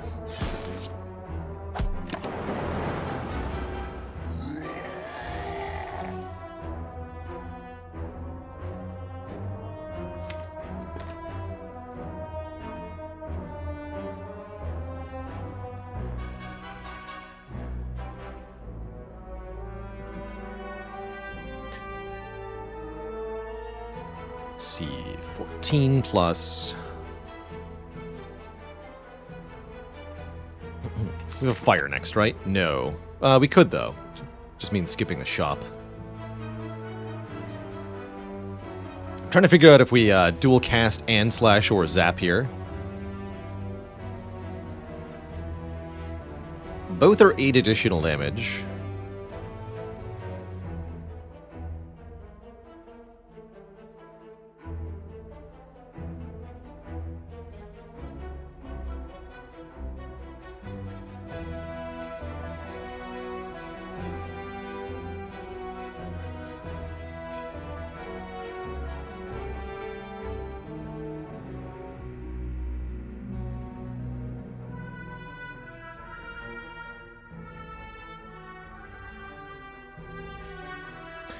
Evolving Monkey, what kind of food does the Defect serve at parties?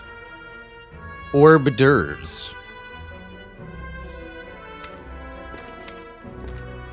I think we do want to play one of these, but only one of these. And we're taking the hit next turn, almost assuredly. Get the win turn after this turn. Oof. Alright, hologram. Show me what you can do with the Dead Branch. Turbo, not helpful. Right, this better be a kill next turn, or else. Excellent. We escape with 13 health. We get a pantograph, a dexterity potion, and you better believe I'm taking another hologram here. It's a block card that exhausts, and we have Dead Branch. Beautiful. Simply beautiful. And this is an opportunity for us to get some more healing. I like it, actually.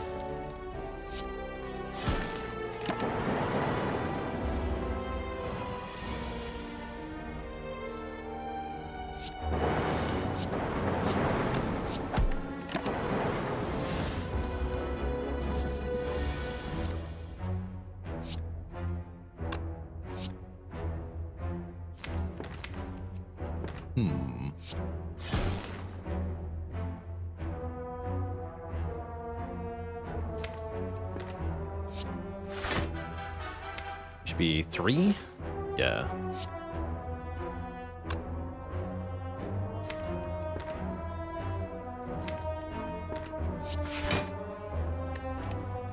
Zap might be more reliable here.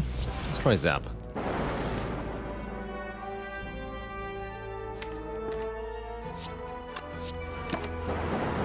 Good.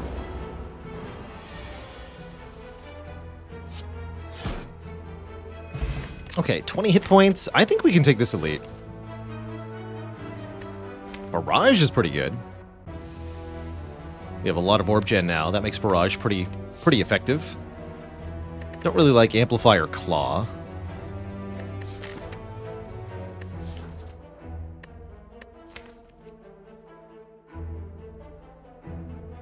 Honestly think fewer cards is better here. Let's skip it all. I want to get to that shop. We go into this fight with confidence, mostly because we know it's not a Gremlin Knob. So we already beat the Gremlin Knob. Hello. It's an interesting way to wake up. I don't dislike it. You'd want Amplify Self-Repair to be a thing, but it's not really a thing. When you've only got one power, if you don't draw them together, it's not going to do anything. And carrying around an extra card in your deck to try to do that is a recipe for disaster. You'll take more damage trying to set it up than you'll heal from the actual extra self-repairs. So you'll end up in a losing position from that.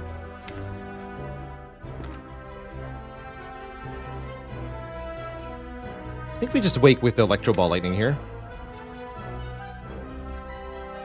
Because all the good block cards are in their draw pile. Let's do it.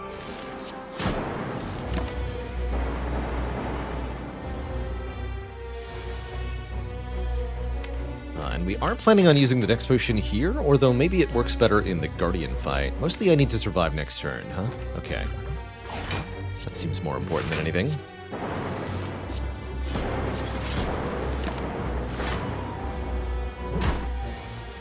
Yeah, I was thinking we might not draw that.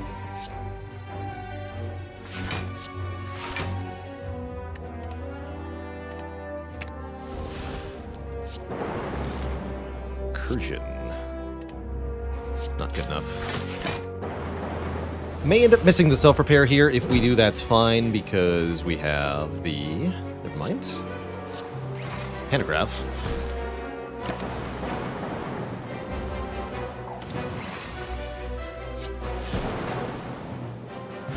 Excellent. Now we have Ice Cream. Ice Cream, Dead Branch, Happy Flower. Multicast. Probably not multicast. But the other stuff, yes. Really good set of relics so far. We are rich for this shop. Multicast with Ice Cream definitely has some potential. I don't like it enough, though. With no focus, it's going to be 8 damage or 5 block times our energy. I don't think so. I think I'd rather just upgrade dual cast, which is all the more better with the Ice Cream now. This thing is back. 3 additional orb slots. If we want an X-Cost card with the Ice Cream, how about Transmutation, Twitch chat? Have you considered Transmutation? Gath the Body Walker, thanks for the Prime sub. Welcome to the Cozy Sub Club.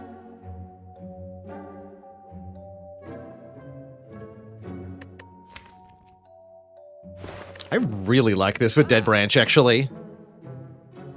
Transmutation's one of my favorite cards in this game. For garbage. Garbage? I'll show you garbage. I'll show you all.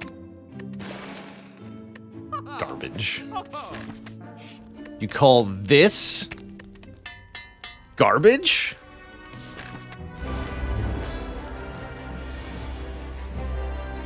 You're telling me this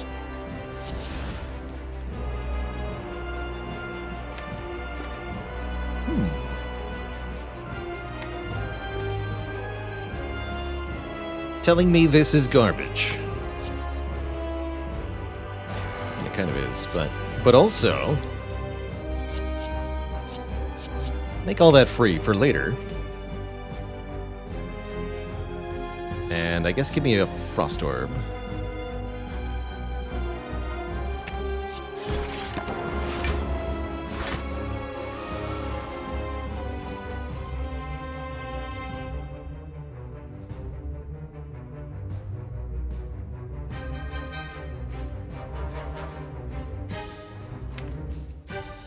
We can also now hologram the secret weapon and use it to fetch some of the zero-cost stuff in the draw pile. Interesting. Very interesting. Ooh, what do we got? Creative Al. Thanks. Thanks for showing up to work, Al.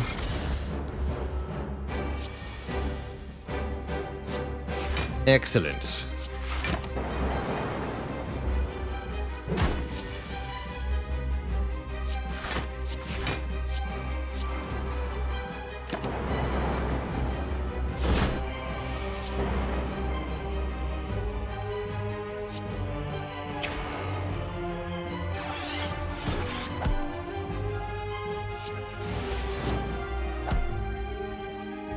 I don't need to play the dual cast, so I won't.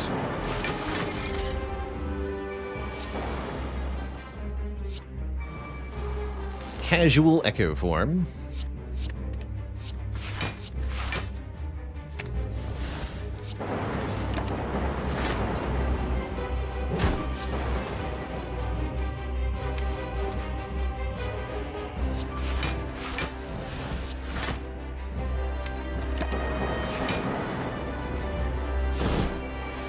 Echo this. Then this. Then this.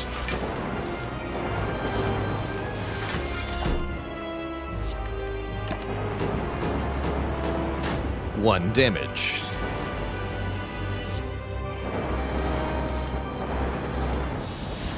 Beautiful. He actually healed off the Guardian. And there's a real Echo Form here, which I think is pretty good. Lets us duplicate the self-repair and some other things. All thanks to well, I mean, it was mostly Dead Branch, to be honest here. We did that because we got creative AI off the Dead Branch.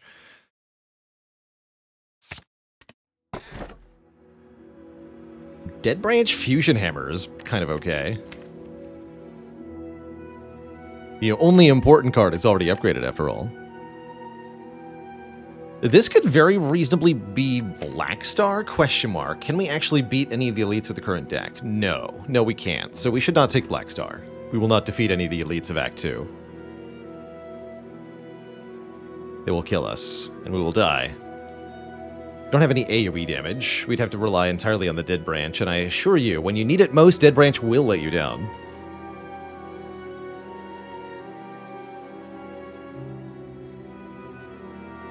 We already have all the good relics anyway. So I think it's one of these two.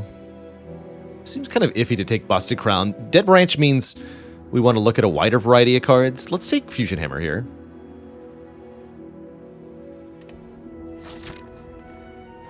Serpent Head. Every time we enter a question mark room, gain $50 reduce is what this thing does. Pretty good. And I would like to visit many question marks for that reason. Every single event is 50 bucks. That's a good time. Look how much cash we can get. 300 additional gold this act with this path. Yeah, 50 per floor is a ton, quite frankly. And we would like to find another copy of Transmutation, after all.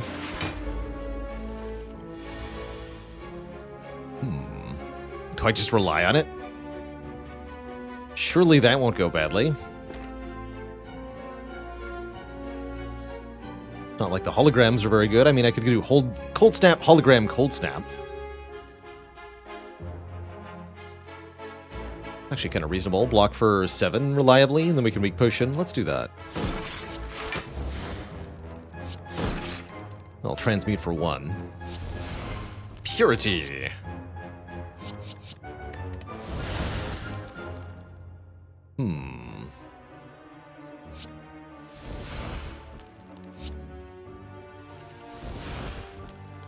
Okay. Using the Echo Form is a little sad, but only a little bit.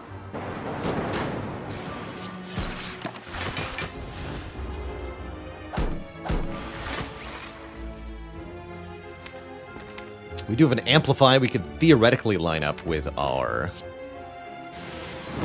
Self-Repair.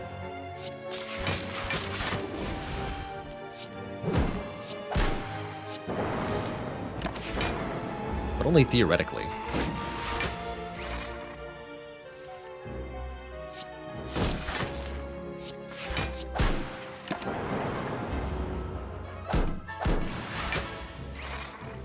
Hey, it worked out. Amplify, Self-Repair, Multicast.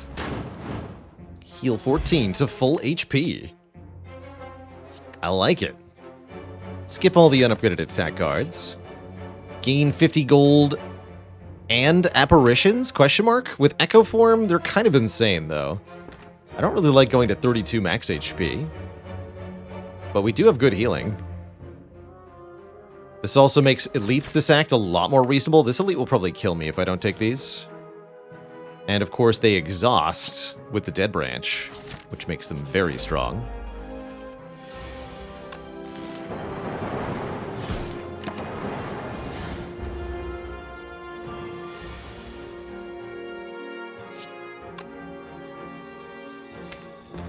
Get 'em, Transmutation.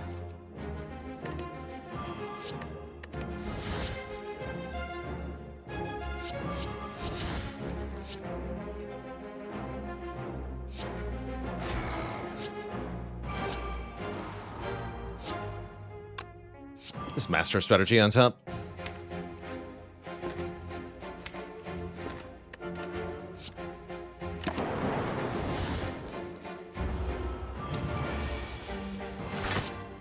Easy.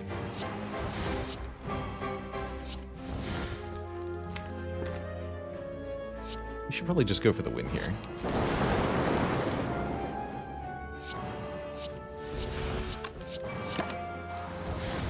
What is even going on? Dead Branch is going on. Dead Branch loves us.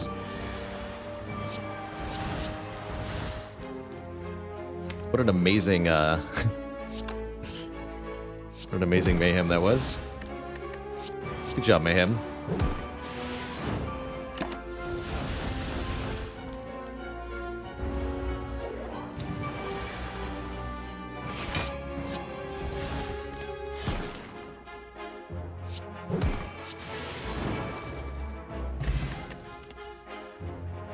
We haven't mastered Overclock, and this is definitely the sort of run that wants it.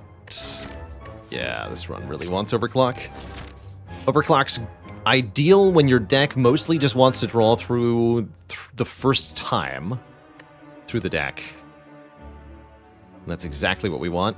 And I was just thinking I would really love double energy with Ice Cream Dead Branch.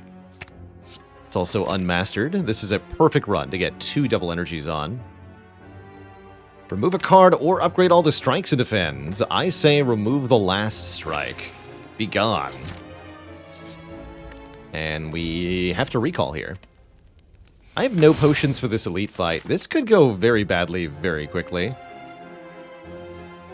Let's find out. Together. Alright, already off to a good start, as this is not Triple Slavers. It is, in fact, Gremlin Leader.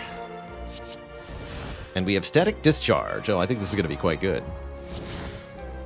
Have a nice bomb.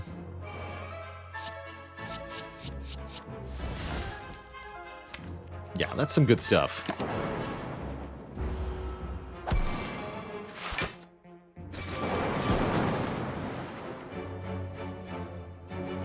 This is evaporating either way. Might as well play it. Next turn could be a bit bad.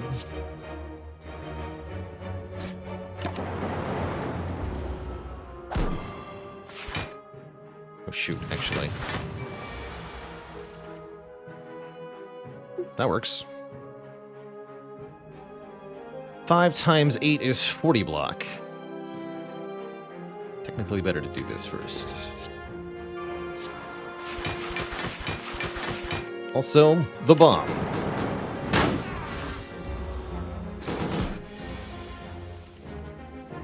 Here we are.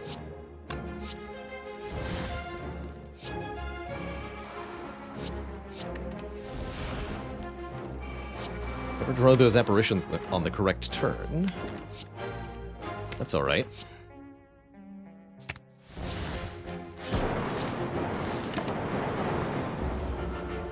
Do as much damage as we can, as quickly as we can, before we get attacked again. Uh-oh.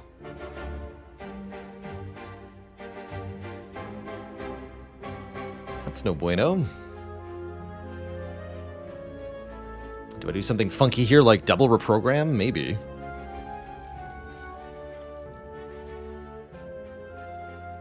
This is bad.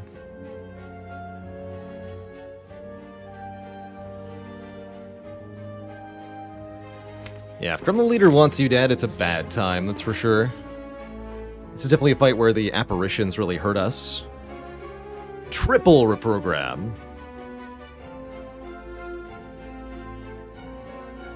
Double hologram won't exhaust twice. There's only one real card to exhaust, so there's no point in doubling it.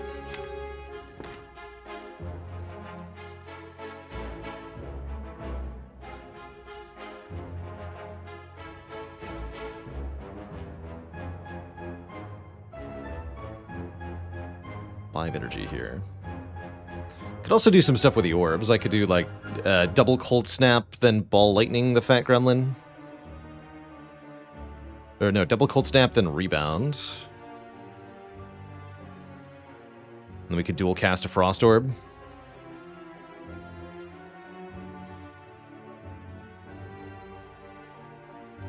Or even hologram cold snap, get 3 frost orbs. Can't play reprogram if I'm going to do that.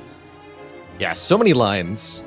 That's why I call Defect the most complicated character. Between things like Echo Form and Hologram, the number of possible permutations for this hand is hundreds. Whereas, compare a similar hand on Silent, your possible permutations is maybe dozens.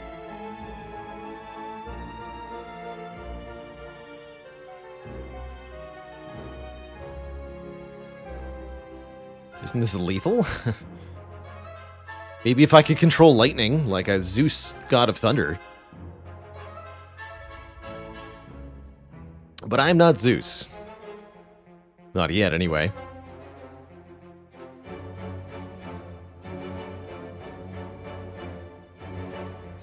We're gonna take this line.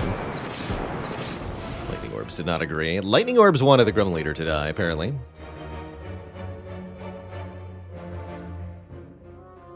So that's what? Just ball lightning, then dual cast. Yeah, this is right. Then we can go reprogram if we want to. It's only a vague gain. Still worth it though. Oh, I can reprogram again if I want to. Turbo, here we go.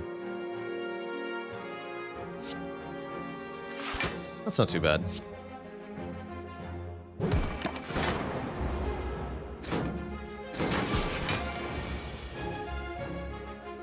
I'll take it.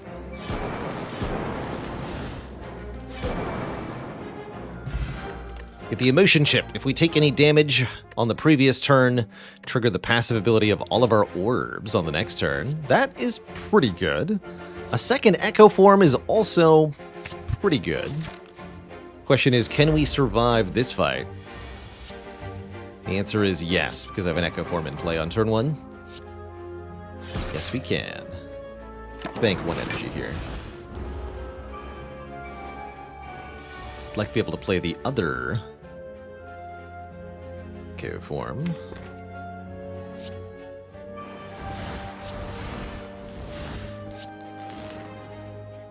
Alright, Transmutation, show 'em what you got. Double Magnetism.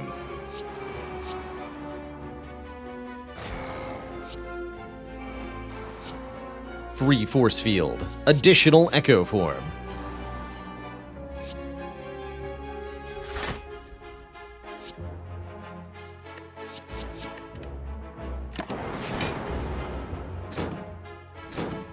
Yeah, now we can maybe get hand agreeds.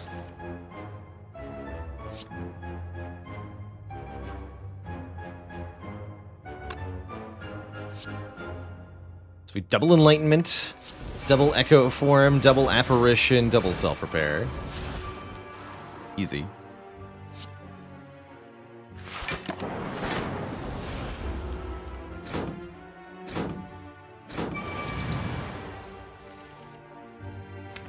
Blappin' time.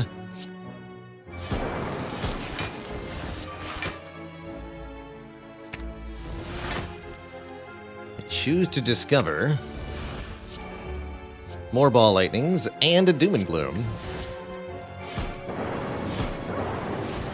Commence the Blappitude. Heal to full. Probably don't take Equilibrium. Well, actually, do take Equilibrium. And I guess do take Dreamcatcher, because every time we go to a rest site, we have to get a sleep anyway. We've even already recalled. That means there's at least 3 more forced rests this run. This would be 3 card rewards. I'll take it. Sure, you can have some money, buddy. Although we haven't mastered Shame yet, huh?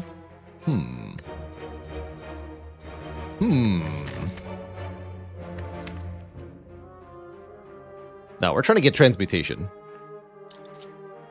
Give me a turnip. Oh, he would have given me a turnip and Shame? That's great. That's good times. And this might be worth it for another relic. We can remove the curse here. Unless I'd like to remove something else. I think I actually do want this one. Although this could be 3 slavers. Actually, bad turn 1 is instant death. Never mind. Don't take this. Yeah, bad turn 1 is instant death. Here, unfortunately. Incoming damage is 34. Seems bad.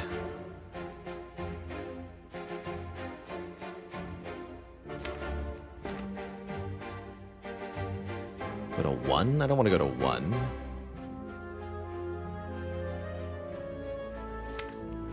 Probably worth playing the Echo Form. Use the potion for 2 block is not what I like to do, but I think is what we are going to do. The other option is to hologram, ignore the Echo Form, which I don't think is correct here. Don't think that's a good idea. Gonna leave the dual cast unplayed for emotion chip reasons, primarily. Good, good. Okay, so far so good.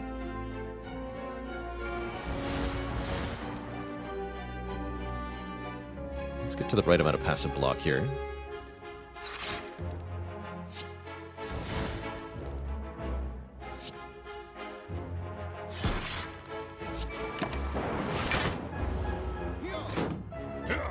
Alright, we're fine now.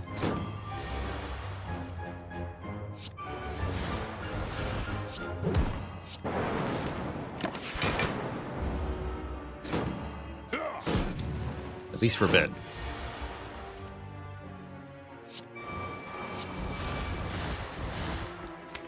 Do it. Panache. Chrysalis. Can't believe they doubted the transmutation. How could you, Twitch chat? How could you?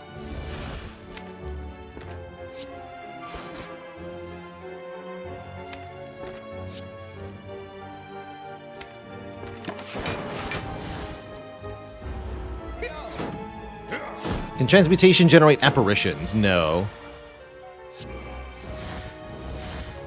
Only uncommon or rare colorless cards can be generated.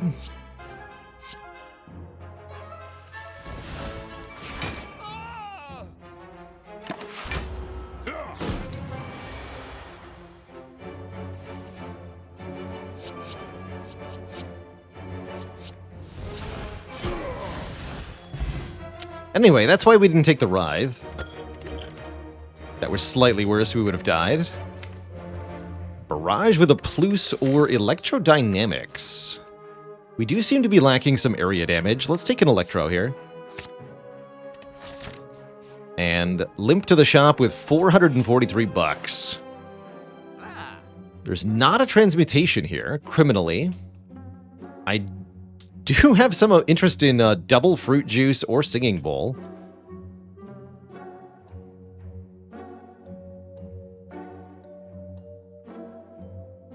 And I definitely want orange pellets.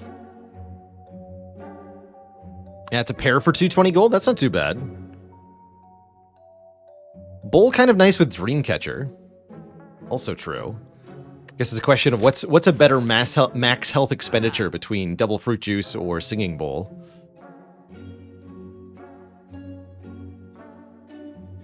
Are we going to get substantially more than 10 health from this? I don't think so.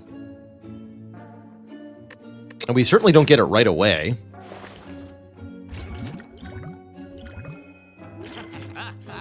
Drink him down. I guess keep one of them in case we get Sacred Bark or something. Sure. Yeah, now seems better than later. Halt! Today is the day I must settle the score with the murderer of my beloved pet Noodles. I'm all for a good cause, sir. For Noodles. We lost the bet, but at least we weren't gouged by a lance. So it goes. Easy. Just take the second double energy. Let's go. Double energy. Is online. This is the run, Twitch chat. And we even get to do it on turn 1. Double your energy twice. I'll retain this Doom and Gloom to deal damage to the minions.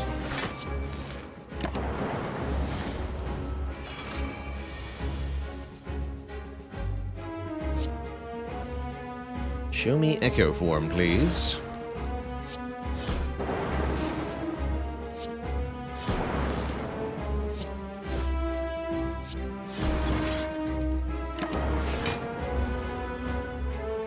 Hey.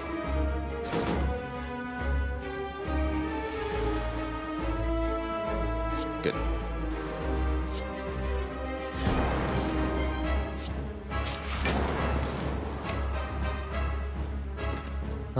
We probably just want a hologram zap here.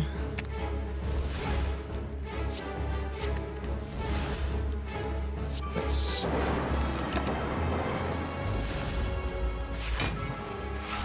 Gonna be pretty hard to echo form our echo form.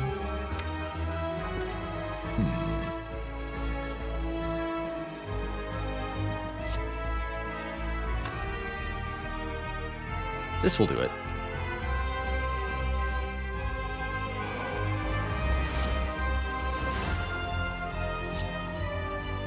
Hyper Beam in a couple of turns could be a bit of an issue, though. I don't want an answer to that. I think I notice our answer here.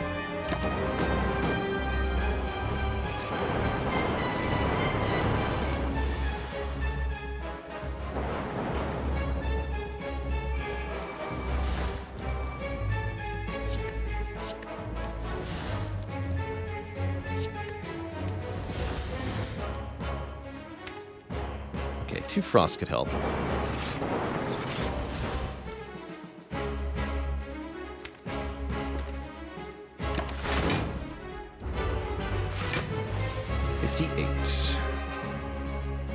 Okay, we can block this. Good enough for me.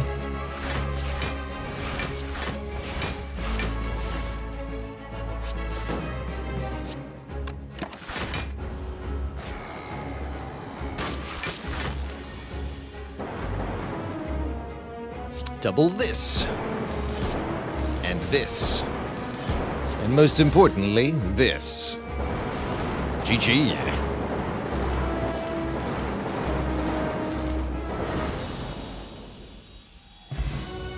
Alright, now we can drink the fruit juice. Pick up our third Echo form. One might say that's too many Echo forms. And I'd say, what are you talking about? There's no such thing. Pyramid is here. Pyramid's not that good when half the cards in the deck are ethereal, but has some potential here. Might lead to hand clog, problematically. All the random cards we're generating with the Dead Branch will retain, but maybe that's a good thing. Vertex Shell, thanks for 9 months of support. Not the world's worst Zozu. I'd much rather take the Empty Cage, dunk 2 defend cards. Don't really like this Zozu very much.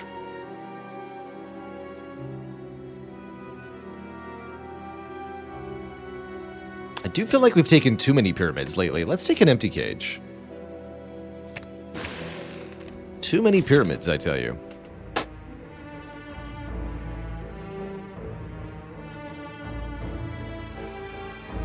Lots of shops available, but how many unknown nodes? We can get a few. I like this dart, actually. We maybe go to this store. Looks quite good, actually. Let's do that.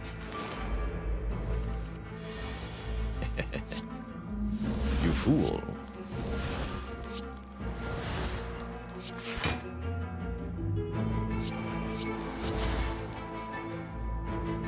The power.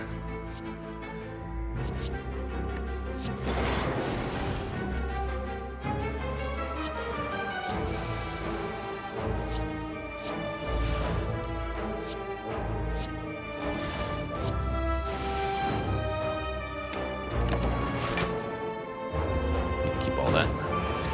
See, keeping all those in my hand with Pyramid was probably not a good thing, actually. So I'm okay with the Empty Cage.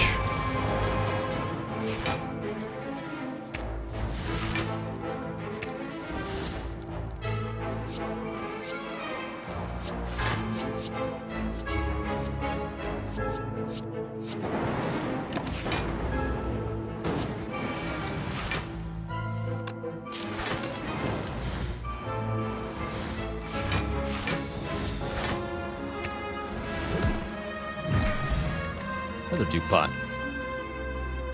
Loop plus Barrage plus. Mixed feelings on Loop. It does seem like the sort of thing that could be good. Though.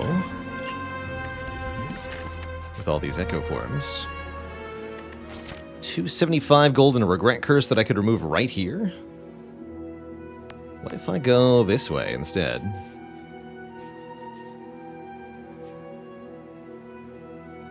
It seems better. It's a lot of money.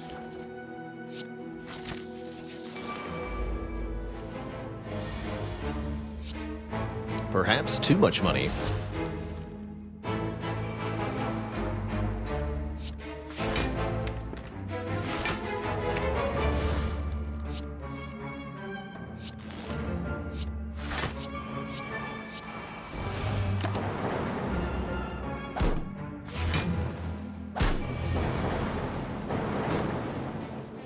Yikes.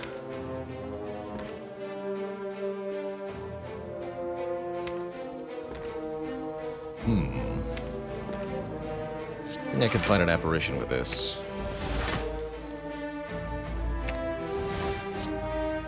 No, but at least we get equilibrium here. Ouch. Maybe I want to Dupont that. Always buy another potion.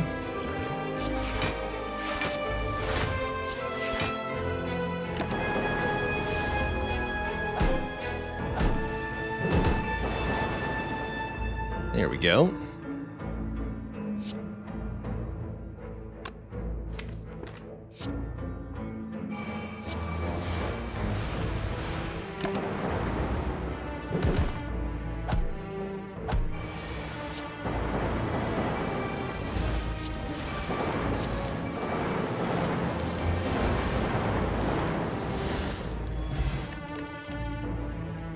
Upgraded to go for the eyes. May not matter because of the apparitions, but, I mean, there'll be non-intangible turns we gotta block for. Let's grab that. I don't trust Hello World very much. Dolly's Mirror is here, allowing us to duplicate any card. It's not going to be this one, by the way. Not that one. Rather, this one. Transmutation. Alternately, Apparition is a very, very good dupe here. Let's do Transmutation. And I'll take your Preserved Insect, too. How many Hello Worlds do we want? No, this is not the Hello World run. I regret to inform. This is not the run for Hello World.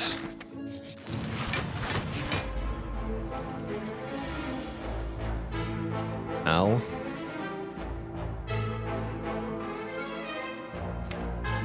Save me! Excellent. If only this deck had a turbo, though.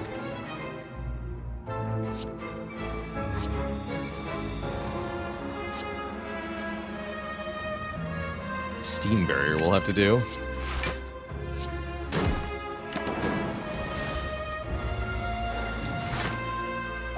Jawworm back taxes. Pretty much.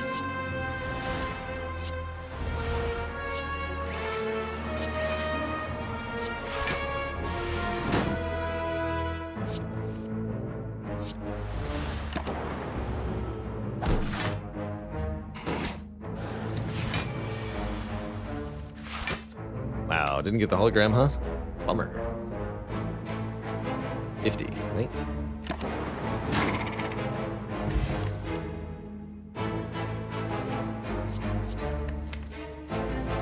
Don't love that. But I will take it. I do love this on turn 1. Seems very important.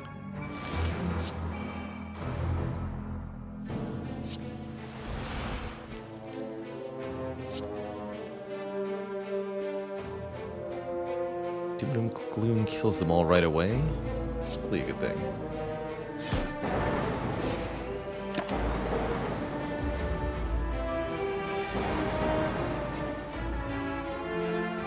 Transmutation, you have to save me now.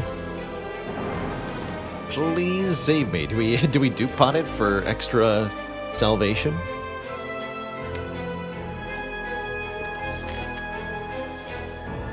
Dark Shackles or Panic Button would both save me. I think we do dupe pot it. Uh-oh. Those aren't helpful.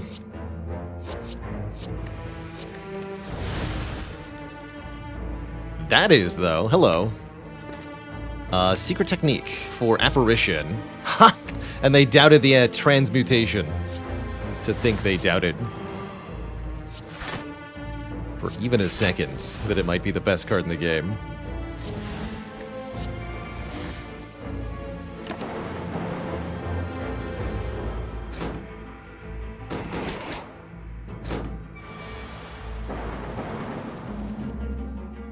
Oh, but then we just died on the next turn. I see.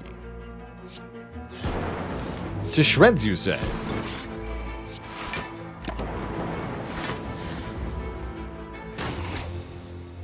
R.I.P. Brave Defect. R.I.P. I mean, having 40 max health and 3 Echo Forms against a Reptomancer isn't enough to win? What a shocking development. What a shocking development.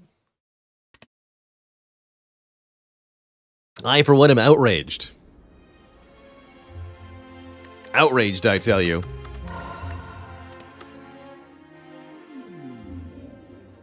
Can't believe that perfect deck was not granted immediate victory over literally every opponent.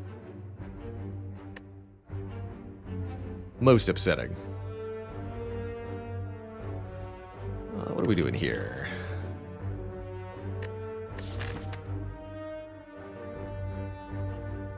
I think I clicked the boss button. Although you're telling me 3 elite paths don't even get upgrades? Bummer. Click the boss button. Joker! Sure. Mundane, yet pretty effective, so I guess so. Definitely in a speedrunning the Watcher sort of mood here. So we might make some crazy choices here. My apologies in advance.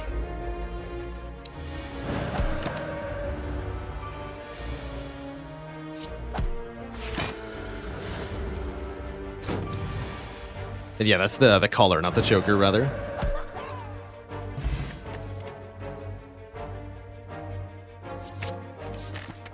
Fighting Hexaghost, okay. Hexaghost's a cool dude.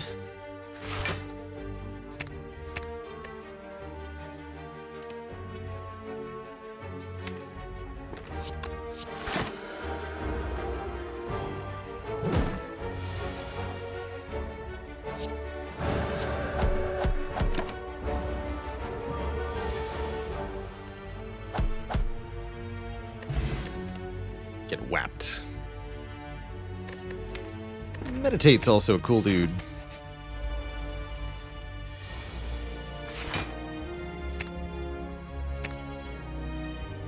Keep that, actually. Defend, meditate the eruption.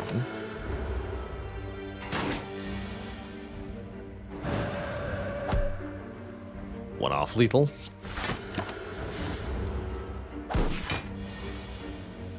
That's what block cards are for.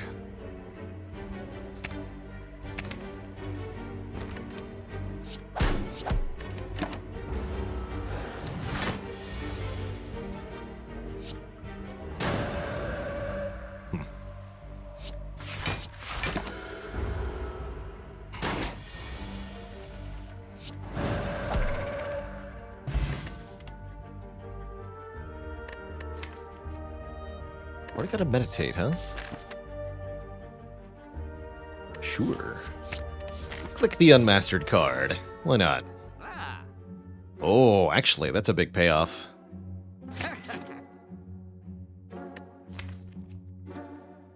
Yeah, that's actually a good like water now. Otherwise, I would have removed a card here, but did not want to. Do we add Sanctity on sale? It's pretty good on 4 energy for the elite fights. Sure. Hey, how's it going, Useless Gaz? Hello, hello. Darlic asks, can you get offered an upgraded starter relic if you exchange your regular starter relic for Meow? No, you cannot.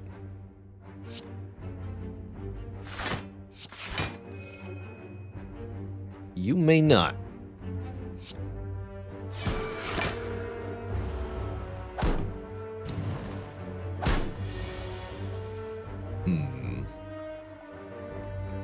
Ouch. Yeah, ouch.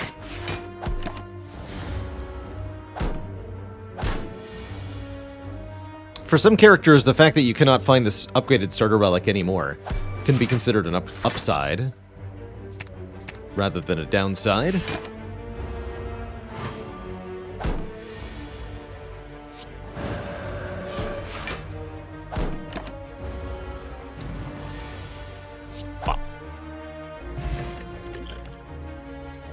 Carve Reality is a really good attack card. And I am going to go into this first elite. We got a like water. This will go fine. Surely. We do have 4 energy per turn, which helps quite a bit here.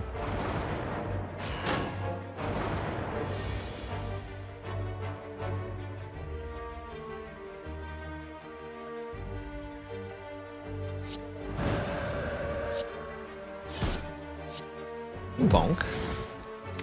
I think we defend, meditate that Carve Reality.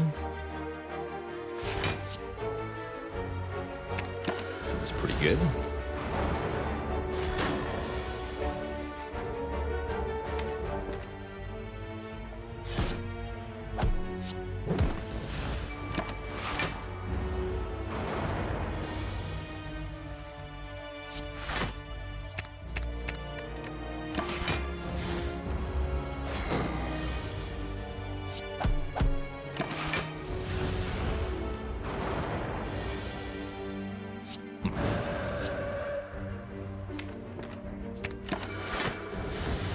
Still take 5 more.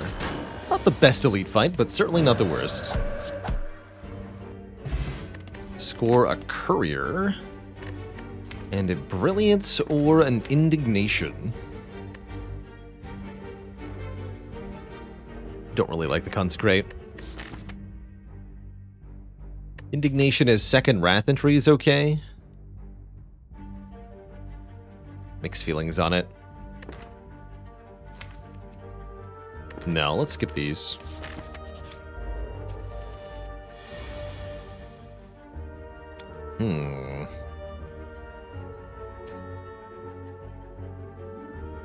Arguably the worst fight in Act 1 here.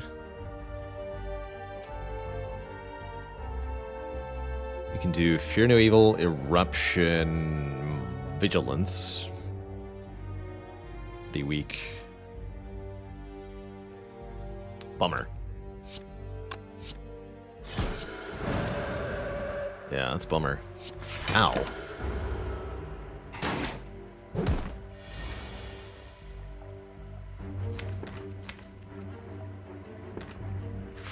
This is about to be a good reminder why I don't like boss swapping. Not having a miracle in this fight is just disastrous, really. I have no energy. Shoot.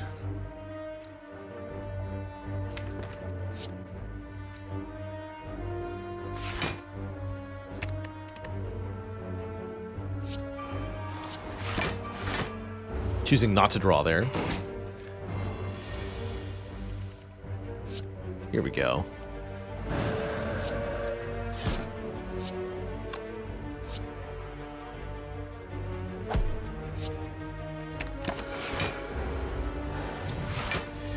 HP, kind of bad.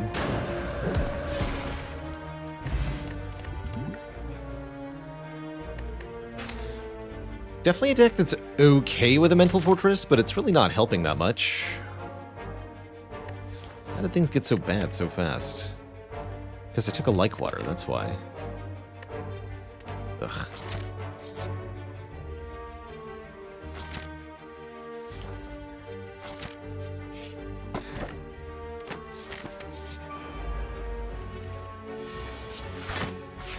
We also have yet to find anything that actually helps this deck do anything.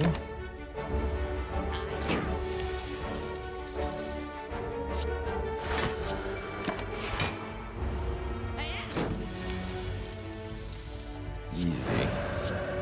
Good draw order here, though. Rush down. That helps us do stuff. Now I do kind of wish we'd taken the indignation, but I'm okay not having it. And we face a sleepy egg. Excellent.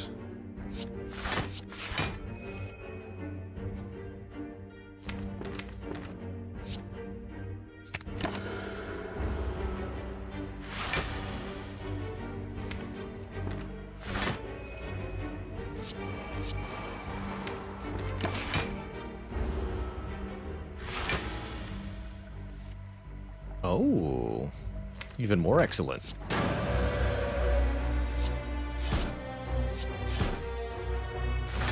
Show me a way out of wrath, please.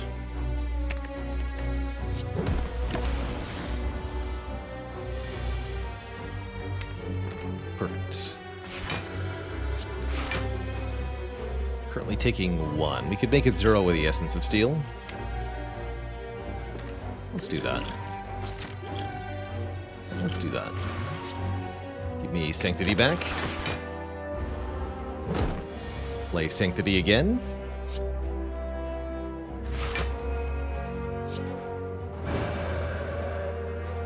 Let's see, we don't do enough damage to kill, right? 12, 16, 24 is 40, 52 exactly. Yes, we do.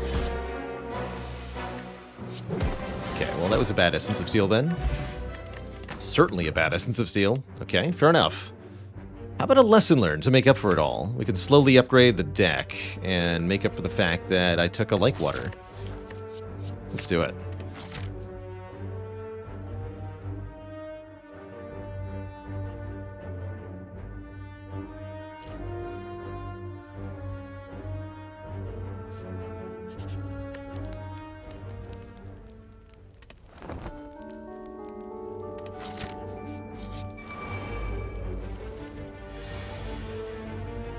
We just died a Knob? I don't think so.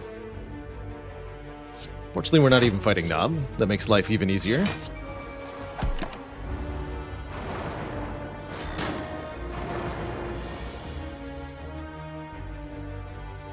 So Like-Water bad in retrospect, or was it sus at the time? We only took it for the Mastery Challenge. Like-Water is a pretty bad card in Act 1. And pretty bad for Watcher in general. Do not think very highly of it. If something's wrong with the music, then try giving your stream a refresh. Common issue between Twitch and us. Let's carve here. And this is a great time to meditate the eruption, looks like.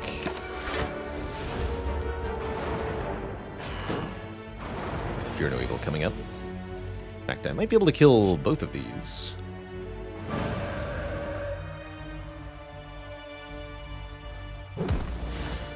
Although, don't stay in Wrath. That's a bad idea.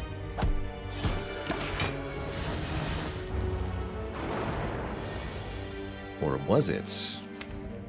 No, we can get that back.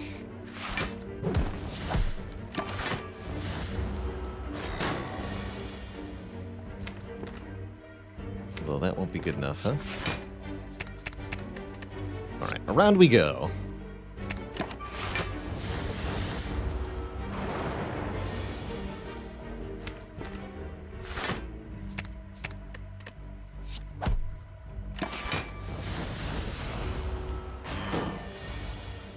Grundleflex, thanks for the Prime sub, and Bivy Mac, thank you for 7 months in Prime. I can appreciate it.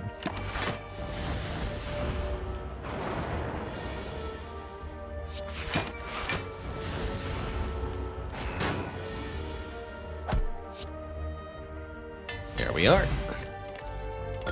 First of hopefully many upgrades. Am I taking a Conjure Blade? No way. This deck wants a Wheel Kick. Damage and draw. Let's go. I am buying potions. Fill up the potion belt. What do you got, lady? I'll take 3. Cultist Potion, Swift Pot, Bottled Miracle. We can use the Cultist Potion to kill Hexaghost. And I'll take Swift Pot, Bottled Miracle for the rest. Excellent. Okay, this should work just fine. We're going to upgrade Eruption for Hexaghost. Let's go with yes.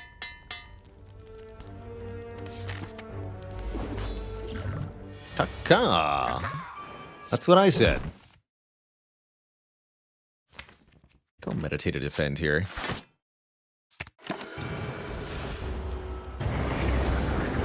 This turn. Didn't need it, though.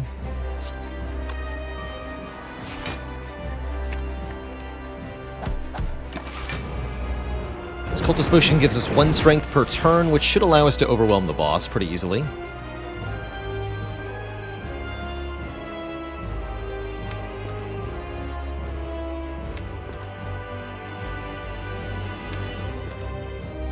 Do this. Rush down, carve.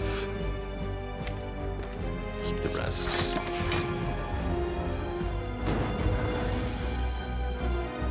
Perfect.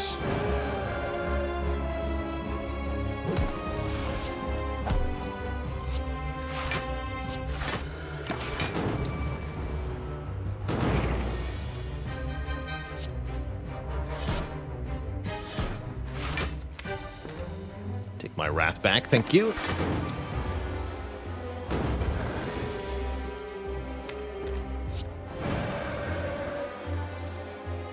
Shuffle without all of this? Question mark. Big question mark. It's not where I want Lesson Learned to be. Unless you're telling me the Miracle gets a kill now, which I would probably do. It does get a kill now. Let's do that. Glug the potion. Might be a little overkill, but I want that upgrade, dang it. Judgment's back. If an enemy has 30 or less health, kill them.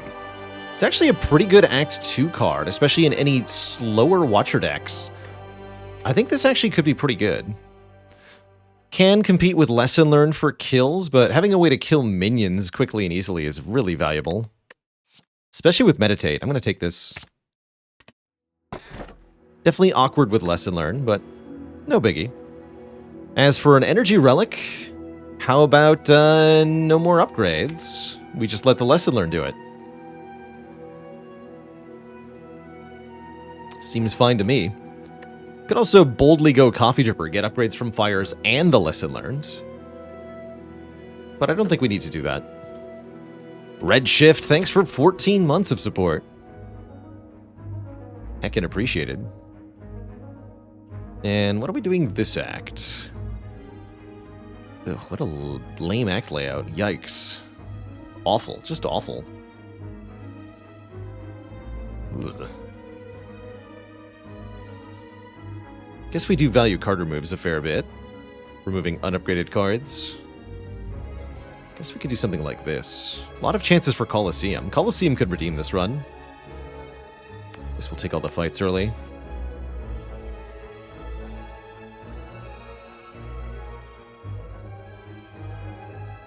Would we pick up a second Lesson Learned? I don't think so. It's true that we could get double upgrades occasionally, but I don't think it would be good enough.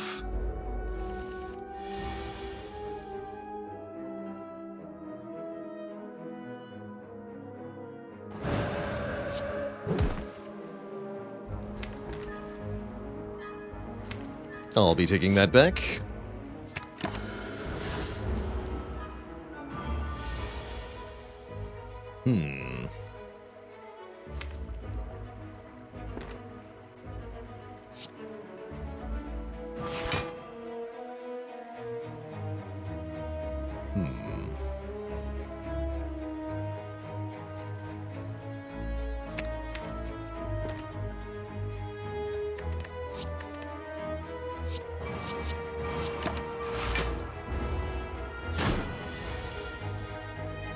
Ouch.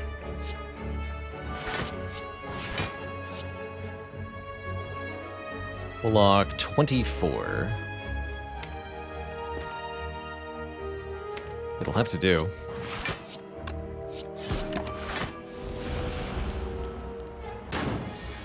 Got the worst pattern out of Chosen, unfortunately.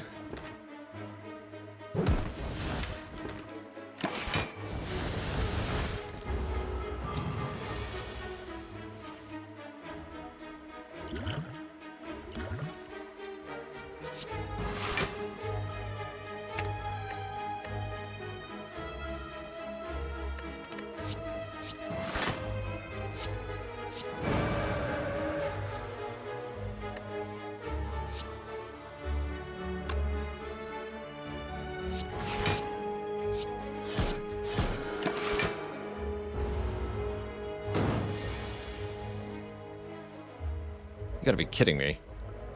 Not enough damage? Aw, man.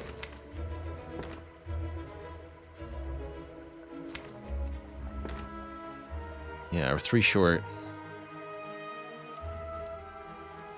Gah.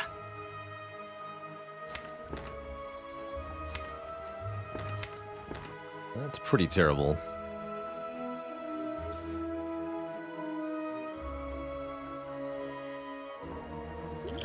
One more potion? I'd use a potion if either of them gave me a guaranteed lesson, but both of these are likely to just completely brick. So, no thank you.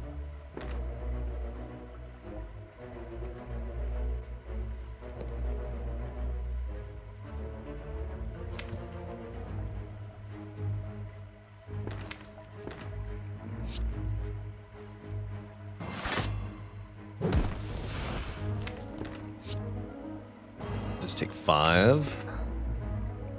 We should take back Wheel Kick because it's a guaranteed kill and we're going to be attacked next turn. Let's just leave this fight. Be like 30 damage. Yeah, 36. Get out of here. Screw that noise.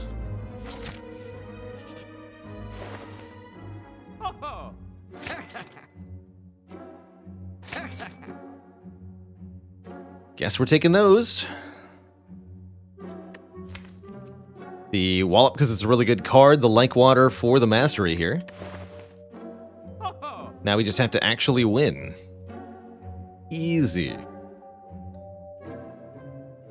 Contemplating Simmering Fury here. Can't afford Simmering Fury remove. Yes, I can. Simmering Fury seems good, actually. Let's lose a defend. Can't believe this Watcher run hasn't removed a defend yet.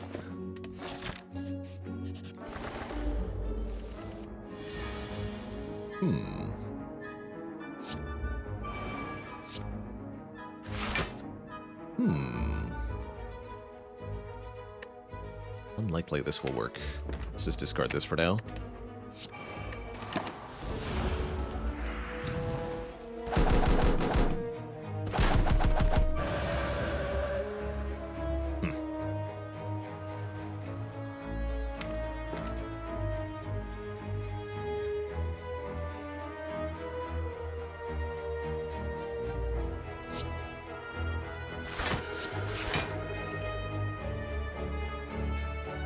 .24 incoming damage. Let's just play this then. 10 passive block is pretty good. This is a great fight for the judgments. That will help enormously.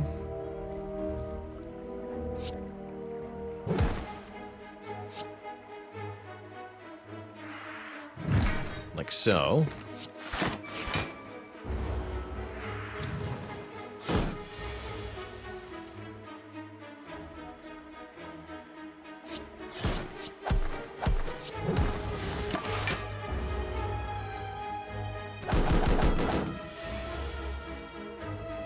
Here we are.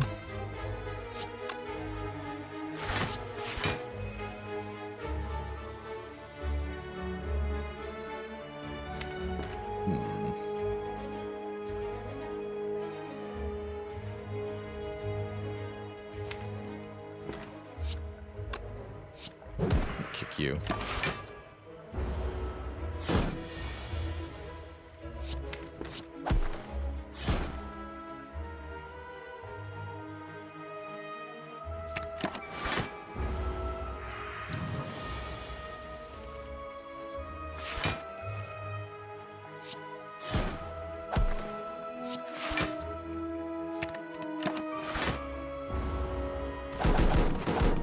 Twy4, thanks for the Prime sub. Welcome to the Cozy Sub Club.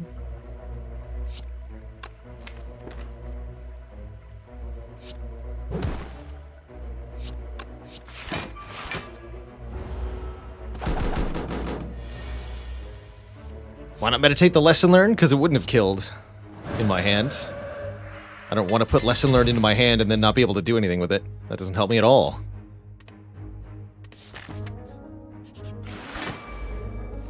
That's just terrible. And so is this opening hand. Ah, much better. Try again.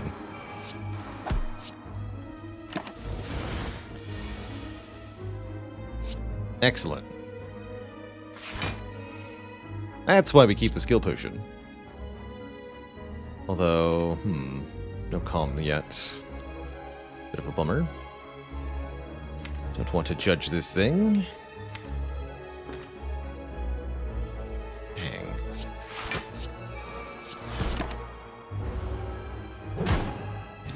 Classic example of why like water is not that good, usually, is that, well,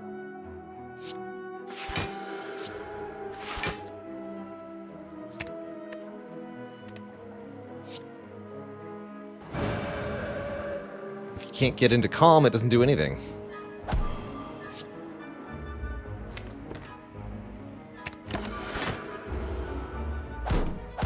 But if you can get into calm, it is quite nice to have that big bonus helping out.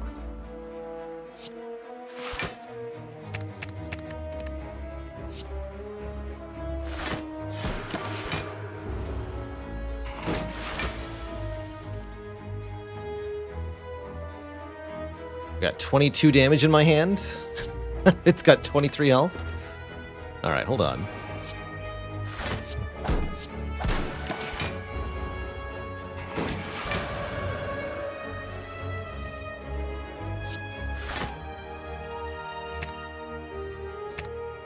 Keep that, actually.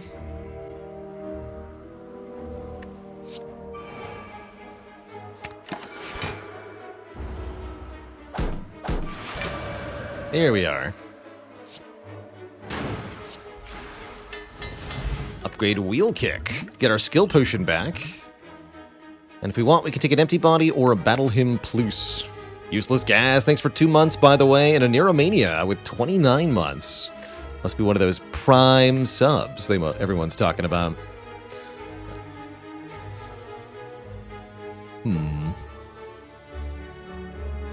Skip it. Chosen is back, and perhaps more fearsome than ever.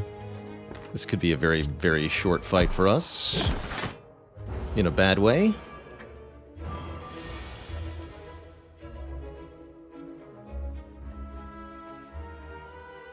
This has got to be Eruption, Vigilance, Judgment, Kill the Bird.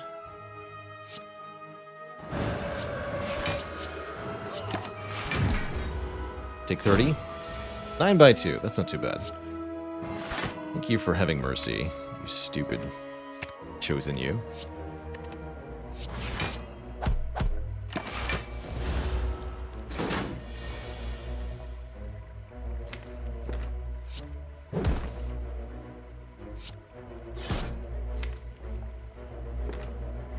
Those are not good draws next turn, let me tell you. Might have to use our Gambler's Brew there. That would be really ugly. Playing Like Water seems to be a bad choice. Sanctity looks okay. Let's get Sanctity back.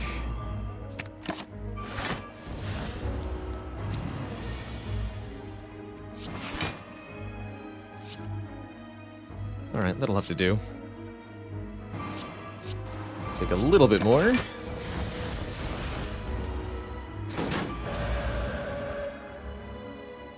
And then kill. Cool. That could have been much worse.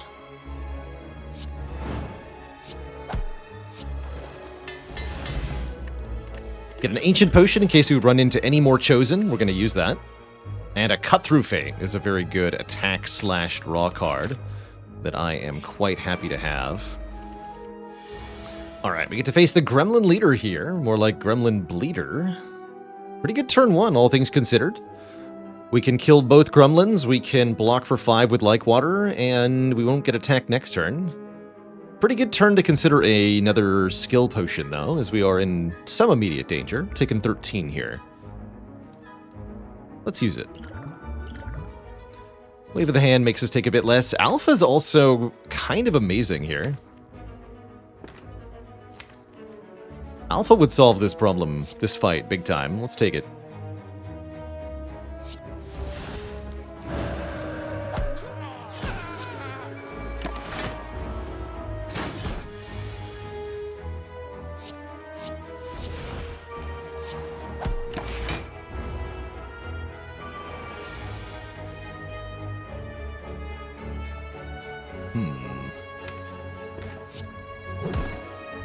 Excellent. Playing Omega means we do 50 damage to all enemies every turn.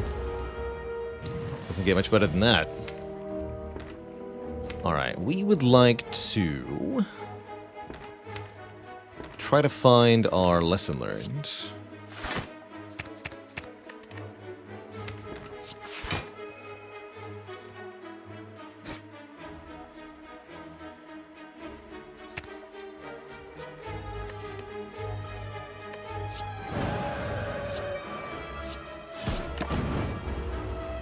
Come on, lesson learned. Yes! Kick the nerd. Learn the nerd. Good job, skill potion. We get meat on the bone. If we're at or below half after a fight, we can heal. Although I think we're going to be resting first anyway. A third Like Water, or an upgraded Fasting. 4 strength and 4 dexterity is a pretty substantial increase to our output. Although, at what cost? How's it going, Moose Tipping? Congrats on beating the heart on A20 with each character. You're heckin' welcome for all the content. Thanks for dropping by and saying hello. Mastery Plus.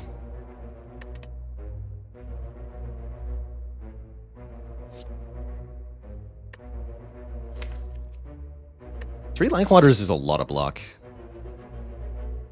I almost dig that. Ever play Hearthstone or Magic? I played Magic a long, long time ago. Haven't felt motivated to go back to it. Hearthstone I'll never touch.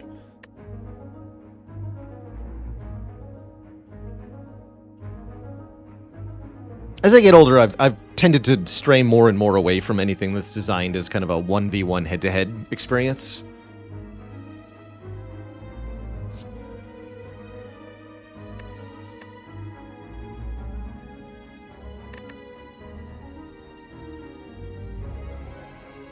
I have way less patience for waiting for other players' turns and stuff like that.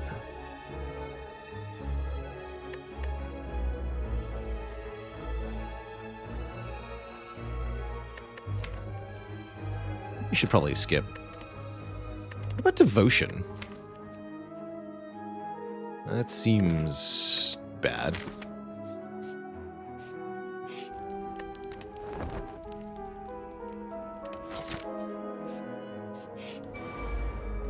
If you have 3 like waters, does that mean you love water?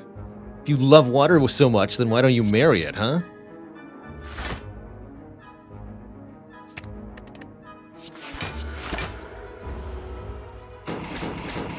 We should take a little bit of damage here, actually. Just a bit, not a lot.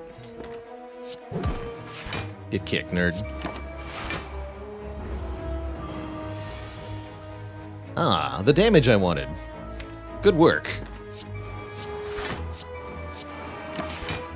Oh.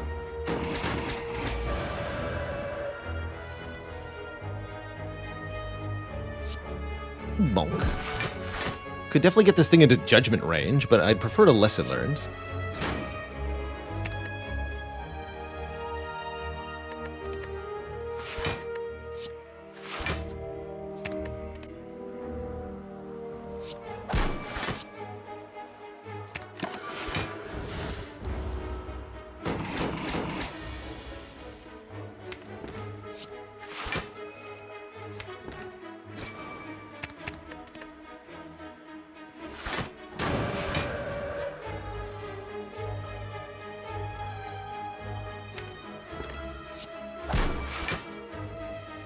Lesson learned does 7 while weakened.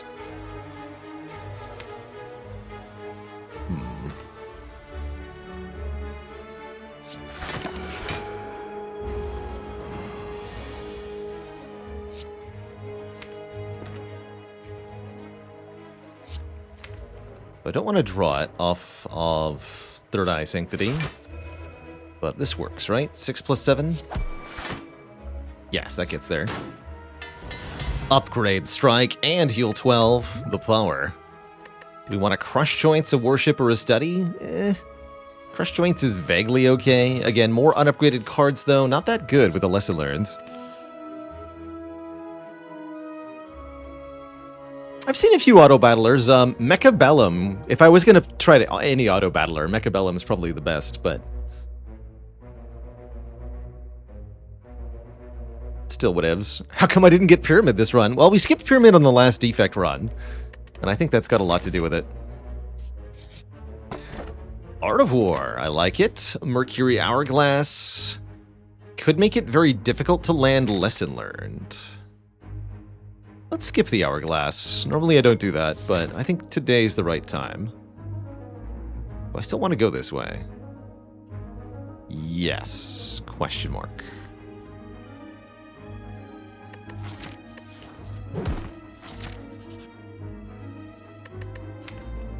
Turn our strikes into bites. Interesting.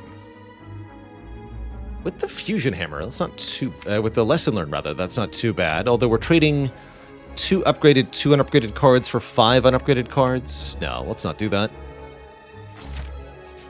Bummer, those events were bad. Very bad indeed. We might be a little bit doomed here. A bit concerned. Just a bit. Do we block the Weaken? No, we should block whatever this Slaver's going to do to us. if we can. Yeah, that's much more viable. Though, maybe I could have killed this turn, just putting that out there. Still can, except it would be suicide.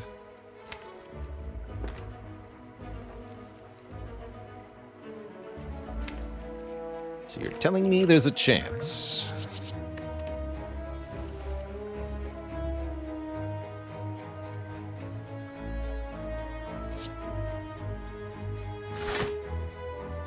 Perfect.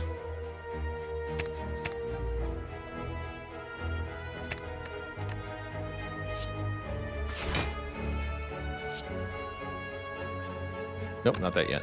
Here. Judged. And I can either fear no evil or meditate a card. I'd like to meditate.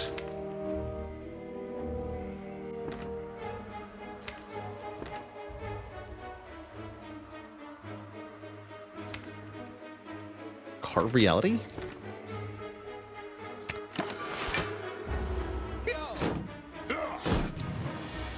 Not 100% on that.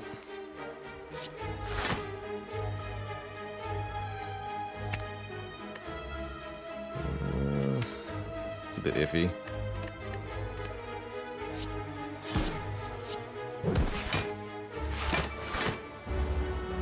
Not weak, though. Best time to go ham. Oh, no. My ham. Nah, we can't use this. Dang it.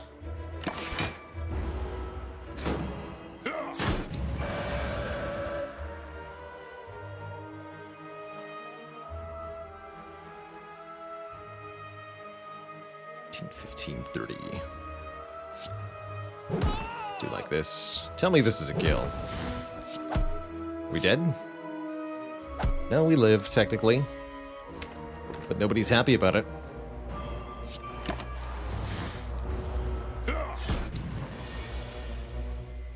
Ouch.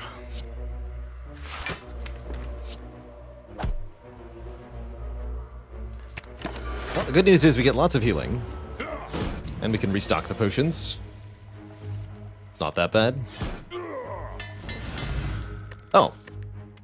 The potions have been restocked. And there's a wallet plus. You know what? Life is good.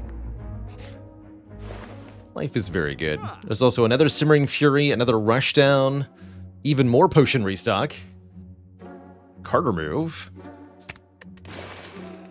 and more.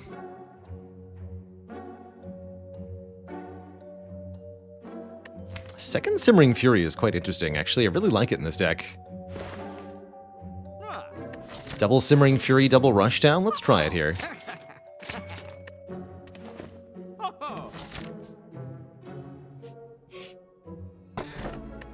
Boat thingy wing boots. Cool. Does Orichalcum work with like water? Yes. If I were to slap a % chance on this run, maybe 50%. It's got some pretty good hopes, actually. Not that afraid of this fight. I think we can do this without potions. Got lots of energy per turn now, which helps quite a ton. Get those powers in play.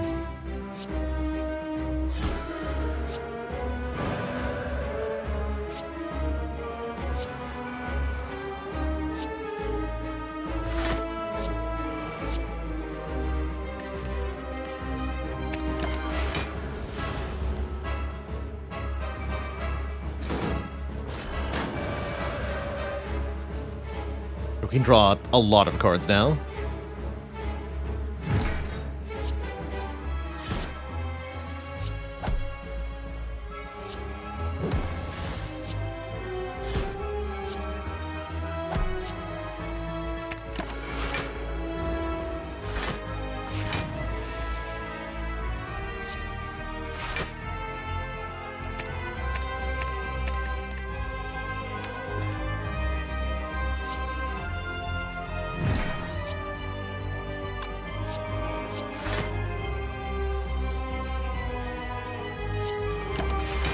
Draw 8 additional cards. Easy.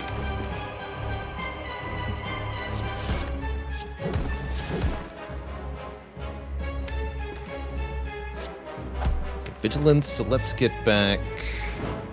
Oh, let's just play some Ring Fury, excuse me. And give me back this, I guess.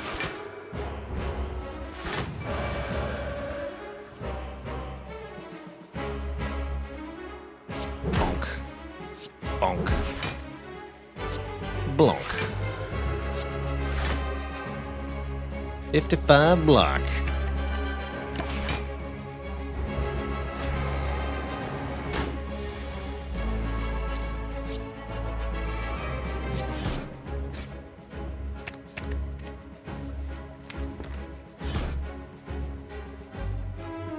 Let's try getting a kill here. See if this works.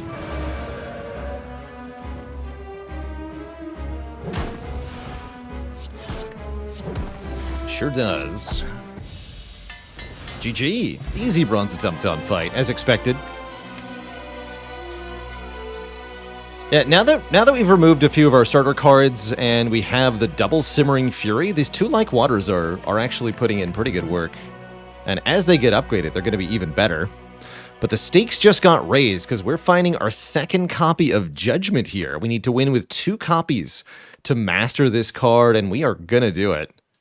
Because that's the whole point of the challenge. Somebody asked me, why didn't I get a Runic Pyramid? The answer is, shut up. I did get a Runic Pyramid.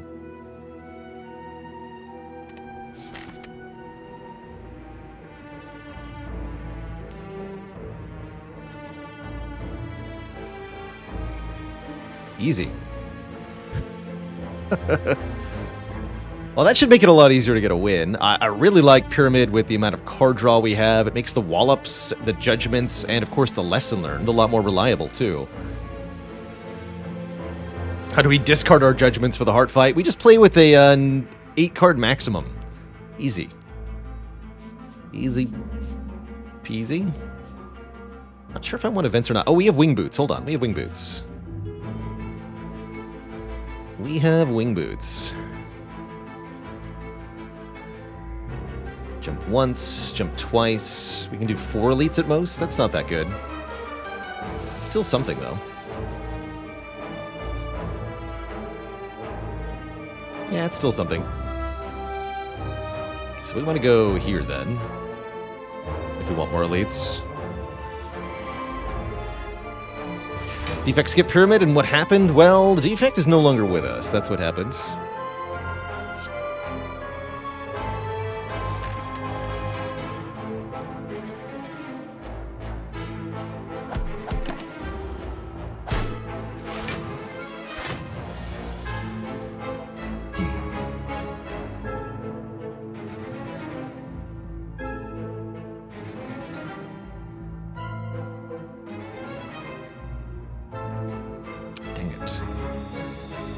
So stinky.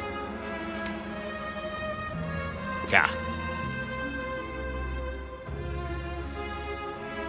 I don't usually bother using this mod to mark the Wing Boots path because the mod will automatically cancel paths that it thinks you can't reach, and it doesn't know that I have Wing Boots, so it'll just undo my own pathing.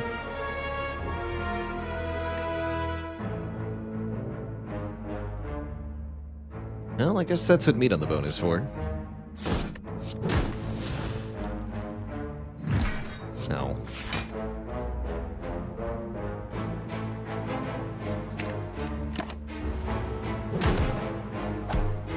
We should take 2 more damage. 25 incoming. This blocks for 17. So Vigilance Defend is perfect. Meditate if we want to. I'm just going to rush down.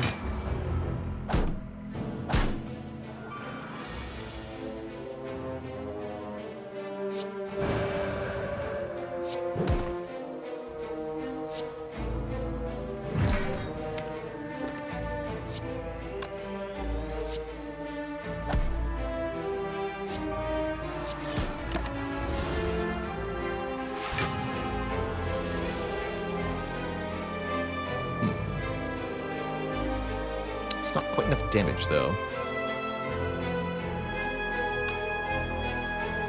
Unfortunate. Alright, fine. I'll play Rushdown Meditate, then.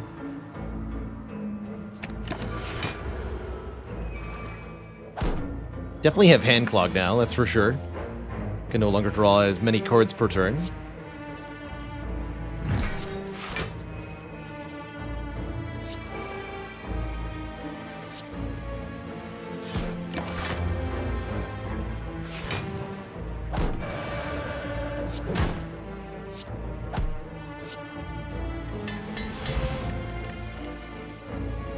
Mental Fortress. Block whenever we change stances. I'll take one of those.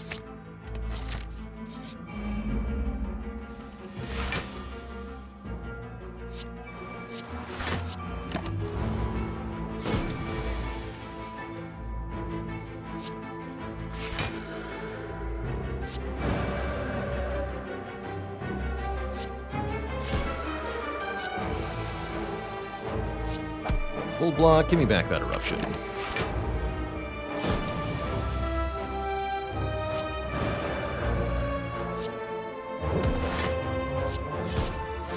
Bink. Evaluate Plus blocks for 10 and puts an insight in the draw pile. That's not too bad. We would like some more upfront block for the late game. I'll take it. I don't love it, but I'll take it. We have Omamori for this fiend. This enemy can be quite annoying.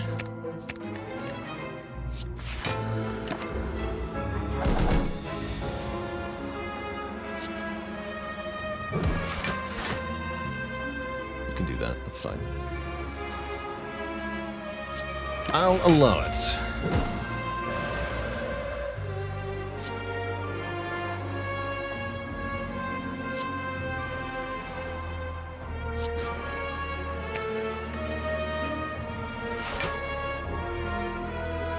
That's not it. That's it.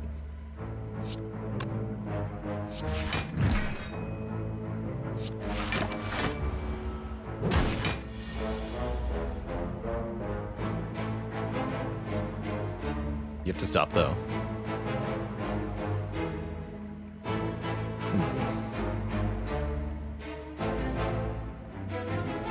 Let's see. If I play Like Water, Defend, we block 22. 39 incoming. That's too much.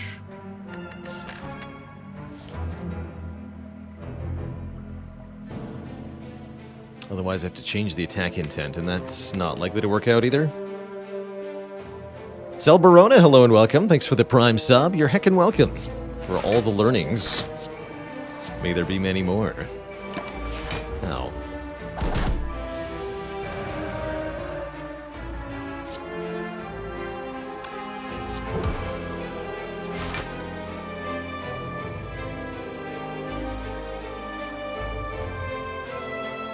Probably want to consider stopping here. Well, hold on. Good. Is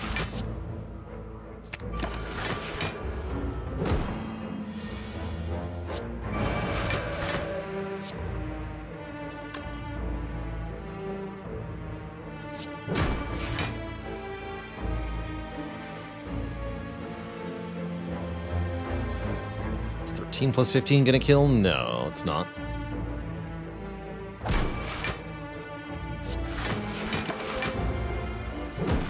Could use Judgment to kill, but again, we want this lesson learned as the way that we're killing.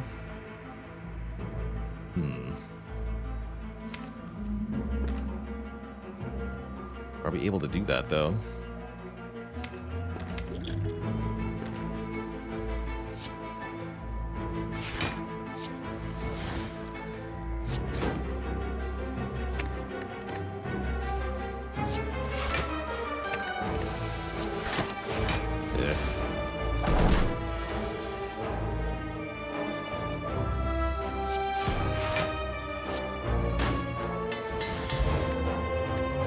Still in meat range, at least.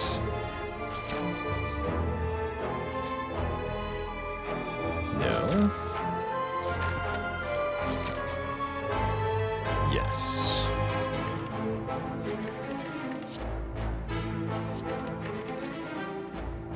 Could have had double metamorphosis this run. That's cute. I'll take a panic button.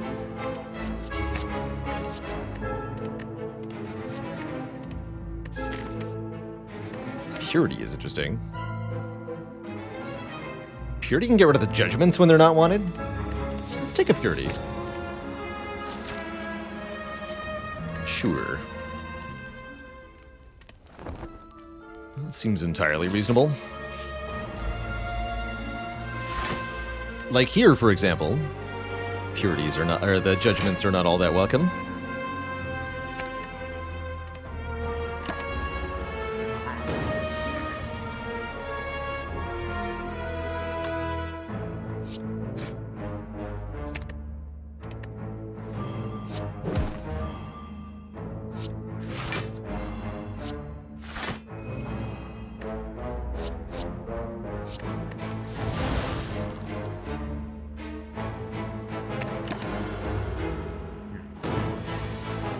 Perfect.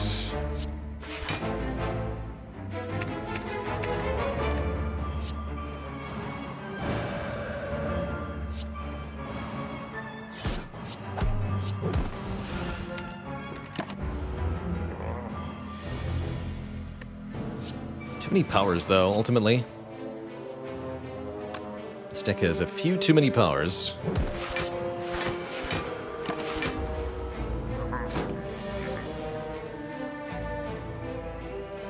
I think so, anyway. We'd like more ways into Wrath immediately as well, which we don't really have.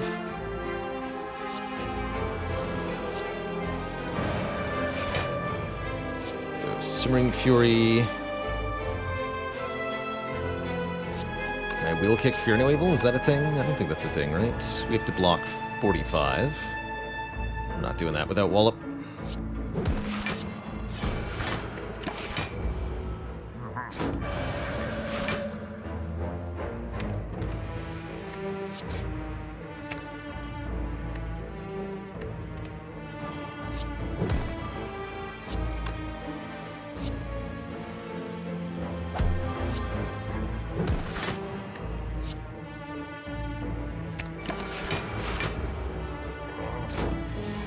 Good bar.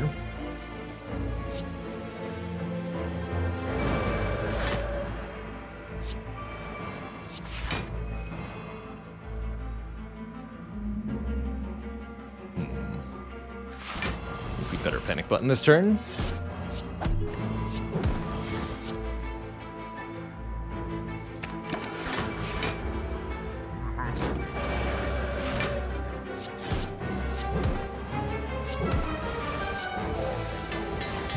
Judgment Plus. The Judge Master. Follow-up actually seems vaguely reasonable, because we are looking for ways to remove cards from our hands. I'll take one Follow-up Plus. Have to fight our Burning Elite here, which is a regenerating nemesis. There's definitely a lot of worse things that could have been. So, I'll take it. Do I dare Simmering Fury? I don't think I do there.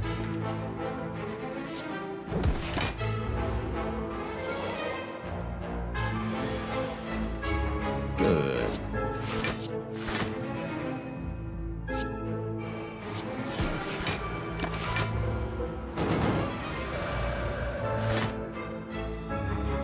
Bonk.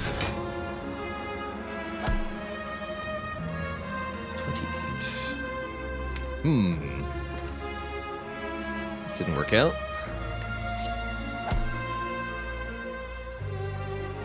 38 take a little bit. Let's avoid using panic button yet. Good, good.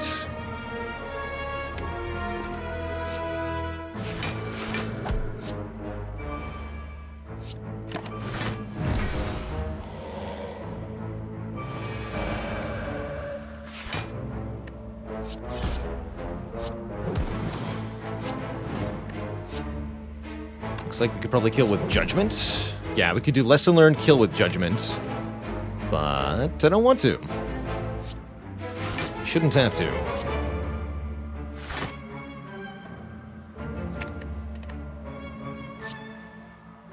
I'm not going to.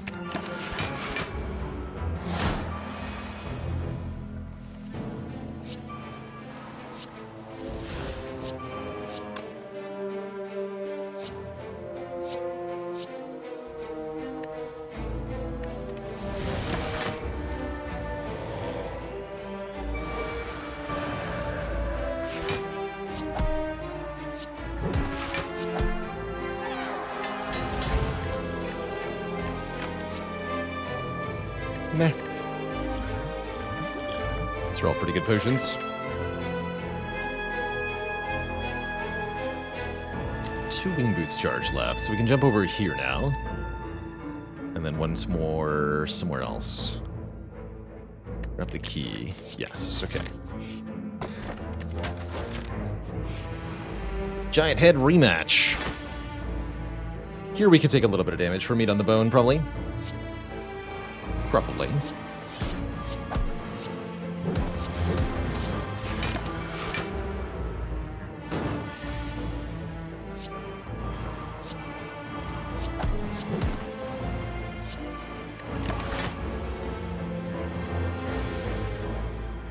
One. No, no, no.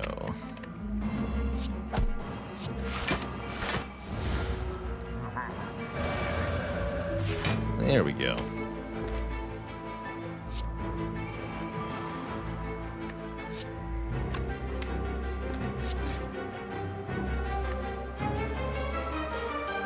Discard that for the moment. This is fine. We can draw into the meditate.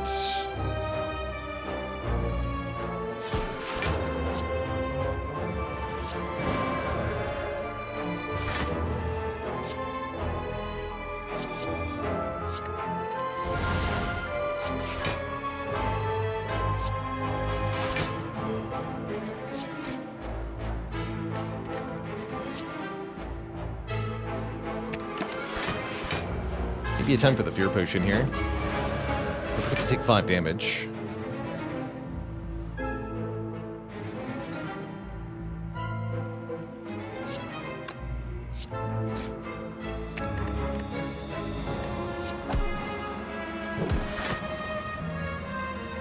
Might be hard to do, though.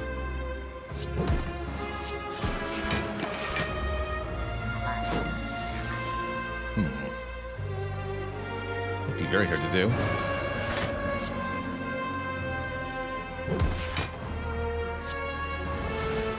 Not if I can't leave Wrath, it won't be.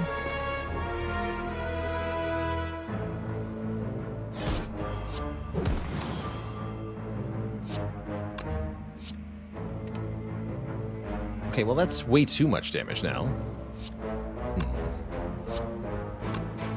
Use the bathroom too much to think. Better take a break after this fight.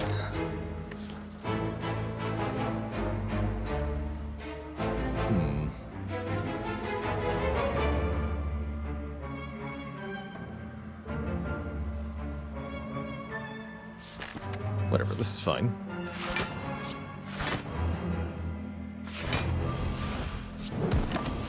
Ouch. There, we got meat range. Easy.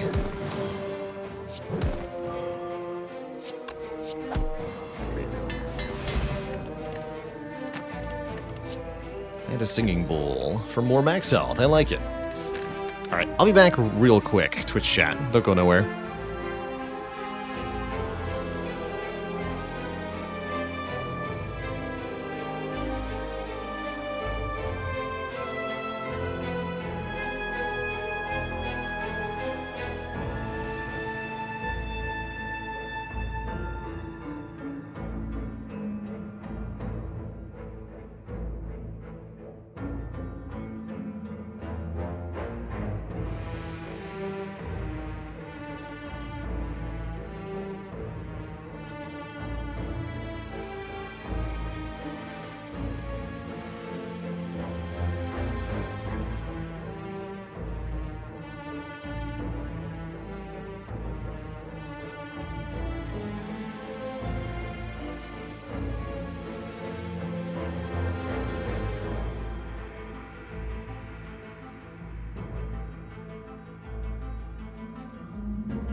Okay. Thanks for hanging out. We go to this store? Might as well.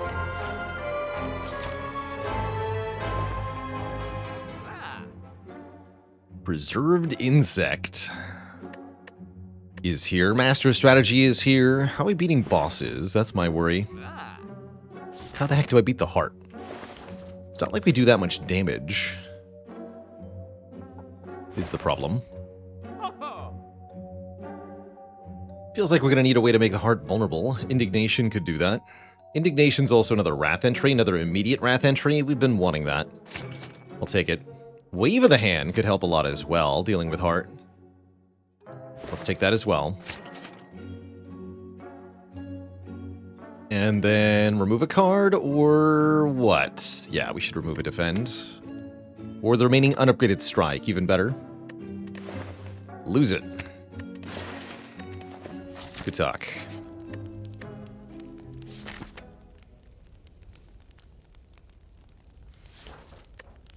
I'm gonna recall here.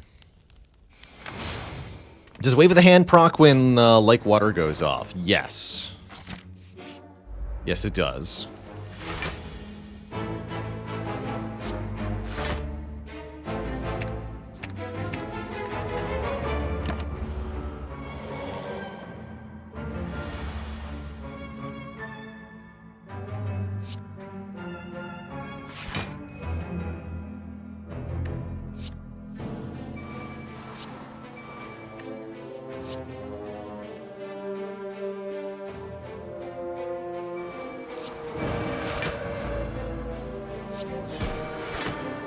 Get booted on. Fiend.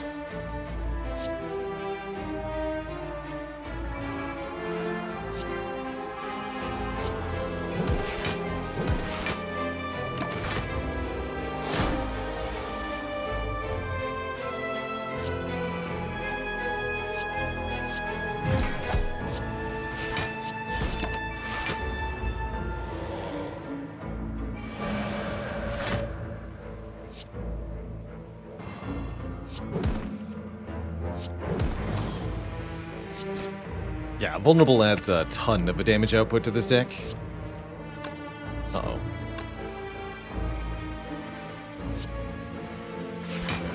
Okay, we always have Judgment just in case. My hope is we can learn a lesson here.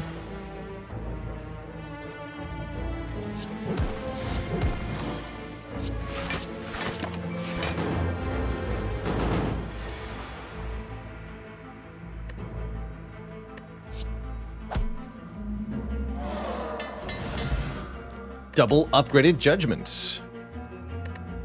One more Third Eye with an upgrade seems quite good as well. Scrying 5 cards with Runic Pyramid is almost as good as drawing 5 cards. Pretty good. And we can even gain 2 max health from Dreamcatcher here, which I like quite a lot as well. Ultimately, there are still quite a few unupgraded cards in this deck. We can get 3 or 4 more upgraded at most with a lesson learned. It's not everything, but it is something. Time Eater's a bit worrisome. This Time Eater can cause us quite a lot of trouble here.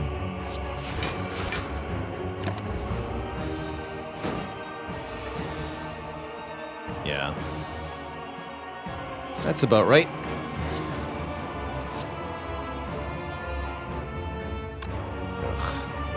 All right.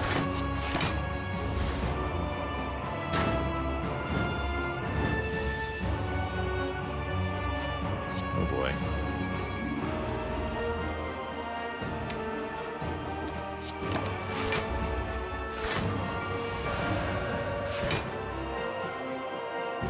He's dead?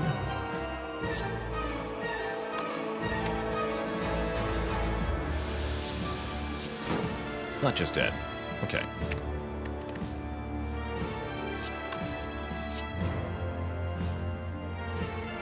Maybe I had to Ancient Potion that? I'd rather just die than lose the Ancient Potion. This is fine. M Yo-Yo, thanks for 20 months of support. I can appreciate it. Here we go.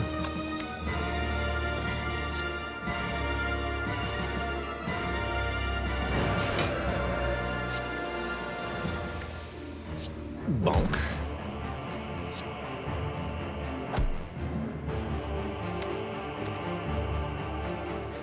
I need this to break the block for the wall-ups to work next turn. Yeah.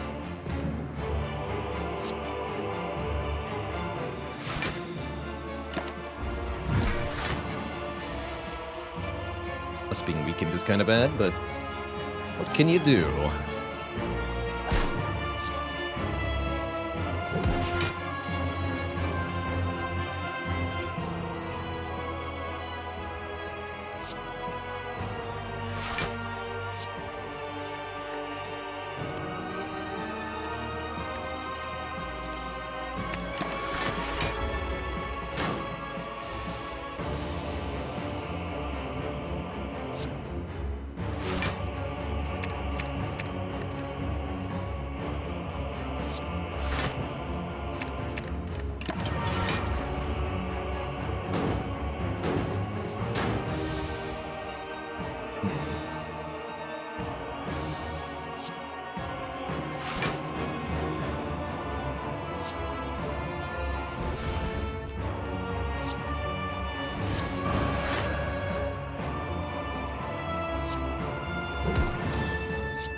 This is working.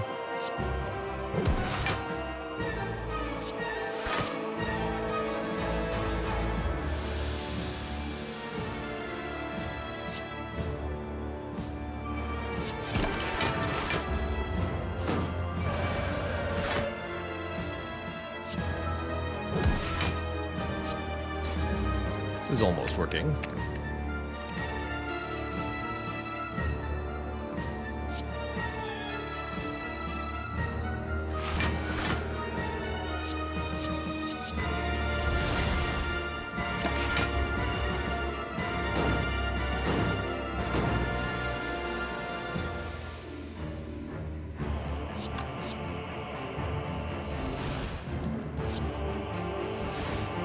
Stop there. Heal your stinky debuffs.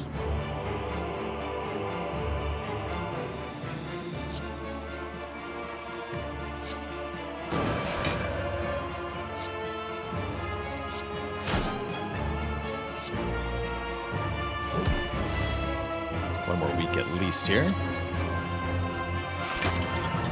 Make sure you stay weak for this turn. Or else.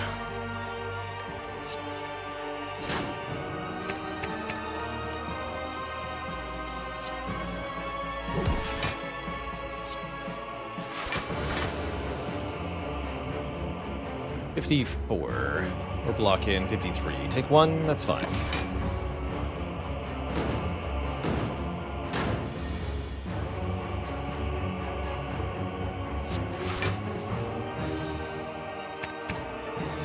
Actually, no, I want this Simmering Fury.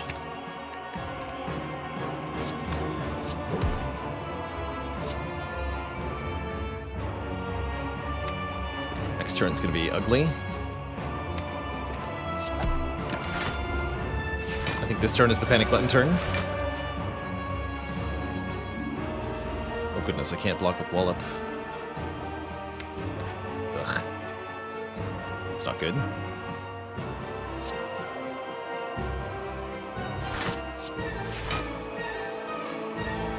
That's right, we're not trying to master the Simmering Fury, we have him because we want him. Exactly correct. Ugh, that's gonna hurt.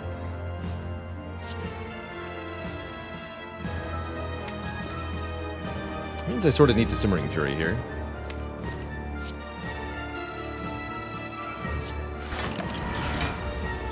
Ow.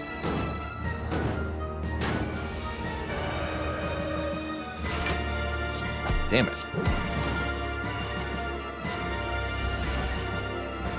Ah, damn it.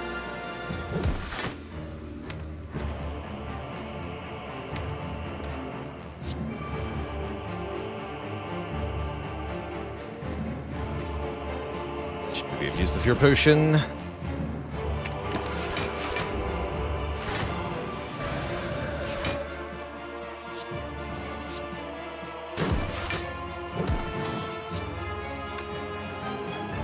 Damn it.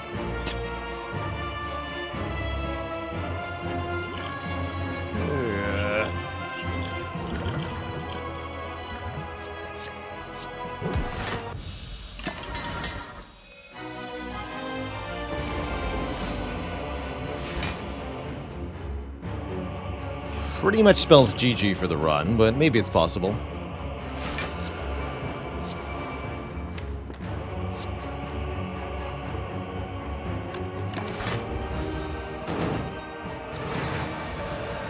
Gotta get through this fight first, so let's make that the priority.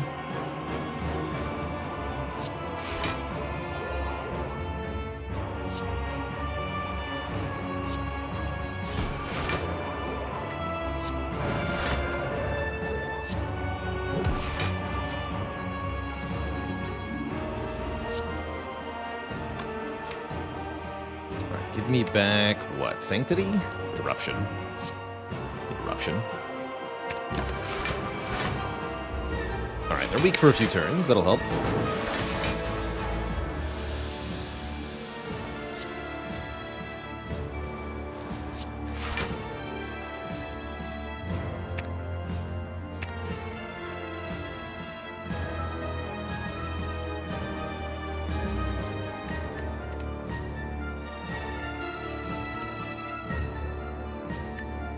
It's fine.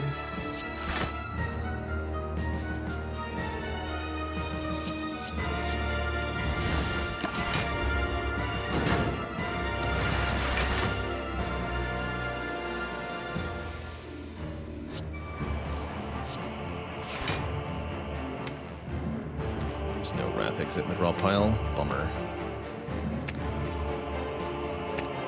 Did do that to myself.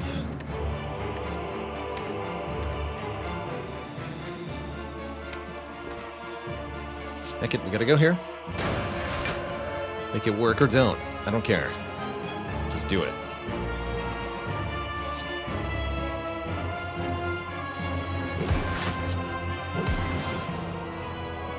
$54 damage. We can block that easily.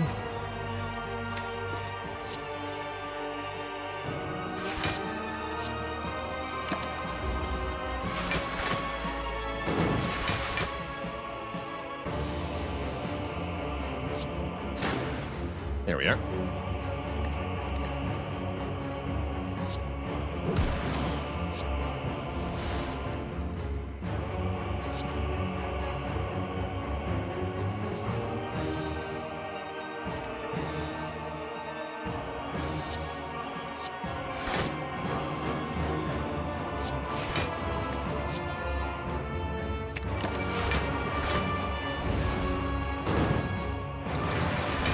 Darlene, thanks for the 2 months and the Prime sub. Heck yeah. Donut.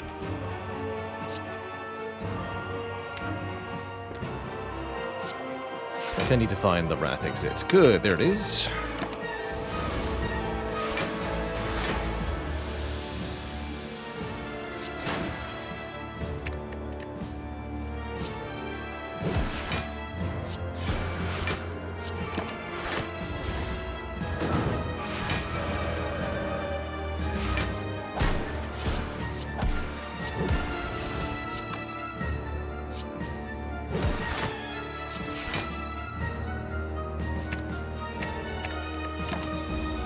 The damage. We're on to Act 4, Twitch chat. Judged. Two thump, a deep pulsing dread can be felt throughout the room is this. The heart of the spire, the source of all this stuff.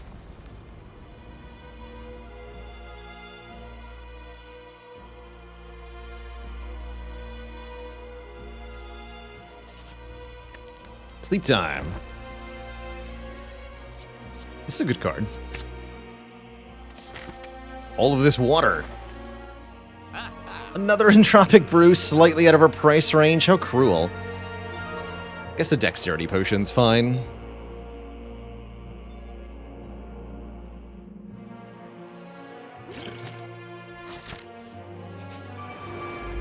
Good luck to us. These fights will not be easy. No pantograph. Alright, skill potion. What do you have? Spirit shield's not bad.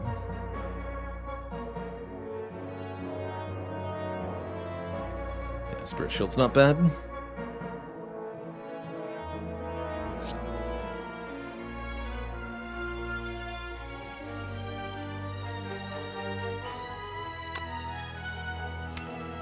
I'm going to kill the Spire first. Order? Yeah, order. Wrong order.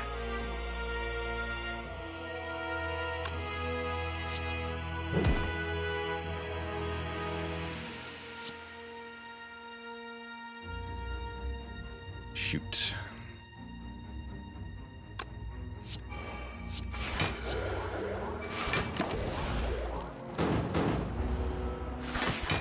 Now we're just hosed on this turn. Pretty much.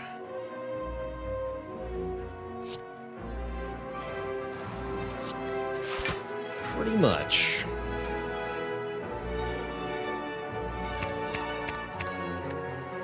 Yeah, this is going nowhere fast. Dang. Yeah. Not too surprised.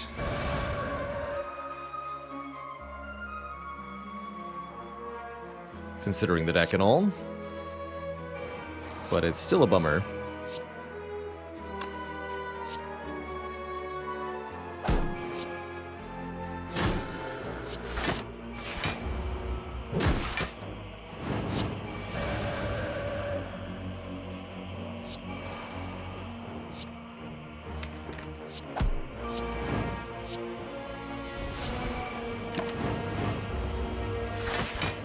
Pyramid's not supposed to lose. Well, today it does. Today it sure does. GG. GG, my Twitch chat. So it goes. We'll have to judge our way through the Spire another time. But this run just didn't have it. Ultimately laid low by, well, a classic problem. Too many powers that don't have an immediate impact. These definitely slowed us down in the late game and very much got us killed. It's why I don't like this card very much. Constantly calling it not so good. It's just too slow for Watcher's play style.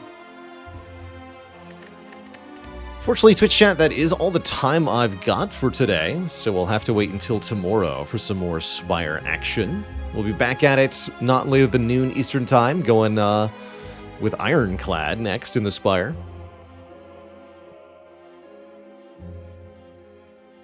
Those judgments were also heavy, right? Double judgment, double like water. Maybe we could have done one of the two, but certainly not both. Until next time, I guess. See you later, Ingenol, Cool Lightwing, Unknown Force, Dead Teddy, Tony Twice, Enrique K, and everybody else. Have a cozy, cozy night, my friends. And I'll see you all again very soon. Toodaloo.